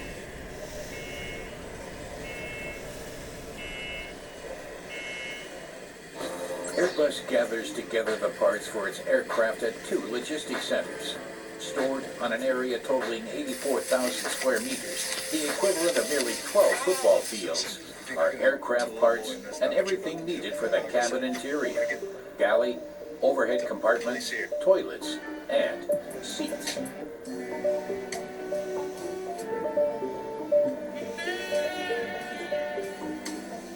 Different airlines have ordered the A350.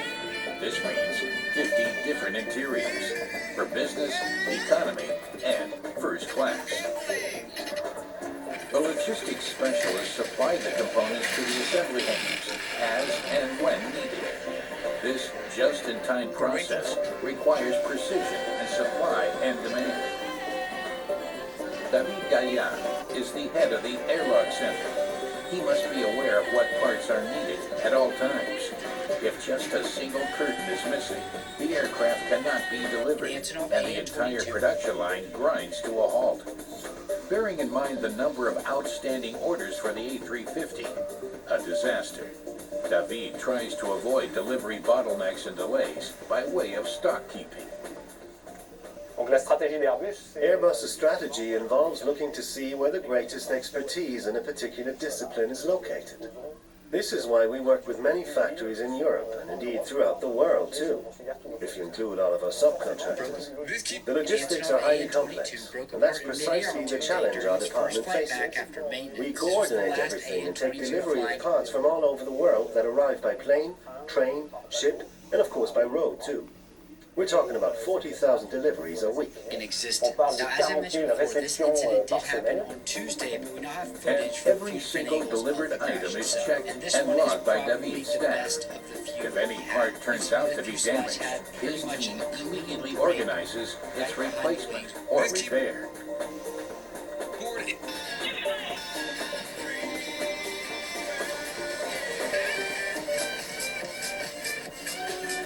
Components for the A350 arrive on a near daily basis by plane too, 7 days a week, from early in the morning until midnight.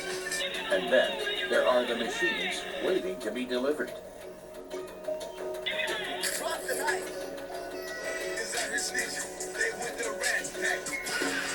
Airbus has its own tower in order to coordinate all these flights for the factory in Toulouse. The air traffic controllers don't just monitor the air traffic. Alexandre Clavier has an overview of the entire factory site on his monitors. He also coordinates the movement of aircraft between the hangars. Every machine to be maneuvered from one station to the next needs his approval and clearance. Alexandre and his colleagues have to coordinate 50 aircraft movements each day. And that doesn't even account for the rest of the site traffic. Fox, Whiskey, Bravo, Charlie. Okay, cleared for takeoff after the fire truck. Roger, we're pushing back. Cleared for takeoff. Bravo, Charlie. Airbus shares the runway with the public airport at Toulouse-Blagnac. Alexandre's team also coordinates the cargo flights with the tower there. A Beluga XL, the prototype for an even larger transport aircraft, has just landed. China Airlines. Right now, there is a code for a free 7-day. The existing Beluga fleet alone clocks up over 10,000 flight hours each year. We coordinate two types of flights. Those of the development department and those of production. The ones for the development department are prototypes. The flights for production are aircraft destined for customers, for example, that are being delivered to airlines. Two air traffic controllers are always on duty at the same time. The air traffic control officer responsible for the frequency controls the air traffic in real time. And we also have a coordination officer who is in permanent contact with the tower in Lorient and the flight test center in order to get takeoff clearance for the pilots. He organizes the takeoffs. The Airbus A350 reaches Station 30. The lower the number, the closer the aircraft is to completion. Francois, head of cabin installation, checks the fittings of the business class seats. Quality control has done its job and identified minor defects. The inspectors have discovered problems with the movement of the seat backs. An expensive business class seat is expected to function flawlessly. High travel comfort is an important component of modern air transport for Airbus, the airlines, and for the increasingly discerning passenger. Airbus promises A350 passengers higher levels of comfort in all classes. Seats, lighting, cabin pressure, and cabin noise levels have been significantly improved. The noise level, for example, is 4 times lower than in comparable aircraft, a benefit that mustn't compromise quality in other areas. At this station, we install all the seats from economy to business class. Colleagues from the quality control department check whether the seats have been installed properly. If necessary, defects are rectified by the seat manufacturer. Puis nous avons éventuellement des reworks qui sont faits par nos partenaires qui fabriquent les seats.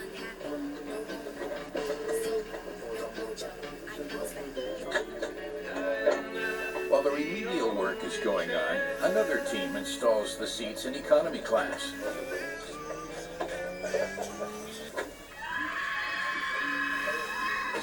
The fuselage of the A350 has an especially large diameter, hence the suffix XWB, which stands for extra wide body. In its standard configuration, the A350-1000 can accommodate 366 passengers, but it's also possible to fit 10 seats per row. This would allow the aircraft to carry as many as 440 passengers. Claire Sescombe is the deputy head of Station 30. She supervises and coordinates 30 electricians and mechanics who perform the preliminary function tests and take care of small repairs at the same time. Bonjour. Ça va bien? Ça va. Ça va. C'est bon? Tout avance comme tu veux? Want to keep your very In contrast with every other assembly line at Airbus, the mechanical and electrical systems of the A350 are worked on in parallel.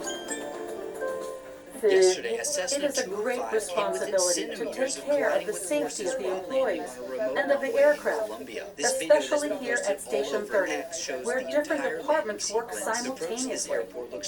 Quality control, production, and testing.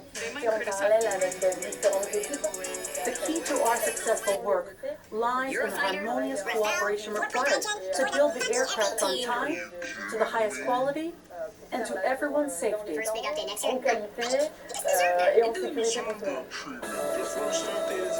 There are specialists for every task, however minor.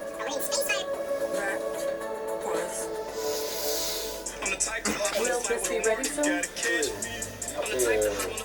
Yes, the specialists will drill the hole shortly, and then we can carry on. Perfect. Super.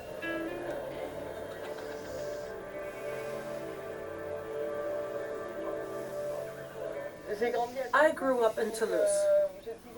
So I always saw planes and watched the maiden flights. The residents of Toulouse have always been surrounded by aviation. For me, working here was a dream from an early age. Today, Claire supervises how workers here at Station 30 add the finishing touches to the A350. The workers, for example, close the last gap between the fuselage and the wing at the side of the aircraft.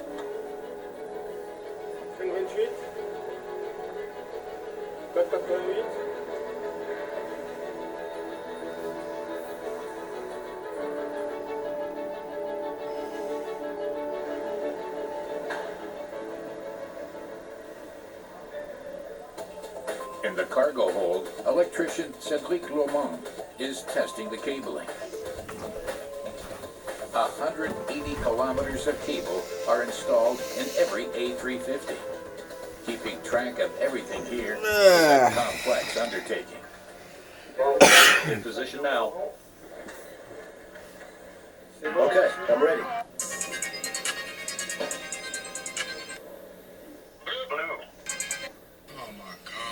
Okay.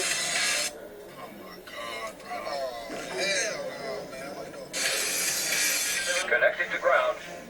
The electricians test every single cable in the aircraft. All the systems are still accessible, for now. We're testing the cables. This involves increasing the voltage in order to find out if the resistance is high enough. These are the cables that control the engines.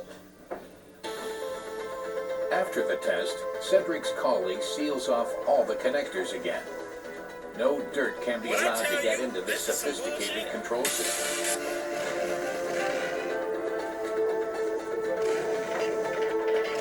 All of the cables that the pilots use to control the aircraft's functions converge in front of the cargo hold below the cockpit. Safety-related systems are installed in duplicate for redundancy. Specialists inspect every single cable connection here too, irrespective of how difficult they are to get to. They're always conscious of their responsibility.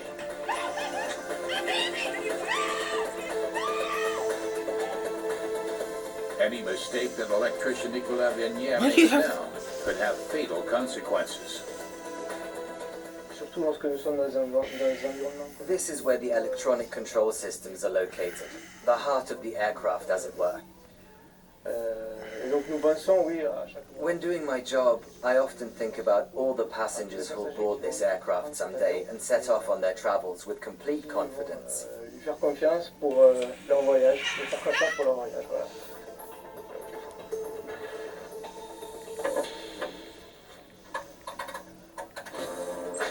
Once all the function tests have been completed, the aircraft moves on to the penultimate station, Station 20, where its engines will be fitted.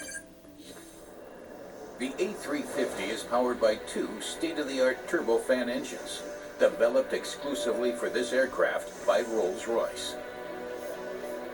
It's the most fuel-efficient commercial aircraft engine in the world, the Trent XWB. The engine specialists hydraulically raise the massive turbine up to its mounting points below the wing.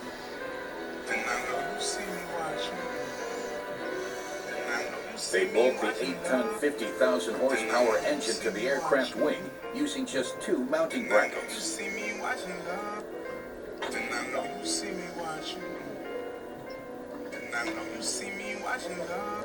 An A320 tried to take off on a taxiway The last night. massive turbine consists of more than 20,000 components, most of them fitted together by hand. President Trump. An A320 tried to take off on a taxiway last night in Bell. Game on. Oh my God, what the fuck? Set your intentions.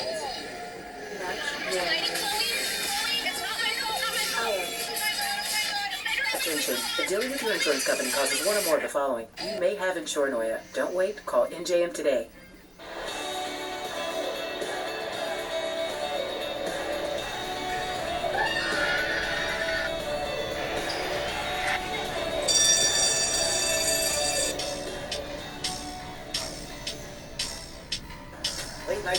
Those are beautiful.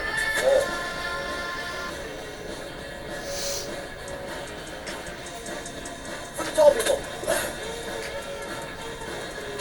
Let's go. Let's get out of here.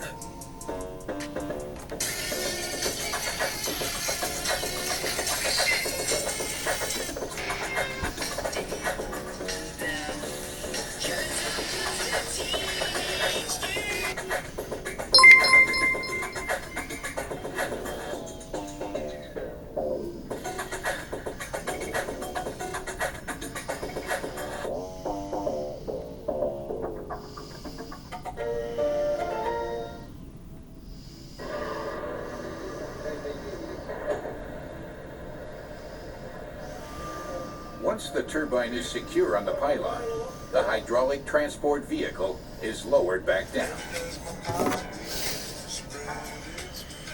A single turbine costs almost 32 million euros, so great care must be taken when maneuvering.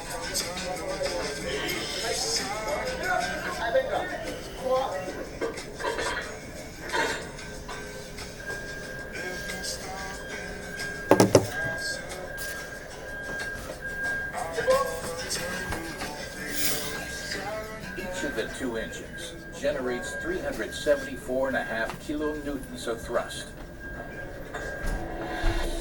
Each turbine consists of 22 titanium blades and has a diameter of nearly 3 meters. During takeoff, the engine takes in over a metric ton of air each second. Rolls-Royce uses state-of-the-art ceramic coatings inside the combustion chamber, because in this turbine, the air-fuel mixture burns at extremely high temperatures, in excess of 2,000 degrees Celsius. The upshot? Around 15% lower fuel consumption and significantly better emission levels than its predecessor. In addition to this, Trent XWB engines are much quieter than any other aeroturbine, essential for planes flying over heavily populated conurbations.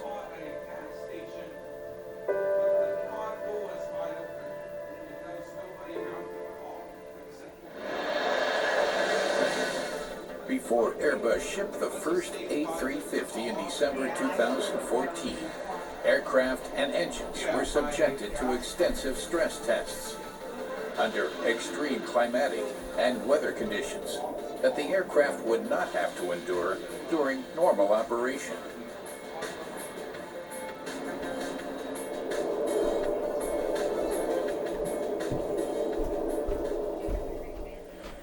Back at Station 20, cabin integrator Laurent Barateau sets about making the last few minor adjustments. Everything must be just right and adhere to the highest standards to ensure acceptance by the customer.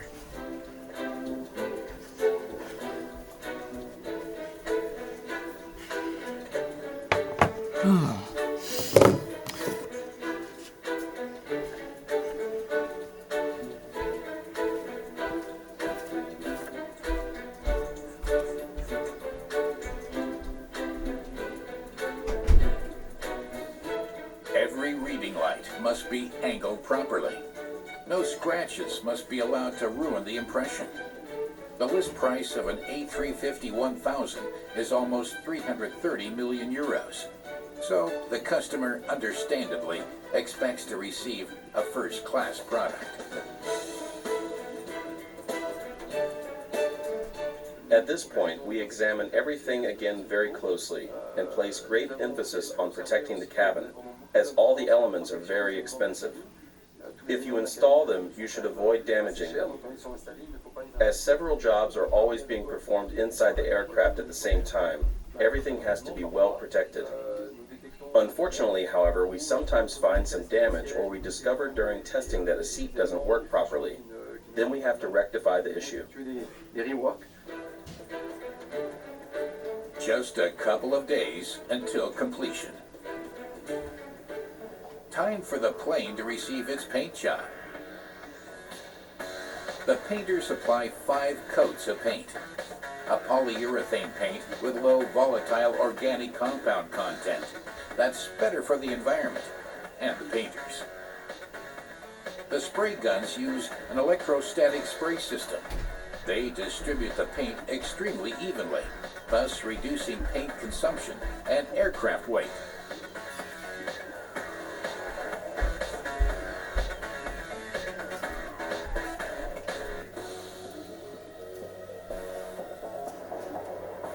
After 4.5 months on the final assembly line, a new Airbus A350 is finished. Oh.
If the Colonel saw the price of a lunch today, he'd have some choice words. But with KFC's 5...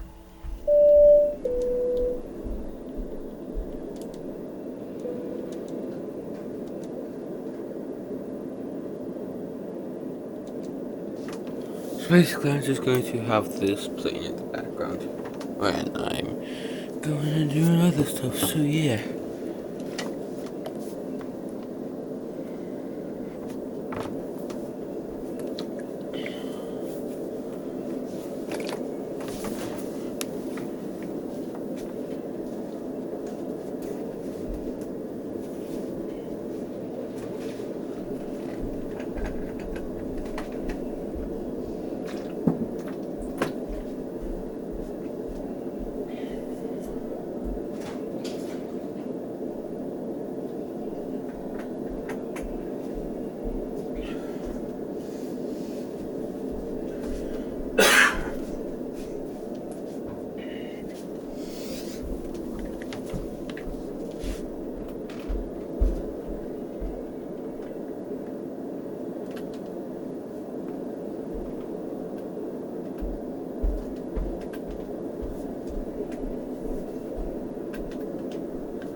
Grand Cherokee.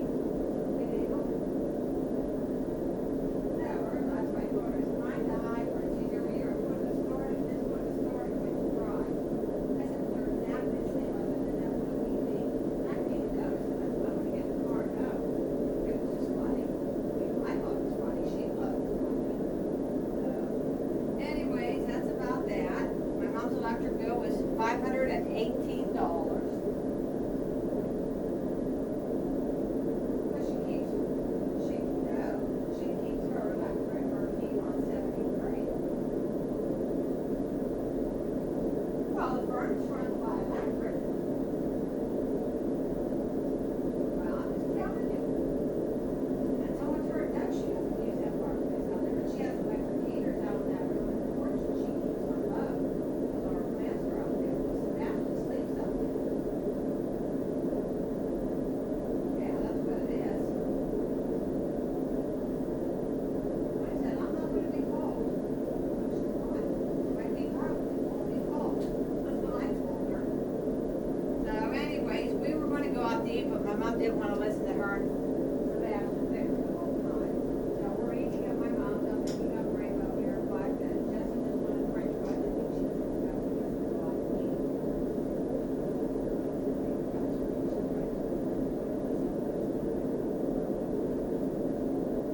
I told her, I said, I'm gonna eat her. We have Dorothy's having solid food. Mom had little black turds on the D-pad, so that's good. Now we just gotta see what Rita's gonna find tomorrow. Mom gave me rice. She's hers from 2022, and she recalls so good. I said, oh my God, Mom. She said, oh, they had it in the refrigerator. Oh no, I just laughed. I said, that's been 4 years, probably close to 5 years. I said, they do know. I said, huh? Yeah, she keeps rice.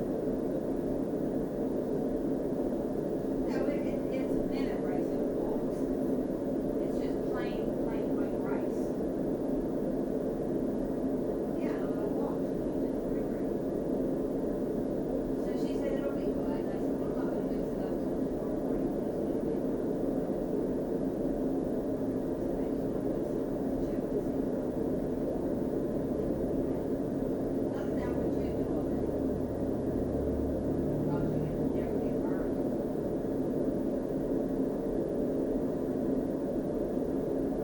Good for you. I don't know how you burn. It was so windy here.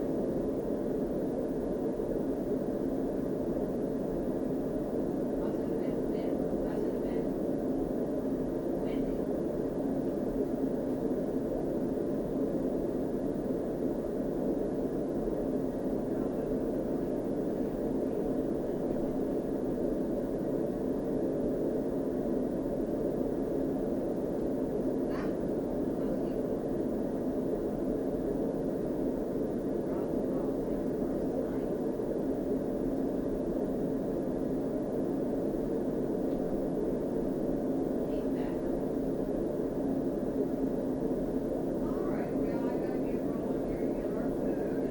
And that was my story, right in the wrong car, and of course I got caught. I didn't have more caught. She said, are you sure you're in the right car?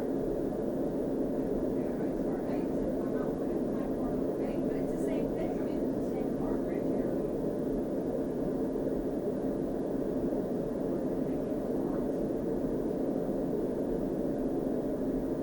Jasmine Jones brought it for her. I'm glad she comes up. That's good. Yeah, they had, they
Oh,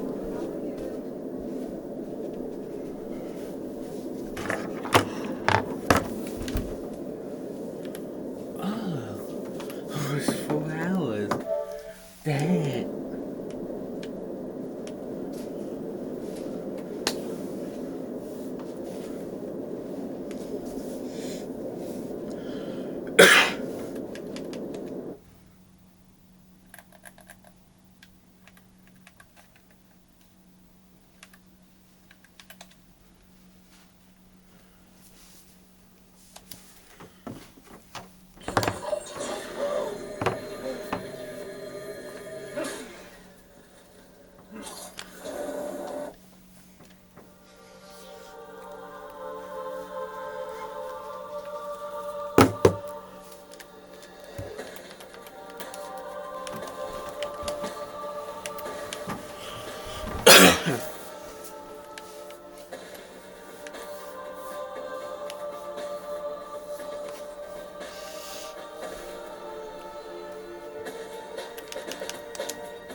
Some weather to see what's happening in our world.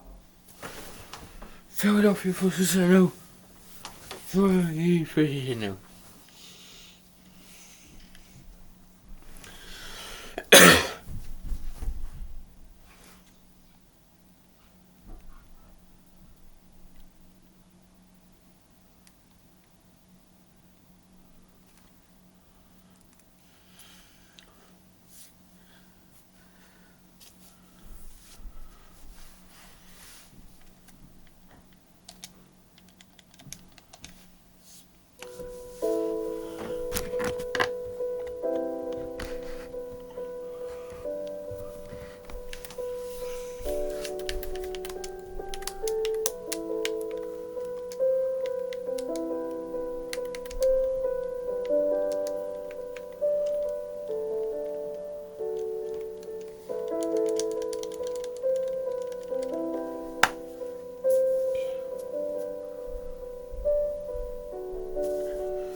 In my house, it does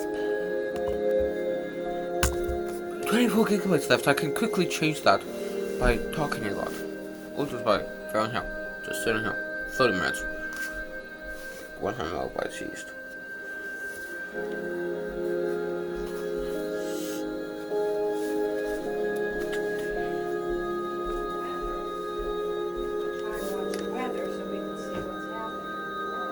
Okay.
makes Arby's $7.99 meat and $3 even better? Fish. That's right. The meal that gives you 3 sides now includes the choice of a crispy fish sandwich. Talk about more meal for your money. Arby's, we have the meats.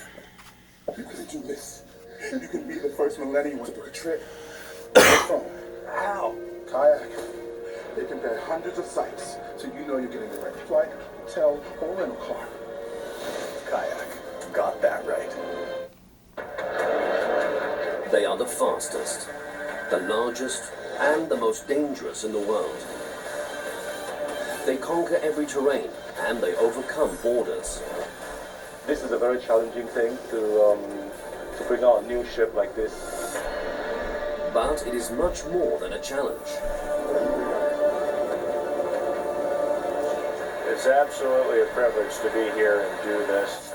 Their design goes beyond the scope of what is technologically possible, setting new standards. These vehicles are milestones of engineering. This is the father of air travel, on land, on water, and in the air. All of them are ultimate vehicles.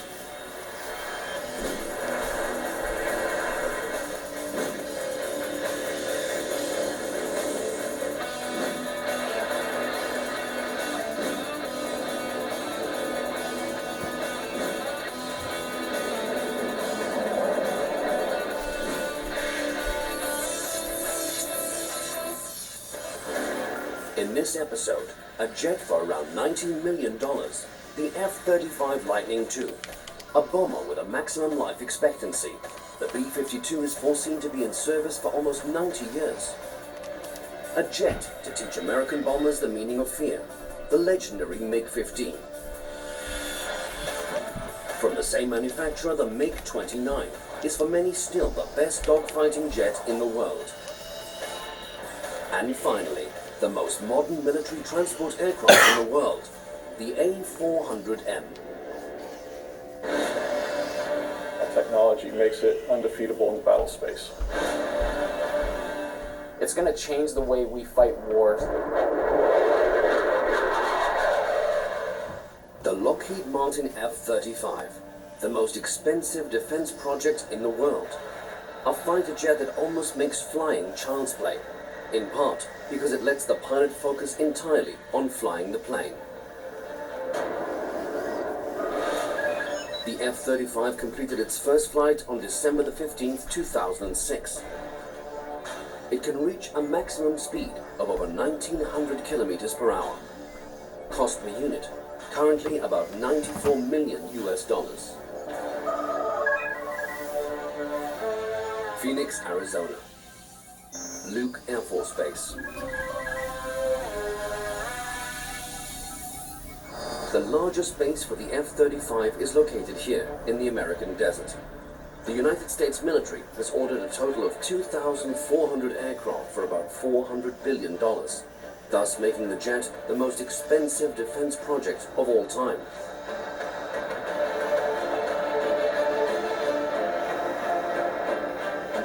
The home of the 61st Fighter Squadron of the U.S. Air Force. The pilots here are trained to fly one of the mightiest stealth jets in the world. One of them is Major Will Andreotta. He has been flying this technological wonder for 3.5 years. Before heading for the aircraft, Major Andreotta puts on vital equipment. Especially important, pressurized trousers. This will allow the blood that basically rushes down from the head to the feet when we pull those high Gs to be pushed back up, so we're able to keep consciousness while we're flying. The jet sets new technological limits, and pilots are physically at their absolute limit.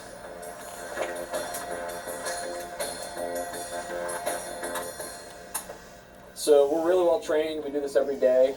We take it very seriously. So there's really no nerves whenever we go out there. It's just kind of the excitement and the anticipation of accomplishing the mission.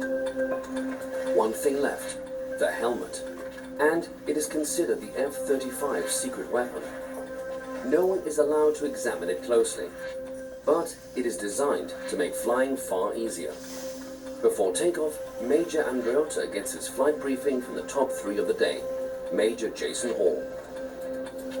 Ready. Alright, good morning, Lightning Flight. Welcome to the set brief. As far as the weather status, we got scattered clouds at 22,000 feet, and winds are out of the southwest. You'll be stepping to aircraft 5069 today. There are no previous issues. Don't forget to bring your publications with you and sign out before we get into your jet. Any questions for me? No questions. Bring it on. Now it's time to go. The final steps in the air-conditioned office before heading out into the blazing Arizona heat, where one of the best fighter jets awaits, but also one of the most controversial. For its horrendous development costs have exposed the project to enormous criticism. The mechanics turn the jet over to Major Andreotta.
At Westmoreland County Community College, you come first, whether you're just starting your journey.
the way, off topic, but I think I should, say this, but I'm going to have my first, press conference. It's just gonna be a video. It's basically just a project update. So it'll probably be titled, Project Update Part 1. And it's kind of like a press conference. I'm just going to talk about the current progress on my project here. Now, I am going to have probably one in March, one in April, and probably 3 in May. One at the beginning, one at the middle, and one at the end of May. So yeah, just talk about how much progress I have done. Which, at this rate, I'm going to have this video finished, my longest news video finished. And before I actually make that video, since it's going to be a random crap video, I'll start a random crap video. Then I'll probably upload this video and my news YouTube video, and probably my first actual news video I'll record and upload it. Plus also probably a nostalgia video, and I'll upload it. And after all that, I'm going to record my project update. Now next weekend, I could have a major project update depending on how much work I get finished. So yeah.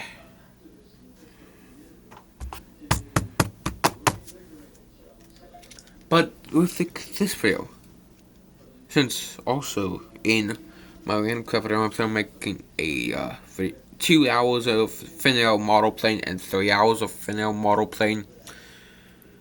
So, also, I might upload those 2 videos before I actually make the press conference video. But I know that in the press conference video, I'll probably just talk about, how much do I have done in the project and all that. So, yeah, and basically any updates that I'm going to have from now to when my project is finished.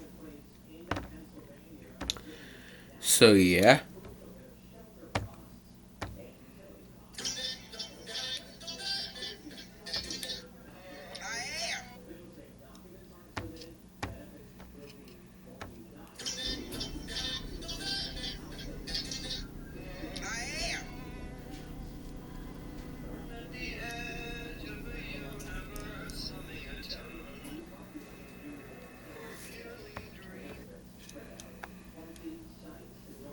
What the?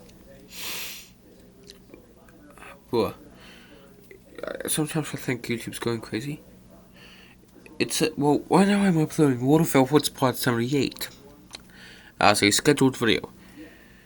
And that 2 hour and 3 hour final play, well, I'm probably going to finish a ton of my project in that video. But I don't know. I'm kind of worried about the future, especially now, with my project. So yeah. But I should be able to complete a huge chunk of it tonight and tomorrow and basically this weekend. In 12 hours it's going to be 7 a.m. by the way. And I still have 2 hours left of this project. 1 hour, 45 minutes, and 55 seconds. And I have this random timer that I set 100 hours, 40 minutes, well, about 80 hours ago, since right now it's at 16 hours, 44 minutes, and 45 seconds. But it's a 100 hour, 40 minute, and 39 second timer.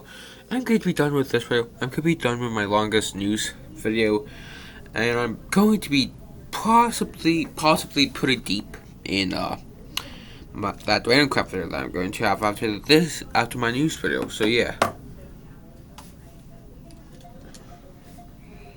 Anyways, can you turn this off and turn it back on without it's okay, I think you can, or you can do it at least in 4 times.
morning, distinguished guests, excellencies, ladies and gentlemen.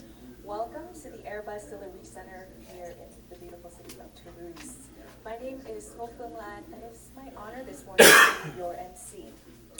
We are proud to celebrate the first A350 XWB delivery to Vietnam Airlines on lease from AirCap. Xin kính chào các quý vị khách quý, chào mừng quý vị đã đến trung tâm chuyển giao của Airbus tại thành phố Toulouse xinh đẹp. Ngày hôm nay đánh dấu một sự kiện rất là quan trọng, đó là sự chuyển giao của chiếc Airbus A350 thân rộng cho hãng hàng không quốc gia Việt Nam thuê từ AirCap. The ambition of Vietnam Airlines to upgrade its fleet, expand capacity, and offer passengers more comfortable flying experience can undoubtedly be seen today, and we certainly are looking forward to experiencing it ourselves. We are honored to welcome I our hate you distinguished now. guests, His Excellency. Now it's at 0. I uploaded this video. It was at almost 100% preparing. Now it's at 2%. So I guess I just had to make it sit out or whatever. Plus also my friend sent me something. Oh god, what the hell did my friend send me now?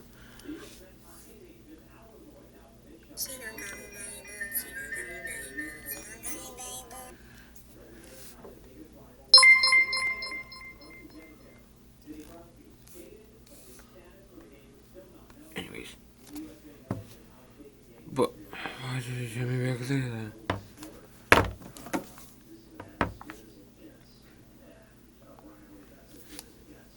Nguyễn Ngọc Sơn, Ambassador of Vietnam to France.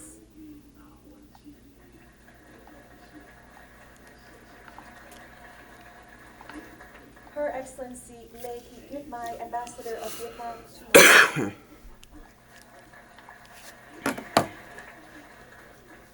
His Excellency Lê Hồng Phấn, Permanent Delegation of Vietnam to UNESCO.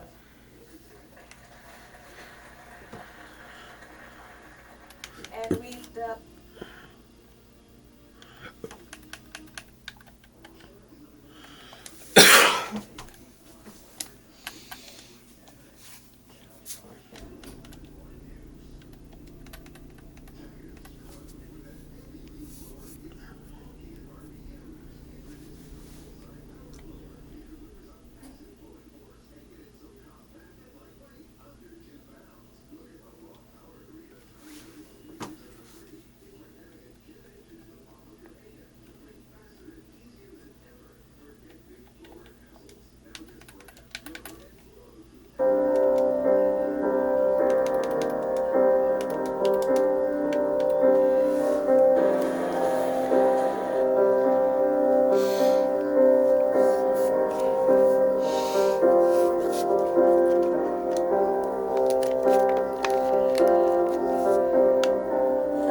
By the way, since, YouTube's my job, and I'm doing my job right now, I'm probably going to be doing my job for the next 20, well, that's 16 hours probably. Well, in 24 hours, it's gonna be 7 p.m. Sunday. I'm probably going to be working though. Let's say just like for the next 2 days, I'm doing my job. Monday, I'm going to school. Then I'm taking off Monday night. But that I still have work tonight, so Saturday night, Sunday night. Then I have to go to school Sunday morning to the afternoon. She should know that I have work, but she doesn't for some stupid reason. I guess she doesn't count it as a job, even though that it technically is a job.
Oh, guess what? I think I could go born tomorrow, because guess what? I could just schedule my news video for next weekend. And guess what? Since next weekend I could just do it Friday night and Saturday morning, then I could just make a Minecraft video where I upload it and have a press conference video there. I'll be done with a huge chunk of work before March 1st. Yes.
Hospitals, Butler Memorial, Clarion, Frick, Latrobe.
This vacation was such a good call. 3 moms sitting down at the same time must document this historic moment. I'm not moving a muscle. Don't worry. AT&T gave me the new iPhone 17 Pro with the center stage front camera. Didn't even need the most expensive plan. Should we call the kids? No. Get the all-new iPhone 17 Pro on us. Most expensive plan now required. Plus, switch to AT&T and we'll pay off your phone balance up to $800 per line.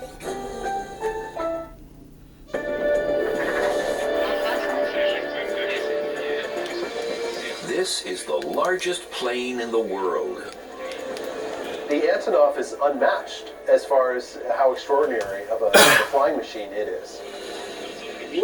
I thought, how is that possible? A wing as long as a football field? No way this thing can fly. The Antonov AN-225 is unique. It set over 200 world records and has a huge global following. It's sort of a spectator sport when people come out to watch the Antonov take off and land. This aircraft is huge. It even dwarfs a Boeing 747. With a maximum takeoff weight of close to 800 tons. It's so incredibly heavy, it appears to defy science. So what extraordinary feats of engineering enable it to fly? The only way to find out is to look inside it.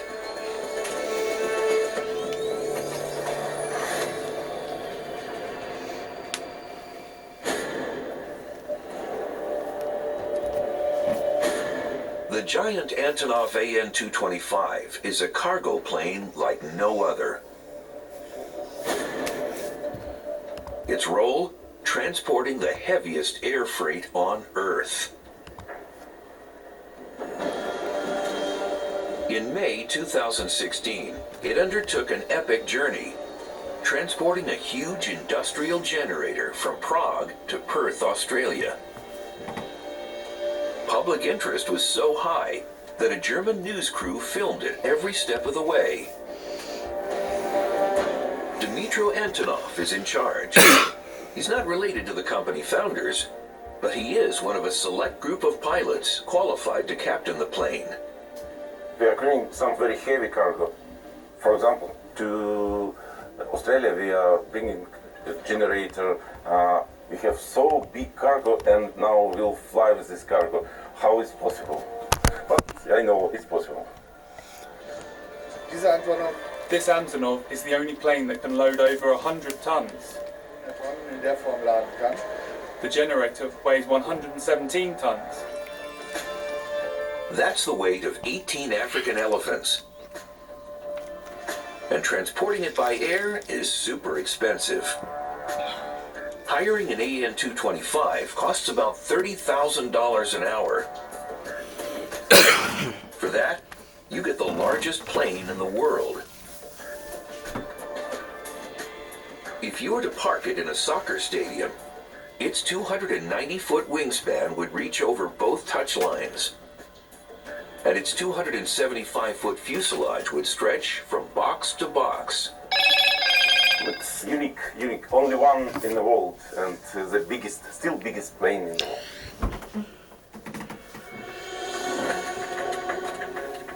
The first challenge is how to get the generator into the fuselage.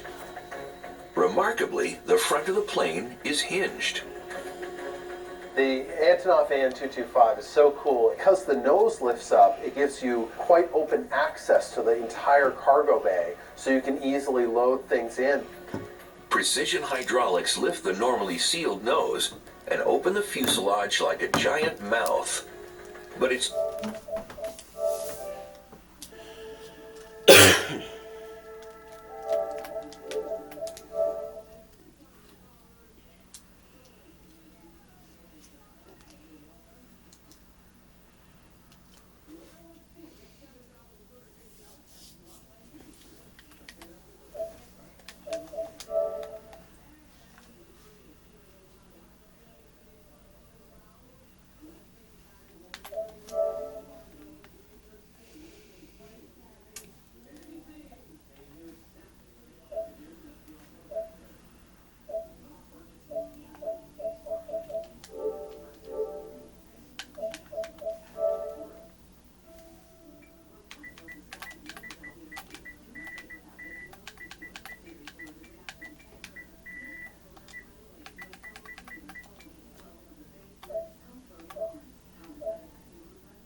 Charles Hey, what's up? Williams. What are you doing? Did you get a hot meal? Here, That's good. burger and french fries. Yeah. Oh yeah. Sebby's go-to.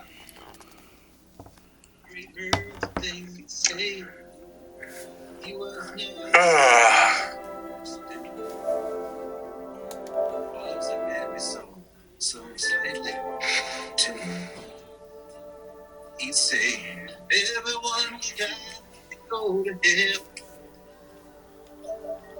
We will all be angels someday. We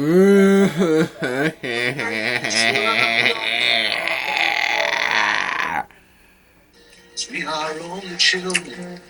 We're just lost. Oh man. That's how I feel, little Sebs.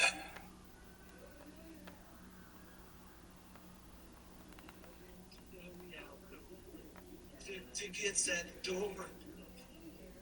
Oscar, he'd come by most every day about 4:30. He paid to see something God damn it. he'd seen 10 times before. Mostly we just let him in, afraid. He'd watch 5 minutes, and he'd come to talk to me. And he'd say, everyone will die and go away.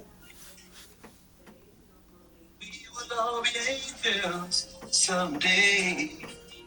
God damn What you it. are in this world don't count for nothing. God damn it, Sebby. Just lost along the way. We will all be angels. Years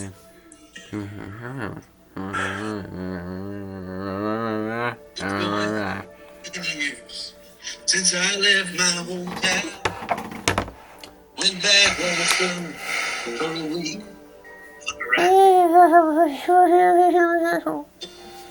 There was nowhere to be found. Someone said they finally had to commit him. He died before they had time to forget him. I'm not about to burn. Oscar's train for a track. But I bet none of us guys were playing simple facts. Never said a word about me behind the back and the way that I was raised to understand. It makes him the better man. How did you do that? How did you do that? How did you do that? Everyone will die and go to hell. We will all be angels someday. What you are in this world don't count for nothing. We are only children, just lost along the way. We will all be angels. Yes, we will all be angels. Not all of us. Sirius XM. On this ghetto, it's so loud over there. They're ghetto bopping. Well, obviously, Sadie, it sells for... The door.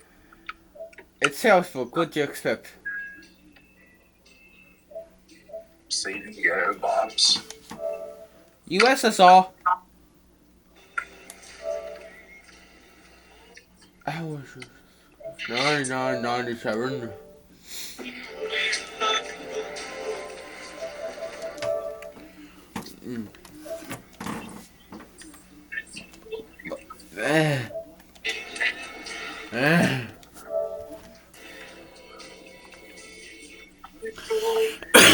Where are you going?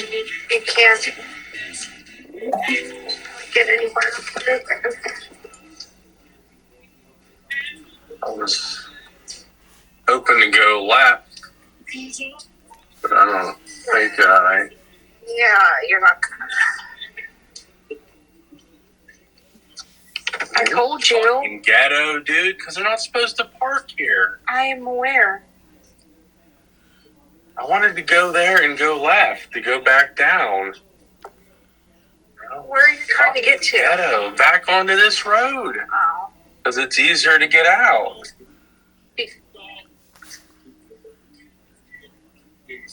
Because it's one of the wider roads. These fucking hood rats in this fucking city, dude. All you get.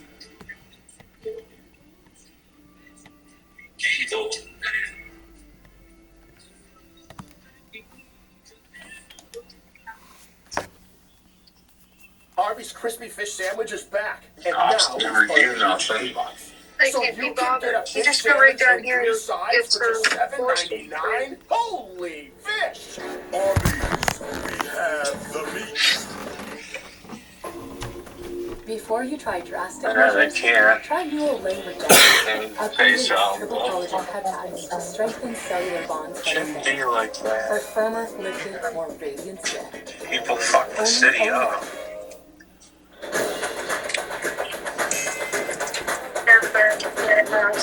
Ultimately gets blasted. You don't What have a does stop it take? sign. He wasn't gonna To stop. cut a ship into two halves. And I To get strip that. down and reassemble a giant plane. To overhaul the world's longest high-speed train. It takes hundreds of professionals, expertise, precision, and courage. When I see the new It's never been done before. Pushing everyone to the limit. A lot of places you don't have a stop sign. Now on Mega Nobody Pit fucking Stops. stop. I'm just saying, he would have stopped. He was fucking on. That's real, really. If you Pretty much. Every So, 6 years, what we decided at the to very do- least, every plane has to clear its schedule for an important job. It's a major inspection, known as an IL check. How much work does this involve? 25,000 man-hours. It's one of the most complicated pit stops in the world. Lufthansa Technik Malta is an expert in aircraft maintenance. Day one of a huge new project, the Airbus A330-300, official name Kilo Romeo. We're It's doing over ice cream 63 time. meters long and almost 17 I'm just gonna go to meters tall. DQ. Kilo Romeo is used for medium to long haul routes. A red The velvet Airbus's cake wingspan, a good 60 meters. They've been putting out all kinds of And it flavors that I travels want. at a maximum speed of Yeah, I was looking at 875 the kilometers website. per hour. So I haven't The suggested complete going overhaul because takes 40 days. During this time, a team will dismantle the entire cabin, which includes the seats, kitchens, toilets, wall panels, and floors. No matter how small the component, I the got rid of my inspection is Reese's thorough. Filter Nutter Clean, and replaced check, it with and repair or replace. Brownie Blizzard.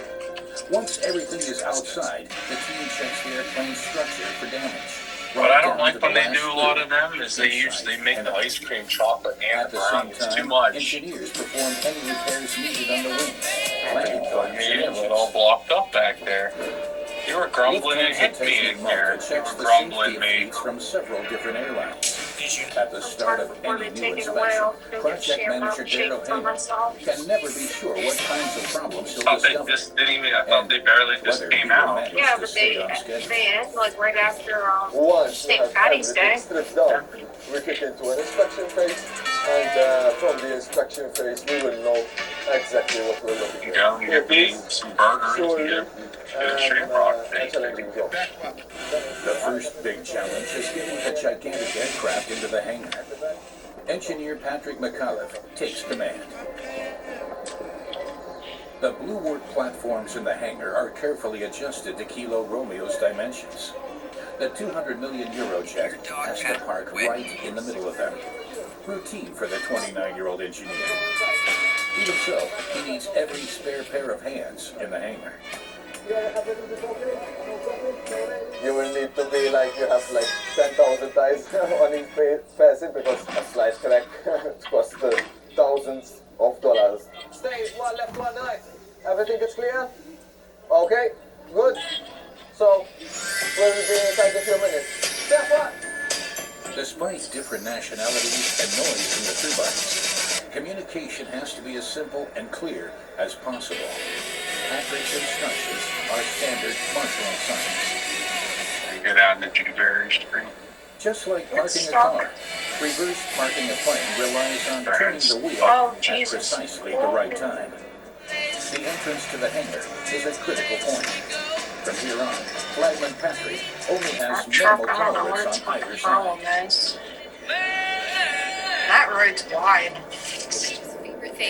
Only if Kilo Romeo stays on the yellow line in the middle will it fit into the hangar. Very close, less than half a meter, you know? So it gets very close. Patrick spots a problem. Kilo Romeo is moving at a slight angle, next to the guiding line. Probably up here. It's still reserved. This could be a little bit to the right. The pit stop is on a very tight schedule. In just 40 days, the Airbus has to be ready for safe takeoff. One of my cats is Or so says the flight plan. Any delay here in the hangar means potential cancellations for the airline and its passengers. Everything is according to plan, so hopefully we'll continue and finalize the stowing procedure. The wings are approaching the platforms.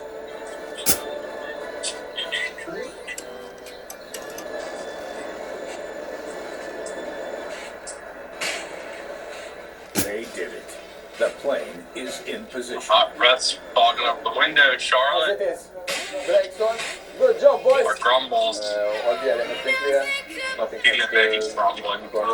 Stomach's probably grumbling from empty now. Yeah. So the first successful milestone of this day over. Exactly. The hand A complete overhaul in 40 days. This requires 5 teams. Cabin, engines, cargo hold, electronics, and structures. Inside window, good clean it. Yeah. So good morning everyone.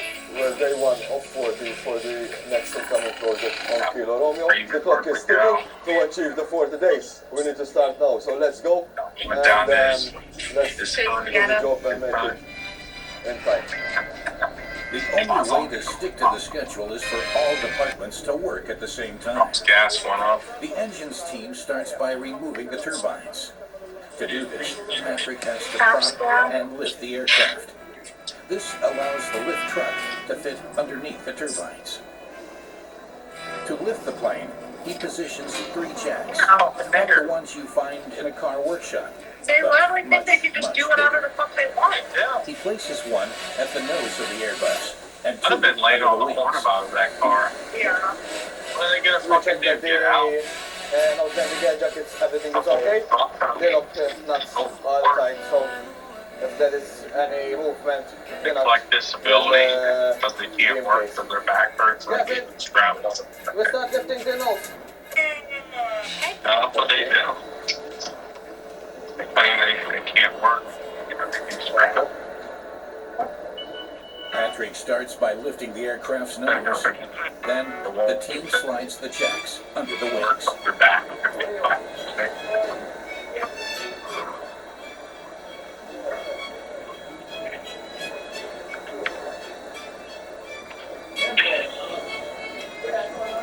Oh, baby, I'm We are sorry. lining the landing gear jack that goes inside the jacking adapter. They still haven't been trapped in your kennel. Kilo Romeo weighs Been out to grumble 170 on me. tons. If Come the up and lay jacks down aren't with me. positioned correctly, they'll Got slip lots of and kisses pierce while through the wings. decent waiting to the door. Alberto on to there, and we have ABN on the nose jet, that they will need to be synchronized, because right now the aircraft is stable at 0 degrees, and we're gonna lift all the 3 jacks together. I thought about Alberto, going onto to there, walk the wings path, up. but I'm like, man, it's probably Both not fun. operators have to lift the wings so they It's down remain there. exactly parallel. If one side rises quicker than the It's gonna be a other, hot the pit. plane will tip over.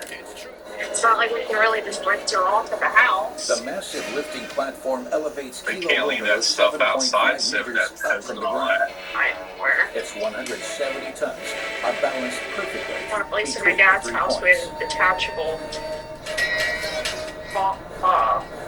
shower head so that we could Now, rinse the the lift dogs truck off. can fit under the engine. Never had none A lot of attached. job had been done, and I a lot of know, more I'm pending just flights saying. could be Don't done bring that later up. I on don't in know this what job. to tell you. But buy 10,000 one and ask individual Pat job to cars, shower head. Not so much about it. 25,000 man hours. Project Yeah, I don't know. manager Daryl has already performed general overhauls on over 100 different planes. And yet, every plane brings new challenges. It's not so bad in the summer because the turbines roll.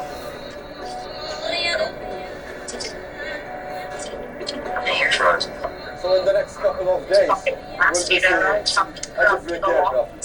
So yes, it will be interesting for one to see from when the aircraft arrives into our facility, into the hangar, how the aesthetic she was of in the that black maintenance mud. of Yeah, and she was getting the ghetto back To on the stick front to the yard. plane's delivery deadline, Daryl has to keep his eye on all 5 teams at the same time, both outside and inside the plane.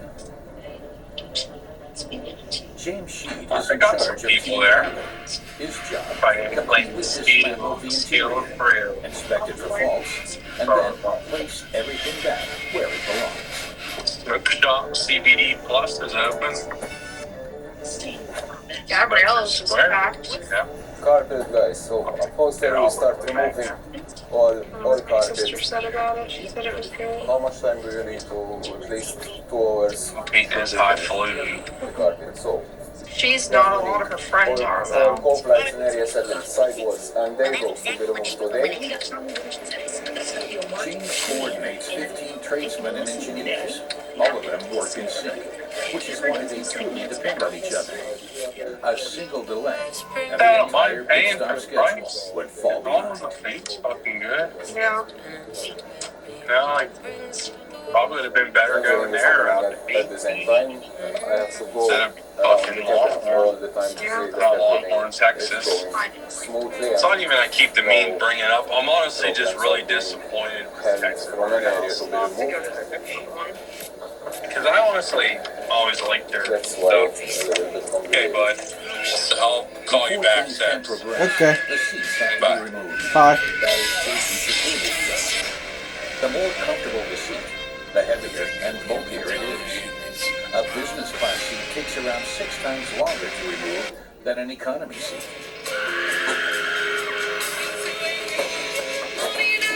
You have this here. Just have to go move it back more. Okay, like that.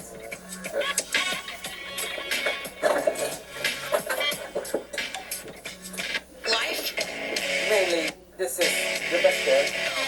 All power supplies are here. This is connected to the seat. Where for every seat they have actuators, motors, maybe they have 5. Every motor for each movement of the seat. Around 750,000 passengers have traveled the world on these seats. The main thing they leave behind? Dirt. I'm always dreaming to find maybe a diamond. Jason has just 3 days to remove the 238 seats. His seat shop is one of 13 workshops inside the hangar. Each department performs all their own repairs on site, which saves an incredible amount of time. Lufthansa Technik doesn't just look after Lufthansa aircraft. Airlines from all over the world bring their planes here for a general overhaul. For Jason, this means ever-changing kinds of seats, along with their various defects. You know, every seat is a jigsaw puzzle. So every part of the seat has a number. If you need to, if you have something broken, you have to check on It is manuals, now check the 85 part seconds to number, midnight. This is the then closest. you will order and replace any parts that are damaged. An essential part of every check is a thorough safety assessment of the seats and belts. Jason only replaces the upholstery where necessary. Upgrade your Jimmy John sandwich to a combo for $1 or 100 pennies. You guys down.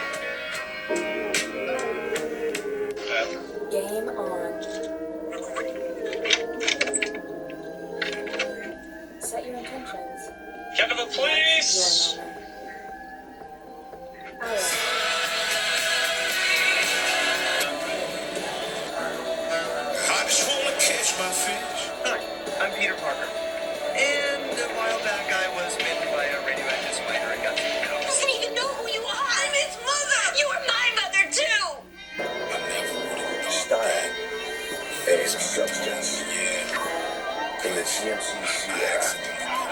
You'll get a total value of over $11,500 on this Sierra 1500 model when you trade in an eligible vehicle.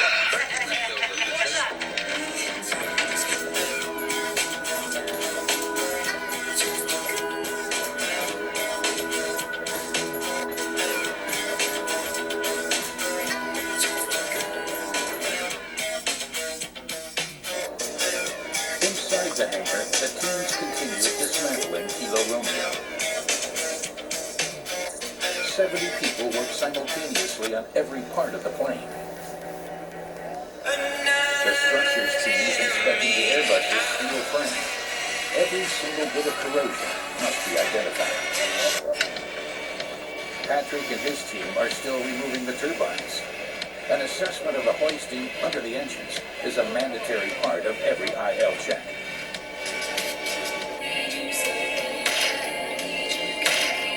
We need to work simultaneously all together. Everyone will be takes same looks and everyone works together. To access the engine hoisting, Patrick's team must first remove the turbines.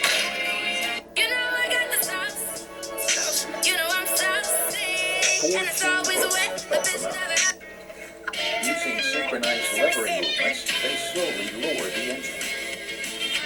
Once complete, the engineers can finally access the hoisting. This is what holds the engine to the wing. It has to be checked every 6 years. This is the forward inboard mount. This big attachment, as you see, it will get attached later on to the fan frame, and also on the other side it's still the same. The mechanics use levers to lift the truck and its struts. All together. The lift truck uses the same principle as a forklift.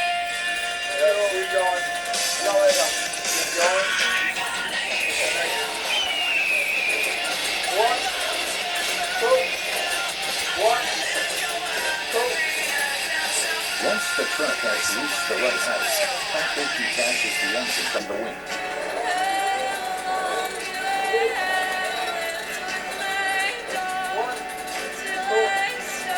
Your Christmas gift, Mr. Mark. Never been on a jet The ski. struts are now at the same height as the turbines.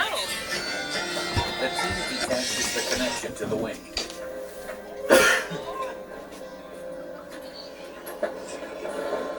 Now, the lift truck is holding the full weight of the engine, 6 tons.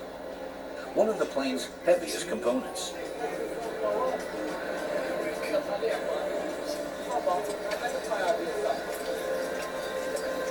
Success for Patrick.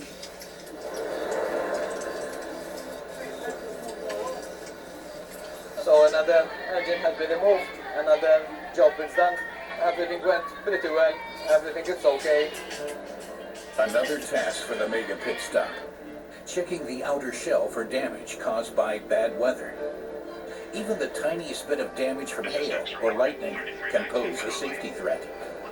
At the same time, under the plane, mechanics are bleeding the fuel tank, so they can inspect it from the inside later on. In the cabin, things are still being dismantled. Project manager Daryl is supervising over 500 individual job cards just for the interior. Working in maintenance, aircraft maintenance, it is something which keeps you always on the edge, always concentrated. You need to be always concentrated, and it's a nice and interesting job that makes you feel proud if you're working in it. Daryl and his team make sure that passengers can feel safe. That is always the #1 priority, even more important than costs or the pit stop schedule. After 750,000 passengers, a thorough clean is well and truly in order. The seats have all been removed and are in the workshop. The cabin team is now removing all the carpets, flooring, and cladding from inside the plane. Only now can Team Boss James start concentrating on the trickiest part of the disassembly process. The equipment in the middle. In other words, The kitchen and toilets are blocking the workers' path. Mainly the items that are repairable is the lamination.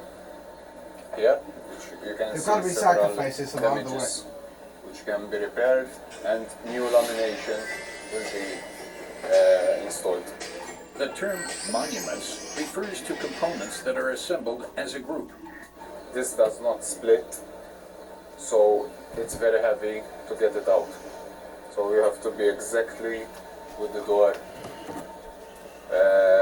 level, and you need at least 4 to 5 guys because it's really heavy. Now, so first lift a bit up and go backwards. Where? Stop there. So now we have to tilt it forward and tilt it.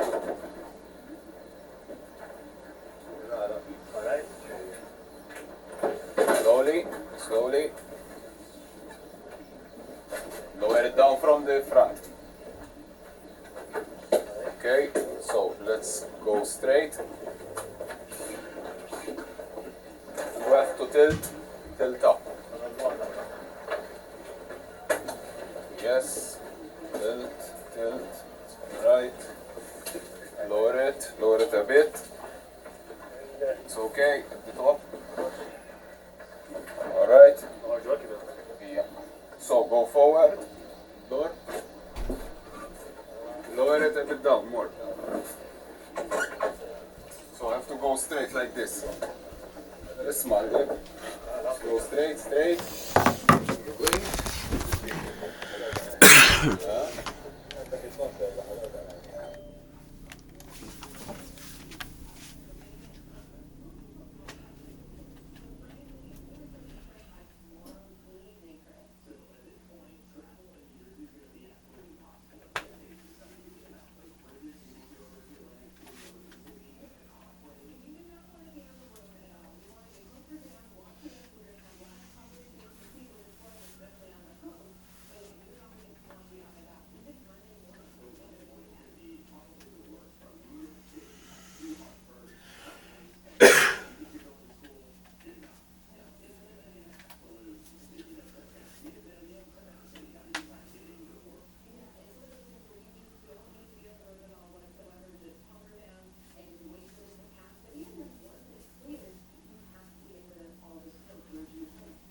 Wondering how I got here?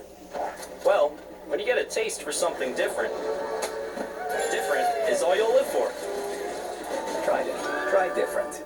Extensionist Mascara by L'Oreal Paris for lashes that rise 5 millimeters closer to your brows. You're worth it.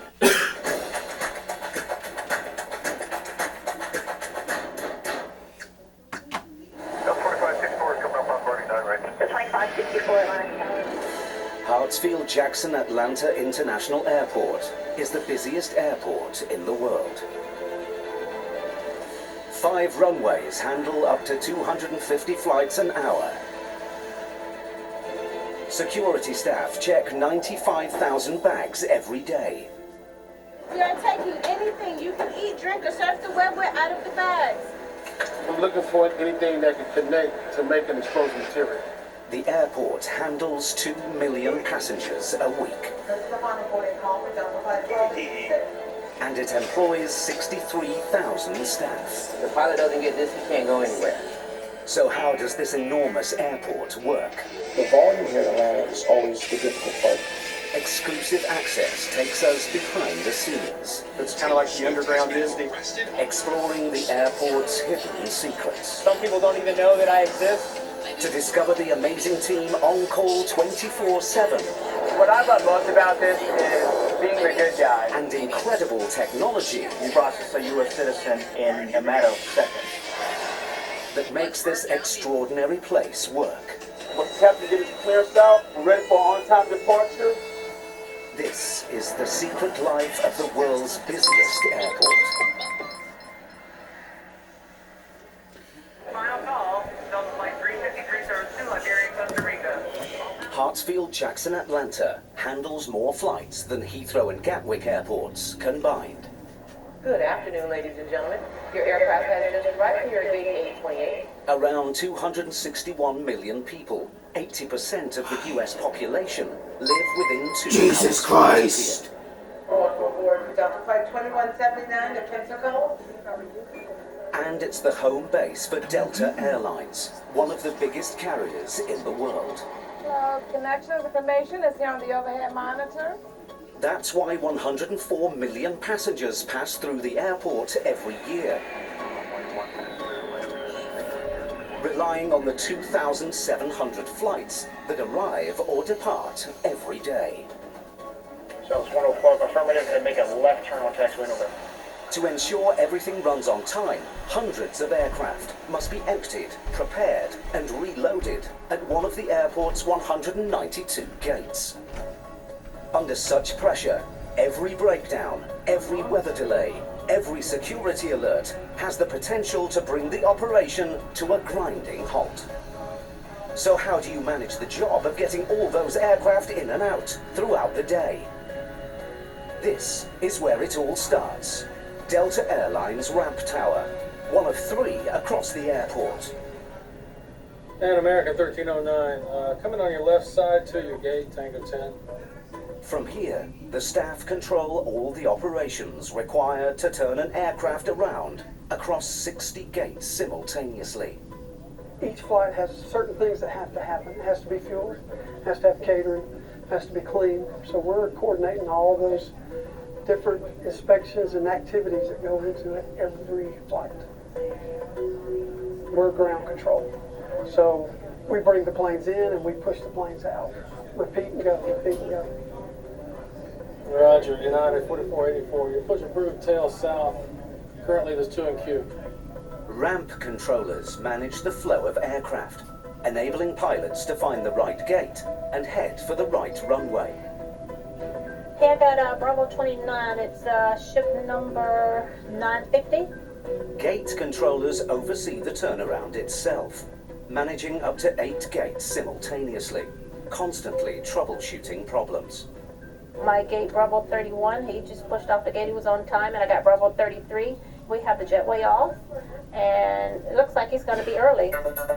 It's the gate controller's job to liaise with the ground crew to ensure baggage tugs arrive for the luggage and catering trucks arrive with newly loaded galley carts. But one vehicle you won't see out here is a fuel tanker. So how do these planes get refueled? Running underground is a hidden network of pipes, 23 miles long, which feed fuel to every single gate at the airport. And the system pumps 11 million litres of aviation fuel every day. SkyWest 109, North Cargo 35. The ramp tower has information on every aspect of an aircraft's operation, from how much fuel it needs to how many bags should be on board. This information is fed to the ground crew using the latest in handheld electronics, which is how they know that this flight has a problem. We're out 41 bags. Hey, listen, you guys got in the bag. I got 2330 Tampa, Alpha 7. We're missing about 40 bags. Okay. 2330, and we got 15 minutes on the clock. 5 or 10 minutes, and that issue should be resolved. All right, 38.5. Hey, stand by 1 second, Bob. San Francisco Bravo 22. It's the job of the ramp tower staff to deal with any issue and minimize the risk of delay. Planes will come in and something goes wrong with it. It'll break, needs tire changing, doors won't open. Delays affect us greatly because we're such a tight operation. There's one problem the ramp tower dreads above anything else. Worst nightmare, bad weather. Here in the south we have thunderstorms that just pop up out of nowhere. When it starts raining, we start slowing the flow of traffic coming in here. At that point, we're taking major delays. The ramp tower staff constantly juggle resources to keep delays to a minimum. 4803, what's the fuel on board? Can you tell me what maintenance is actually working on? They can track every single inbound, outbound, and grounded aircraft coming through Atlanta in the next day. And if a problem calls for a replacement plane, they know exactly where to find one. Sometimes these aircraft come in and they might be sitting on the ground for 2 hours for their next flight. So what we do is the aircraft that just broke has a 2-hour ready time. We'll take that ship that's sitting here waiting for 2 hours and we'll put the passengers on them. And then by the time that happens, this one should be repaired and it'll be able to make up. We're moving things around. We're trying to utilize all our resources that we have to get them up. I mean, it came in early. You see the standard time right there is 11:50 or whatever, but it came in 11:34. It's a constant battle against time, technology, and the elements. And it never stops. Up here, kind of like a beehive. But everybody, I mean, it's just activity. If you take the lid off, you're just going to hear buzzing going on. The tower is also in communication with the gate agents. They must deal with the single most time-consuming turnaround job of all. Us, the passengers. We should begin boarding at 35 minutes prior to departure, so we are getting ready to begin boarding. But the boarding process has been delayed. Hi. How are you? Good. Thank you. No problem. Cute glasses. Thank you. Whether the captain and first officer are here or not, all flight attendants have to be here before we can board. So right now we just have one. We're still holding on 3 more. We're all familiar with seating areas where we can wait for our flight, but what about the air crews? Hidden out of the way, underneath the terminals, are 2 other lounges. One for cabin crew, the other for pilots. You have a typical passenger that goes from the West Coast to the East Coast on any given day. They will tell you they're worn out, and that's just from riding in the airplane. Well, we're busily working and flying these airplanes, and we need downtime too. So if we're able to go into a lounge at our base, we have enough time, we'll go in there, sit, relax for a little while, and kick back, put our feet up, and out of the public view, because no one in the airport wants to see their pilot sleeping. That is not a good look. As Atlanta is the main hub for Craig's airline, he spends a lot of time down here. There's a blue chair over there in front of the television that I am particularly fond of. Reclines almost completely flat. I've spent many hours in it. From their lounge, pilots can get their schedule for the day and up-to-date weather forecasts. But as they head for their gate, it turns out that one of the most critical things the pilot of a £75 million plane relies on is an old-fashioned printout. This is the pilot's pre-departure paperwork. It basically lets them know which runway they need to take, what elevation, it has all of it, how much fuel they need, all the little details, who his crew is, everything. So this is vital to the operation. The pilot doesn't get this, he can't go anywhere. Here you go, gentlemen. Outstanding. Thank you very much. We aren't able to accommodate any additional passengers for this flight ahead of completely full.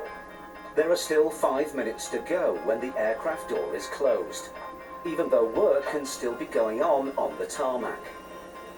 The clock is showing D-2 on there, so everything was closed up at D3, ready for on-time departure.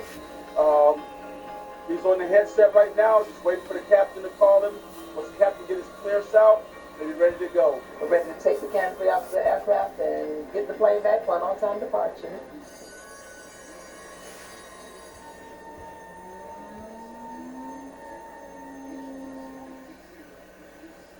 The ramp controller liaises with air traffic control. Roger. Before giving the pilot clearance to move. Right now we got this aircraft that's pushing back. We're giving them instructions on how to go so they can get oriented to the right runway so they can take off. Flight DL-2330 heads off to Tampa, bang on schedule. But keeping Atlanta's 2,700 flights a day on time isn't just down to the ramp towers. Hidden out of sight is a vast subterranean network, moving passengers and baggage from one part of this enormous airport to another. 35 miles of conveyor system, mostly hidden under the building, so it's kind of like the underground Disney.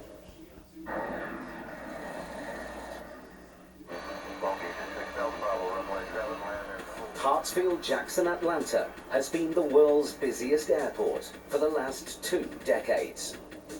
And last year, it handled a staggering 104 million passengers.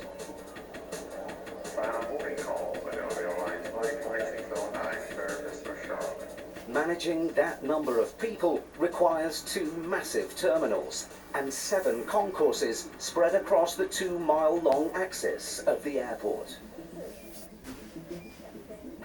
Once again, this is the final boarding call for Delta Flight 1286. All confirmed and ticketed passengers must be on board at this time. At gate T6, they've almost finished boarding a flight to New York. Hi, how are you today? But some passengers are missing.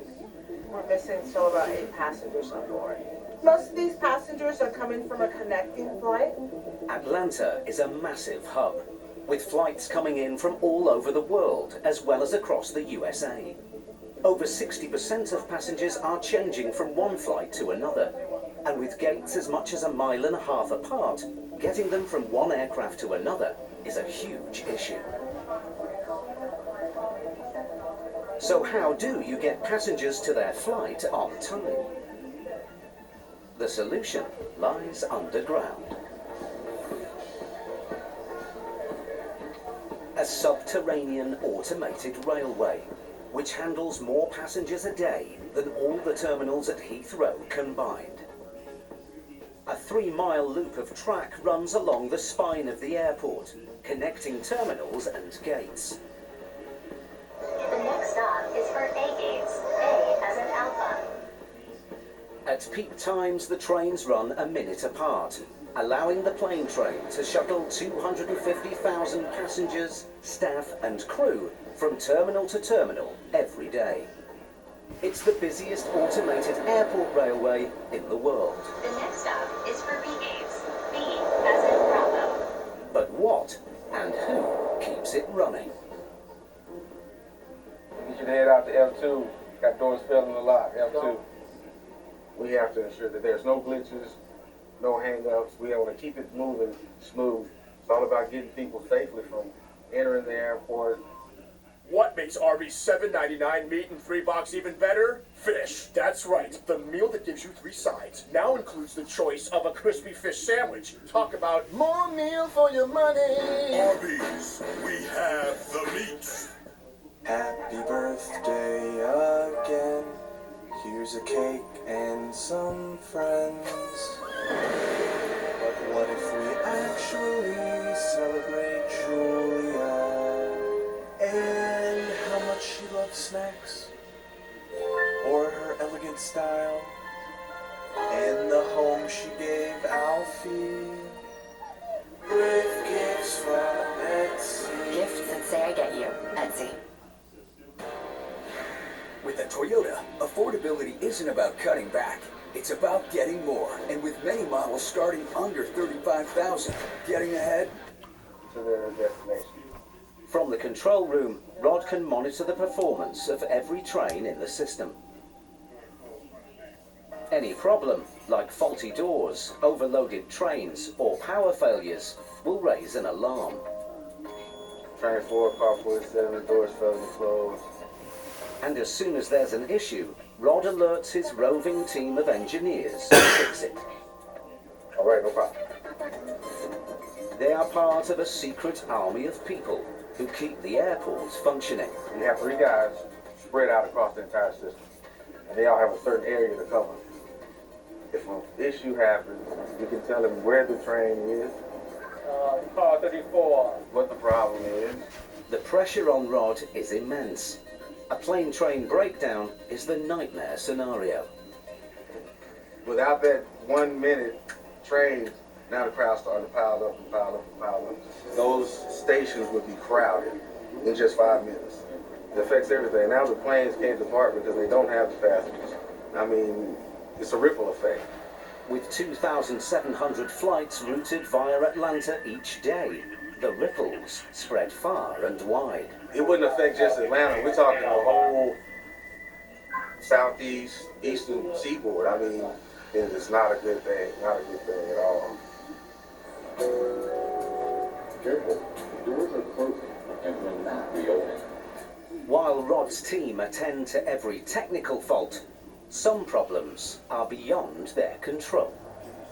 Number one would probably be passenger interference. That means people jamming doors. The automated system requires the doors to close properly before a train can move off. If the doors are jammed open or damaged, it brings the plane train and possibly a significant slice of US air traffic to a complete halt. These trains will not move without the doors being closed. That's why it's so crucial, it's so important.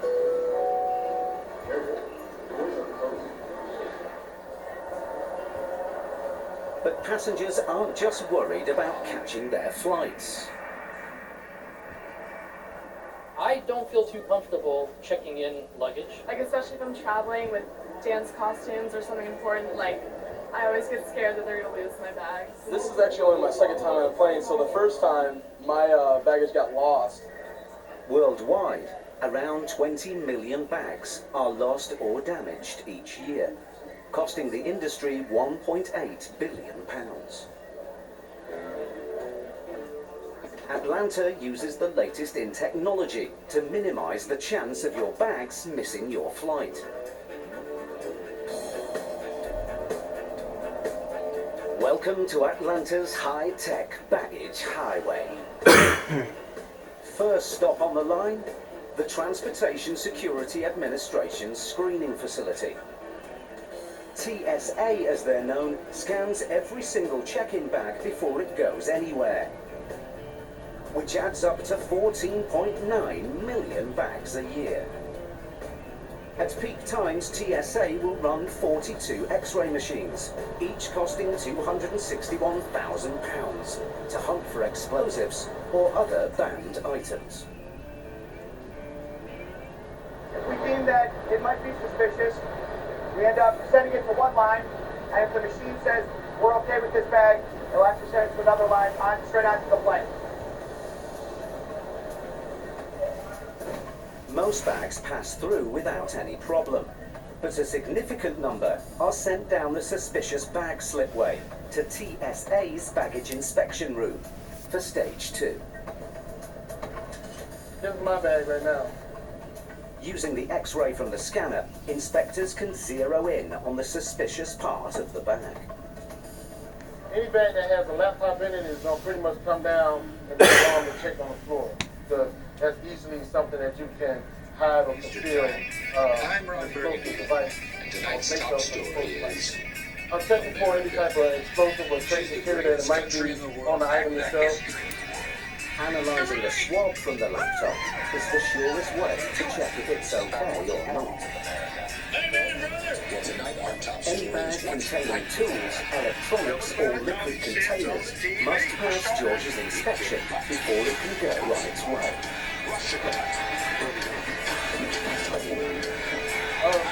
So this bag here is locked. If a bag's locked and George doesn't have a master key, he must adopt a more direct approach. Explosives, thankfully, are incredibly rare, but George does get a surprise now and again. One time we even seen like some dead rats, mice, and it was just a whole bunch of them in little Ziploc bags. One time we even seen a complete car, the hood, just bits and pieces, the headlights, just a different bag. It was literally like a whole car. Confirmed as safe, bags move to stage 3, where the adventure really begins.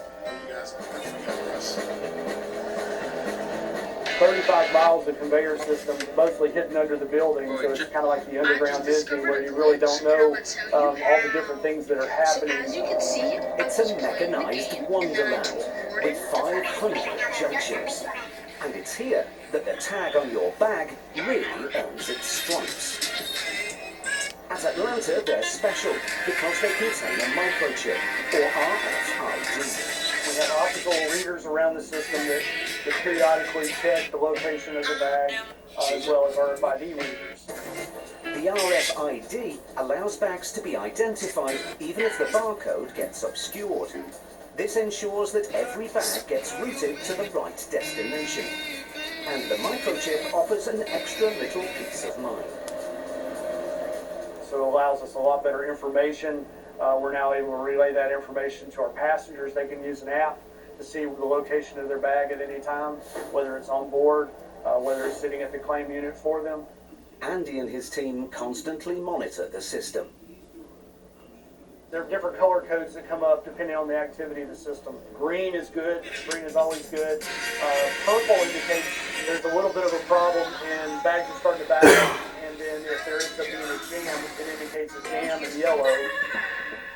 Unfortunately, Andy and his colleagues see yellow over 60 times a day.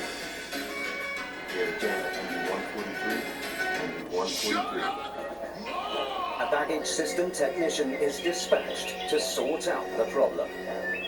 Our goal is to clear them within a minute and a half. There's a little competition between the day shift and the PM shift on how quickly they can clear jams. Most jams are like this one. 4 bags have ended up wedged together, blocking the conveyor. It's simple enough to clear, and Andy's computer screens are green for go again.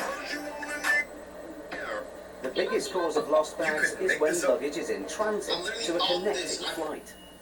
At Atlanta, they have an ingenious solution to deal with bags which have a long layover. Bags like this one are sent to a facility called cold storage. It's tracked by the system so it knows its exact location. So if this particular bag, which is going to Sacramento, is needed for a flight going out, then the bag will purge out, go to its on-time pier, and then any other bags that were not needed at that particular time by the system will come back and be sorted back into a time lane. The final stop on the system is one of several unloading stations.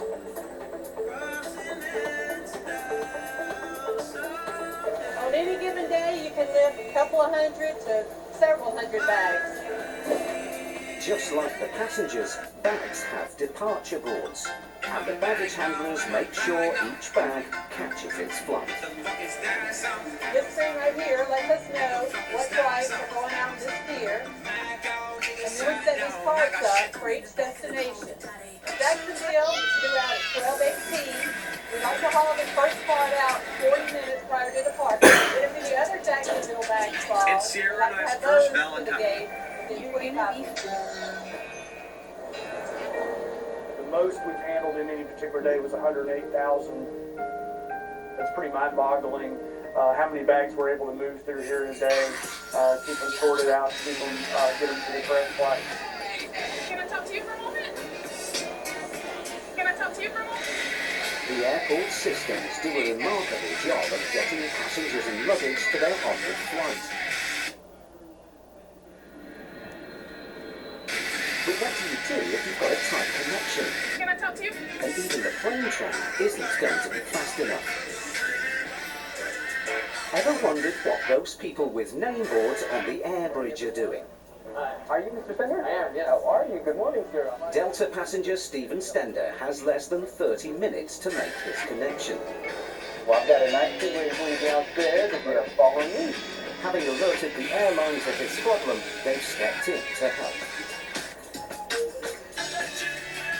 This is their port transfer service, reserved for VIPs, paying clients, and people who really can't afford to miss their onward flight. I was really sweating it, you know. I was a little concerned about weather and everything else. It's a big day.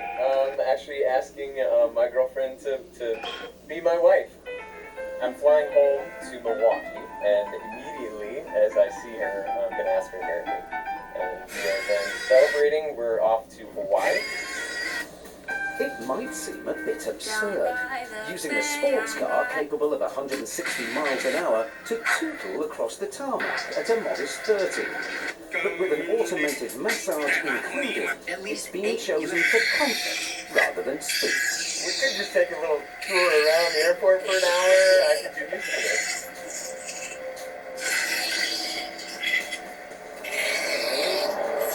Yeah, just watch your step with the tenders we ate up. Perfect. Great, thank you.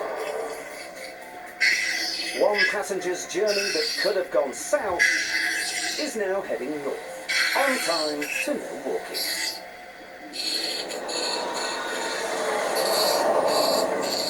There's only one thing more important to the airport than getting people away on time, and that's ensuring their safety.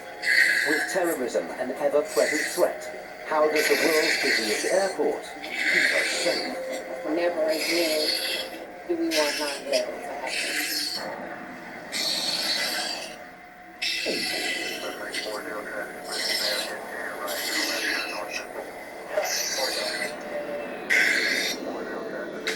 Across the world, there are estimated to be as many as 16,000 planes in the air at any one time. Controlling each and every flight is a mammoth task. Set your intentions.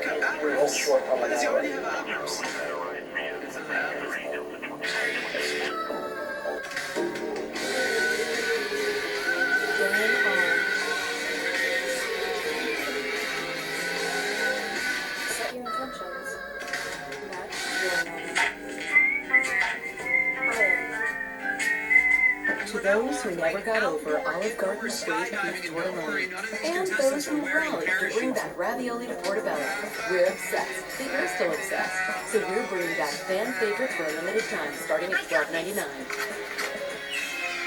Whatever we're going to face in the future, we're talking about it now. Sustainability, data, technology. ASU is thriving in these spaces across, not only our neighborhoods, but the state, the country, the world. Power. I got this! Performance. But where does it take you? Power without precision is meaningless. Speed means nothing without direction. Elegance is secondary to safety. The essence of driving is gripping the road, keeping momentum, and responding with precision. A brand by Hankook. A tire that fits. Laufen, official tire partner of TGL. At the world's busiest airport, air traffic control is one of the most challenging jobs. We are servicing 150 domestic destinations, 70 international destinations, and 50 countries. And so our job is to make that portion where you start and end your flight as seamless as possible. It's a non-stop carousel of planes in and out. South 105 at Romeo 3, cross runway 90 right, turn left on taxiway open. Every airport is different. Here in Atlanta, you have to have that energy to keep going and keep moving forward when you are getting behind, because you can get behind real fast here. Paul and his colleagues handle 5 parallel runways in constant use and 2,700 flights a day. We can handle anywhere between 130 arrivals an hour and 120 departures an hour, so roughly over 250 operations an hour. So how do you manage the flow of aircraft when there is a takeoff or landing happening every 15 seconds? You can't see it, but I have a scroll right here. Atlanta Airport is divided in 2. Each side serving one half of US airspace. On each side, one runway is dedicated to takeoffs, the others to landings. And each runway has a designated controller. So the 1471, you can make the left turn at Lima 1, you'll follow on two rare. Somebody want that person shot the video and not sync? That's 1471, monitor channel 126.5. Breaking the system down like this makes the process of air traffic control much more manageable. That's good. Thank you. Thank you for the pass this information.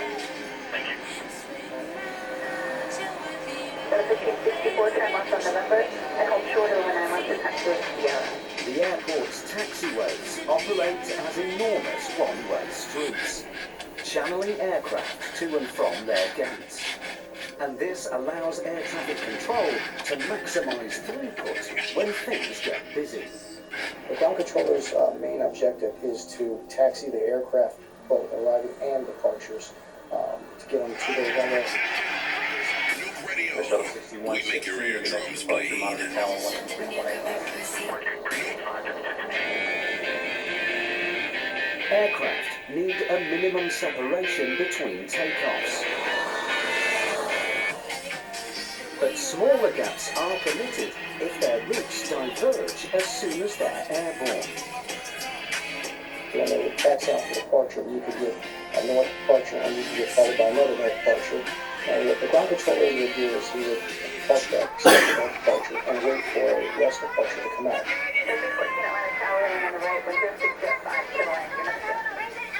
By alternating aircraft, so that one with a flight path going left is followed by one with a flight path going right, you can speed up the rate at which they depart.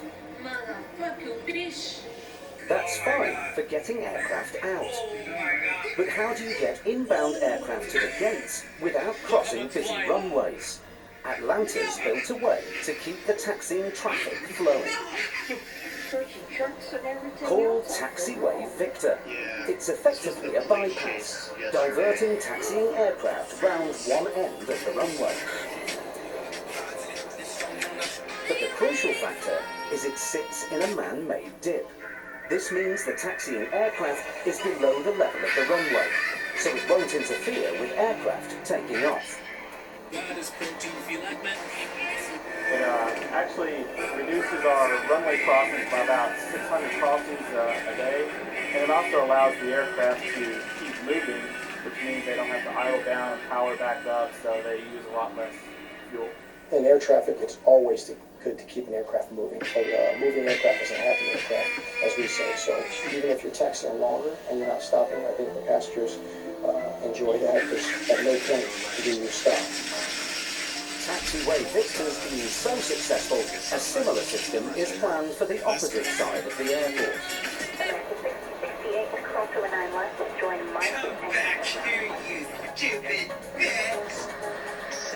The principle of simplification even applies to the technology the air traffic controllers use. For all the radar and computers they have, the most essential tool for managing individual aircraft is this, a plastic strip. Those plastic strips, those are flight and basically they have the aircraft call sign on there, they have the destination, the altitude, they have the transponder code on there, and with that code, we link that particular aircraft so that we can better identify and follow it throughout the airspace. There's times where you can have 50 of those strips. And that's a way for us to keep them organized, and it's a memory for us, so we use those all the time. Passing the strip from one controller to the next keeps responsibilities clear and the traffic flowing.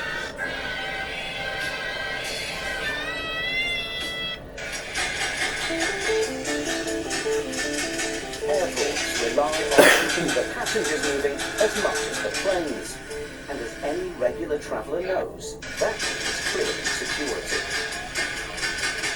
I think people go through security is probably the biggest thing, with 9/11 and everything after that, Going through security, that can be rough for some people sometimes. Standing in line is kind of long and annoying, but it's definitely necessary. You want to make sure you're safe when you're traveling.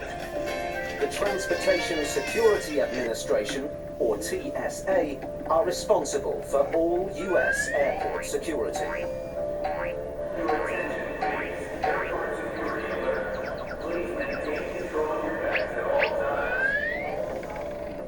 They were formed in the wake of the 9/11 terrorist attack, and Christy Newton-Terry was one of their first employees. The training was very fast. I had my interview, my test, everything all in the same day. Within a 3-week span, it was like this, and I had a job that has lasted me this long. It was amazing to me, what it is that we do. Basically saving the public every day. Thank you for saving me. I was so thirsty.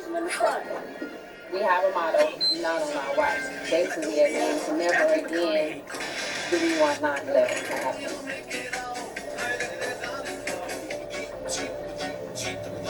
Everything that's in your pocket, put it in here.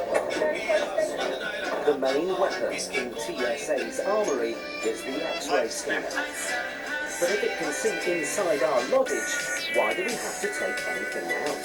Anything that we have to take out of the bag is basically for the X-ray operators so that they can see clearer through the item to make sure nothing prohibited is inside.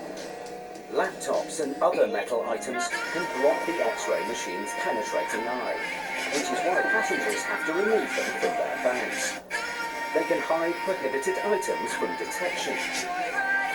Remember guys, we are taking anything you can eat, drink, or serve the weapon out of the bag.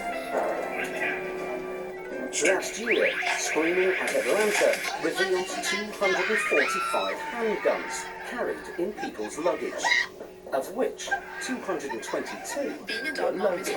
We find that gun almost every day. Some of them forget they're in the bag. Some of them think that they can bring them because they have a carry concealed license and they think that they can still bring it through.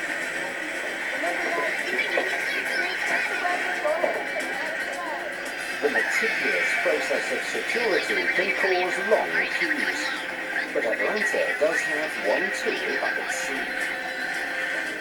More efficient than metal detectors and body scanners, it can keep queues to a minimum.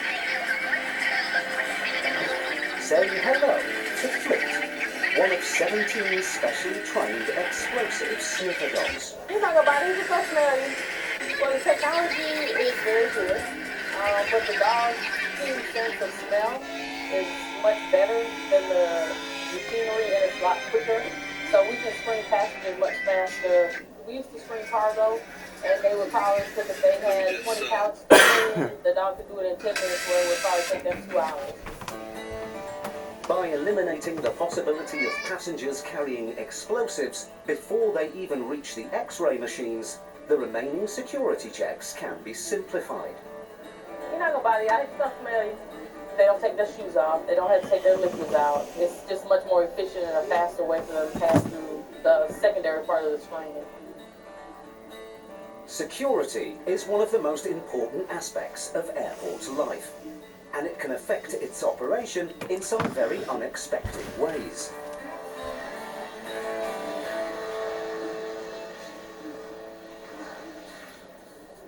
Take food, for instance.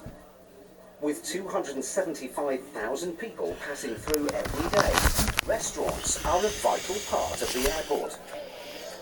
We'll get a bite to eat before we get on the airplane just because of the fact you never know what they're going to serve you. You know, if you're waking up early to go to an airport, you're all stressed, you don't really have time to eat, so getting there and having a place to eat is always nice. Jekyll on...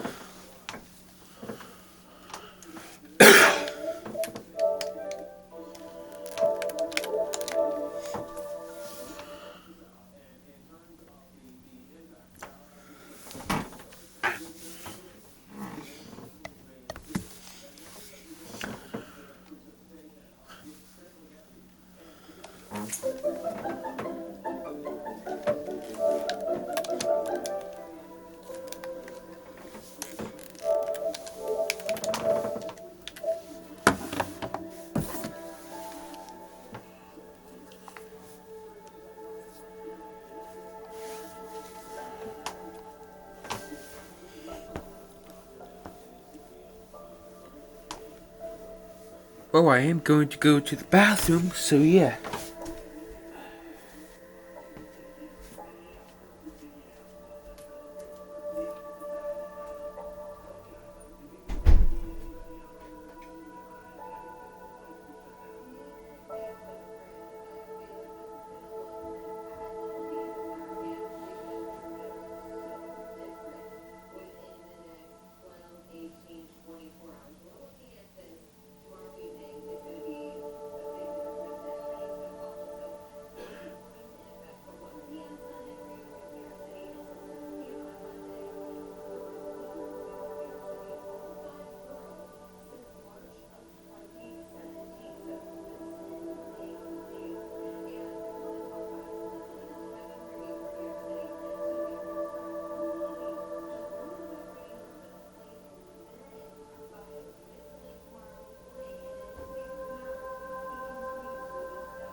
Well, that's gonna be the end of this video, and bye.